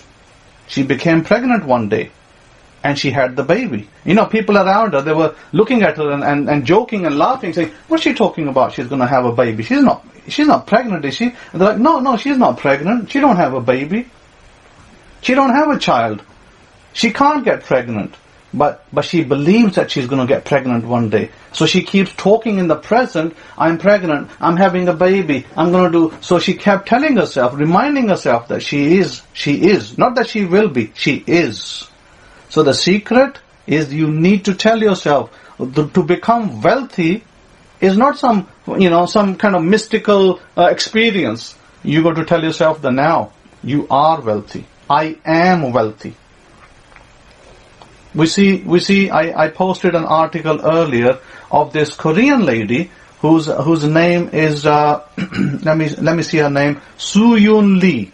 So this woman's name is Soo Yoon Lee. She's a journalist. She's a wealth guru, and she basically told the people. And this article was reported in the Daily Mail in England, and she said that this is the headline: Korean finance guru claims the secret to becoming rich is pretending you're wealthy no matter what's in your wallet, and the positive energy will attract more money. What does that tell you? What is actually she teaching the people? What is she teaching the people? She is teaching the people that to become wealthy, you need to have the belief, exactly what Jesus said. If you believe that you have it, it will be yours. Exactly that. So what is the important part is the belief and the feeling that you are in that right now. Not will be. The will be the wrong statement. I am right now. Because the I am lives in you right now, today. So, you're going through financial issues. Guess what? You can resolve them in 5 minutes. Sit down and start visioning that you're no longer in financial issues. Sit down and do that. Exact steps I told you, follow it through. Change the script. See yourself in financial abundance instead of financial hardship. And guess what's going to happen? It's going to change your world around you. You are calling in your new world with yourself, with your I am. Okay, so you might say, oh, I'm having a terrible relationship right now with my spouse. No problem. Change the script. Change the script. Have a beautiful relationship with your spouse. Start doing it. Start believing it. This is not name it, claim it. This is definitely nothing to do with name it, claim it. This is actually you believing it. You believing it just as Jesus of Nazareth said, believe it and you shall have it. This is where you put the belief to action. The belief to action is a process, and that process has to be followed. I followed that process, and I'm here, ambassador of Christ. You might be just the ambassador of Christ. I'm actually the Kohen in the gate. There's a whole bit of difference there. Whole lot of difference. I actually been there. I got the t-shirt, and I can prove it as well in my life. So, Let's not make this a joking match. But I'm telling you that if you want something in your life, you've got to put the belief first. 20 years ago, that God said to me, I will be in the US one day, and I said, I believe it, and I'll be in the US one day. And I believed it every day. I said to my every week probably, I said to myself, I'm going to be in the US. I've been to the US 50,000 times, kind of like, not literally, but I came many times. I came sometimes 2 times a year, sometimes 3 times a year from England to visit and went back. But I said to myself, I will be in the US. I wasn't talking about visiting in the US. I was talking about living in the US. I believed it. And here I am today in 2019 living here. So therefore, this is not the case. And I'm going to, shut you out of your misery, because that's about, you got nothing to say other than, put out your little religious guilt feelings about, believe this, believe that, Jesus said this, Jesus said, no, this is not what we are here for. If you want to take Jesus' words for what they really were, then start believing what other words he gave. Don't misquote. Don't misquote from our scriptures. We are Jews, by the way. I'm Jewish by heritage and birth. So don't tell me what our scriptures say. So don't come around the way and say that.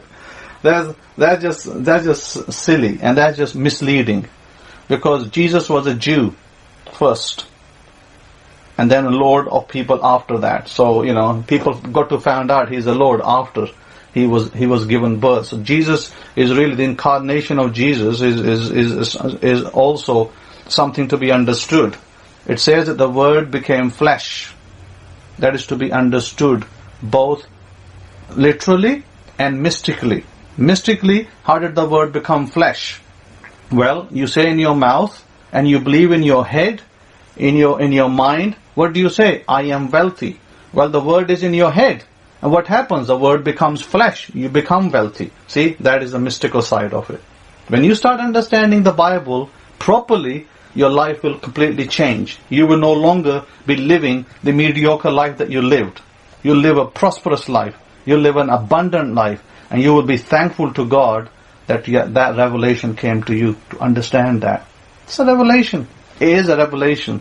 I read these stories of the past, how some people lived in religious dogma and how bitter their lives were until they came out of that dogma.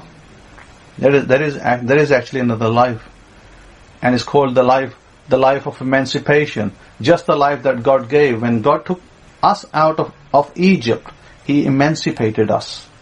We were not emancipated to be then put in bondage by religion, by the so-called rabbis and the Pharisees and the Sadducees. No, that wasn't done for that reason. We were emancipated to be a free people, and we are a free people. Shem Yahweh. We're a free people, and we should live free lives. So you all have it in you. All of you have it in you. You can all have it. You can have your pies and you can eat it as well. But write your script. Write your script. Direct your movie. Introduce the actors that you desire. Introduce the actors and you will have your life. And you will no longer be like, oh Rabbi, I'm lonely. Oh Rabbi, I don't have a wife. Oh Rabbi, I don't have a job. You will have all of that. All of that is in the realms of possibility. Capability. You're all capable people. You're all possible people. Never say never. But what happens is half of the time you hamper yourselves. I had this man wrote to me.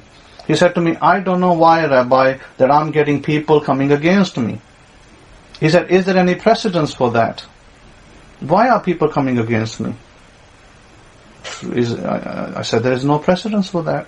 I said the problem is not the people, it's you. You are the problem. Change your script. And he didn't understand me. He didn't understand what I said. I said, change your view of the world. Because when you keep viewing the world and you keep thinking from your thoughts, remember praying ceasingly. When you keep praying ceasingly that I am black and I am, people are racist against me, and maybe they're racist against me because I'm Indian, or maybe because I'm Mexican they're racist against me. And so when you keep thinking, when you keep ceasing, your prayer keeps ceasingly doing that. Ceasing in your mind, your prayer is that I'm Mexican, I'm Mexican, I'm Mexican, people are racist against me, people are racist against me. Guess what's going to happen to you? That's your script. That's what's going to come around. So I explained to this person in simple terms. I said, change your view. Change your view and the world will change. And a lot of the people today that I know have this worldview. Their worldview is this, that white is against me, I am black, I am brown, I am Mexican, I'm Korean, I'm Chinese or whatever. They have this worldview. And that worldview needs to go. But I'll tell you, Chinese don't have that worldview. I'll just kind of name Chinese and Korean. Chinese and Koreans don't have that worldview. But that worldview is found in the other people, some of the other people, some of the other races. And so therefore, that worldview needs to change. When you change your worldview, when you change your script, and your ceasingly prayer is no longer, I am, such and such, and everybody's racist against me, because I'm such and such. When you change that script, and you start reading your script as, I am great, I am infinite abundance, I am wealthy, I am happy, people love me, I am loved. So your script should be, I am loved. Then guess what's going to happen in your life? Your life's going to change. You're going to find that people start loving you. You're going to find that your script is causing, that world is solidifying. That world you're calling it into action. Every day you're calling it into action. And what happens, you're solidifying what's your prayer, your ceasing prayer is what? I am great, I'm happy, I'm loved. What's happening around you? It's solidifying your worldview. Those things are beginning to take shape. Remember how God created the world? It says, God spoke the world into existence. There's a secret there. You speak your world into existence. Speak your word and it will come into existence in front of you. You love that world that you're going to call into existence. Because creation is finished. Creation is done. You're no longer going to create a new world. You're only going to call what's already there. Your house is created. Your wife is created. Your husband is created. Your car is created. Everything is created. You got to reel it in. Like, throw that hook out there and reel it in. You wrap this little fishing hook. You put the fishing hook out there. You reel it in, and there you have it. There's your great big fish. Exactly as you named it.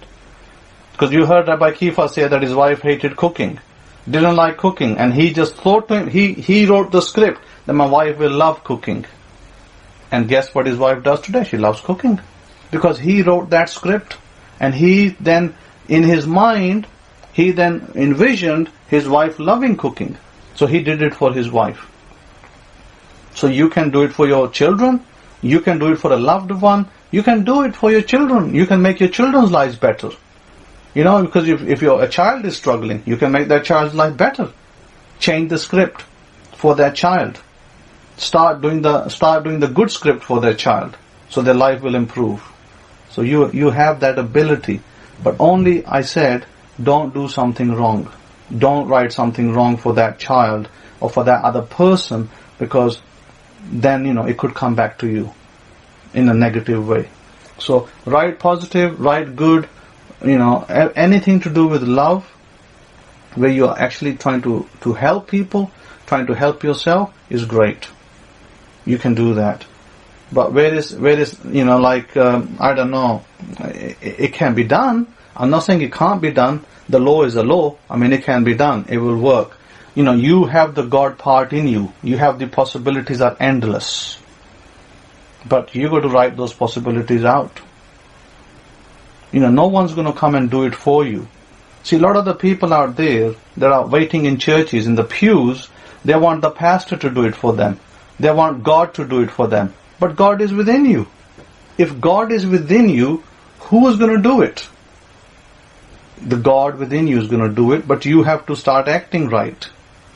So you got to pull yourselves up by your pants, as they say in America. I was kind of laughing about the word pants. Because, pants in England is kind of like a slang for something going wrong. Pants! It's like something's gone wrong. Here in America, they use it for trousers. We call it trousers in England. They call it pants over here.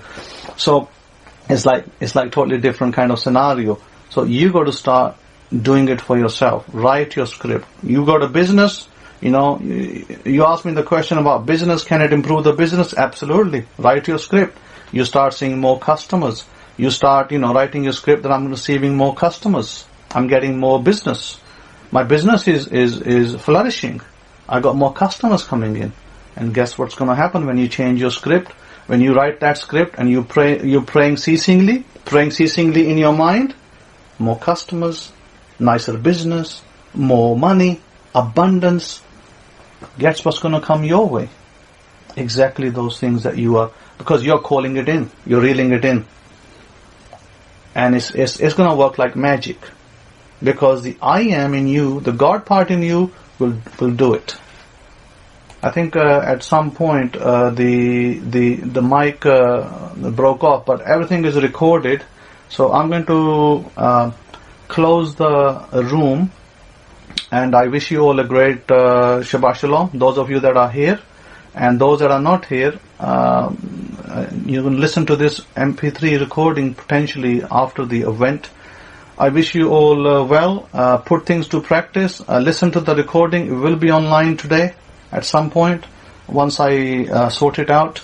And there's a lot of good stuff in there that you'll be able to help you. I suggest you listen to it a few times, because if you listen to it a few times, it will help you to solidify the things I said. Now I want to just go back over a little bit over the earlier thing about cooking. Preparation needs to be done on Friday, so that anything that's remaining can be done. Cooking can be done in the morning, so that preparation should not be done on the Sabbath itself, because that's meant to be done earlier.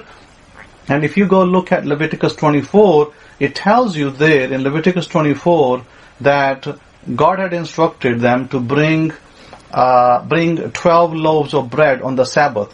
Now, can anybody tell me when were those loaves baked, by the way? And were the Kohanim baking the loaves themselves? Did you see the Kohanim, kneading the dough with their hands and baking them? Does it say anywhere there that the Kohanim had to knead the dough and bake it themselves? No, it doesn't. What it does say is that the absolutely line princess, the loaves were baked in the morning on the Sabbath day, not by the Kohanim. The Kohanim didn't bake them. Some other women, some other men, they were taking part in that particular ritual to bake the bread. Guess when it happened? Guess when the fire was lit? On the Sabbath day. See, it's right there. It's right there, but religion will never tell you that. Religion will tell you, Judaism will tell you, no, don't do anything on the Shabbat, don't light the fire. That's what religion will teach you. But I will tell you that is not how it was. Our people were more freer than what religion has made them. So, that's the difference between religion and facts on the ground that occurred in the past. And it's right there. It's right there in the Bible. It's not like I didn't make this Bible. This was written years ago by our ancestors. These scripts, they're written years ago, and then they're translated. So it's all there. It's all there, but it's the interpretation that got twisted. I wouldn't say got lost, got twisted. It got twisted in the process, and religion took on another head. So all these different heads of religion that came up. So it depends on what head you follow. Again, it comes down to who do you listen to. Abrahu, you're asking the question, if I have a frozen meal that is cooked, but it can be microwaved or cooked on a stove for eating. Absolutely, Abrahu. It doesn't. You can cook it on a stove, as long as your pre-cooked meal. I mean, if it's frozen, you can do it. Absolutely, and you could have that meal prepared. I mean, let's say if it wasn't frozen. Let's say if you just cooked the meal, not cooked it, you prepared it Friday. I don't know. I'm just giving an example. You prepared a meal on Friday. You cut your carrots and your potatoes and all that. You kind of all prepared it. You said Saturday morning I'm gonna make it fresh. You can do that. That's possible. Adelia saying, how about using hot water when the weather is really cold? You can do that. No problem. Everything is possible. So, like for instance, and the Orthodox, I guess the orthodoxy teaching of Rabbinic Judaism is that you need to, if you take water and you need to boil it Friday and then you can reboil it Saturday, that is no longer true. You can boil fresh water on Saturday. Okay? That is no longer true because we're not following Orthodoxy or Rabbinic Judaism. We are following Torah. Torah says I can do it, and so I can. I can boil my water on Saturday morning without a worry. I can boil my milk on Saturday morning without a worry, straight out of the fridge. So it's no problem. So having said that, don't let that hinder you. Don't think, I got to boil my kettle Friday night in order to reboil again on Saturday, and because that's termed cooking by Rabbinic Judaism. Actually, Torah doesn't call it cooking. Torah permits you to do that. Because Torah told you, prepare everything, bake what you want to bake today, prepare everything, but leave some for tomorrow morning. Why? Because what I'm going to bake today, I'm going to eat today. But I need to have fresh food tomorrow. And that's going to be cooked tomorrow, by the way. I want to prepare it today for cooking tomorrow. That's what the Torah means. And that's what, the Torah doesn't mean anything less than that. So you have a lot of freedom. You have a lot of freedom in that what the Torah wants to do, the law wants to free you. The law wants to make sure that you have time for your families. In other words, if you prepared your food, preparation food doesn't mean it's cooked. It means preparation means preparation. If I'm gonna, let me give you an example. If I'm gonna make okra, right? Okra is gonna be my meal on Saturday with bread, perhaps. And so what I do is I chop the okra up. I make it I wash it, I chop it up, I leave it Friday night, then Saturday morning I cook it. That's what the Torah is telling you. Torah is saying to you that don't prepare it on the Saturday. Don't wake up Saturday morning and say, let me chop my okra now, let me prepare it, let me wash it or do. No, don't need to do any of that. All of that should be done the day before, the night before. And in the morning, you cook fresh okra. Straight warm out of the pot. That's what the actual teaching, that's what the actual commandment is. The commandment is that there is freedom of movement. And there's freedom of movement in your life as well. You can drive your car, as I think once I instructed you that you can drive your car, and because the Torah speaks about it. Torah speaks about driving your car. In other words, it tells you a donkey running on the Sabbath. So what's that donkey doing running on the Sabbath when you're not supposed to drive a car? Again, that's another bad teaching out of you know who. Yes, Eddie, you can do that. I mean, of course, there's always going to be the unexpected. Sometimes you get unexpected guests. Then yeah, you have to do that. You have to do that. What you have to do, and it's permitted. So the only thing, remember, lighting a fire must be understood in the context of work, not cooking. That's the problem. The problem is when we envelope the two together, we're going to have a problem. Then you can't light a fire at all. So lighting a fire only under the guise of work. If you have to light a fire, if you're a blacksmith and you have to light a fire to melt your iron, then of course that's work. You're not going to do that on the Sabbath. That's not allowed. But if you're lighting your fire to cook your meal, that is permitted. You can use a crock pot method, definitely. Again, that's more Jewish theology. But I don't use crock pots. I have the stove pot. I have the stove and I have my pots right here to do it straight away there and then. I kind of pre-cook my meals and I just warm them up on the Sabbath. So no problem. But like I said, you can. Cooking is in the realms of possibility. And if you want to have it fresh, like if you take chicken for example, you want to roast it. You prepare your chicken, you marinate it Friday night and Saturday, you roast it. Great. It works. You can light your fire to do that. Whether it's electric fire or gas fire, you can do that. It's permitted. Torah did not restrict you from lighting fire to live. Torah only restricted you and only told you that don't work on that day. Work means manual labor of some type. But as you know that these days we have firemen, we have policemen, we have doctors. They have to work on the Sabbath. That's a given. those people can't take a day off and say, well, ambulance service is closed today, and people need to go emergency, then they need the ambulance. So again, sensibility is the key. Okay, with that, I'll wish you a great Shabbat and have a great day, a great week ahead. Until next time, Shabbat Shalom. Shalom, Shalom.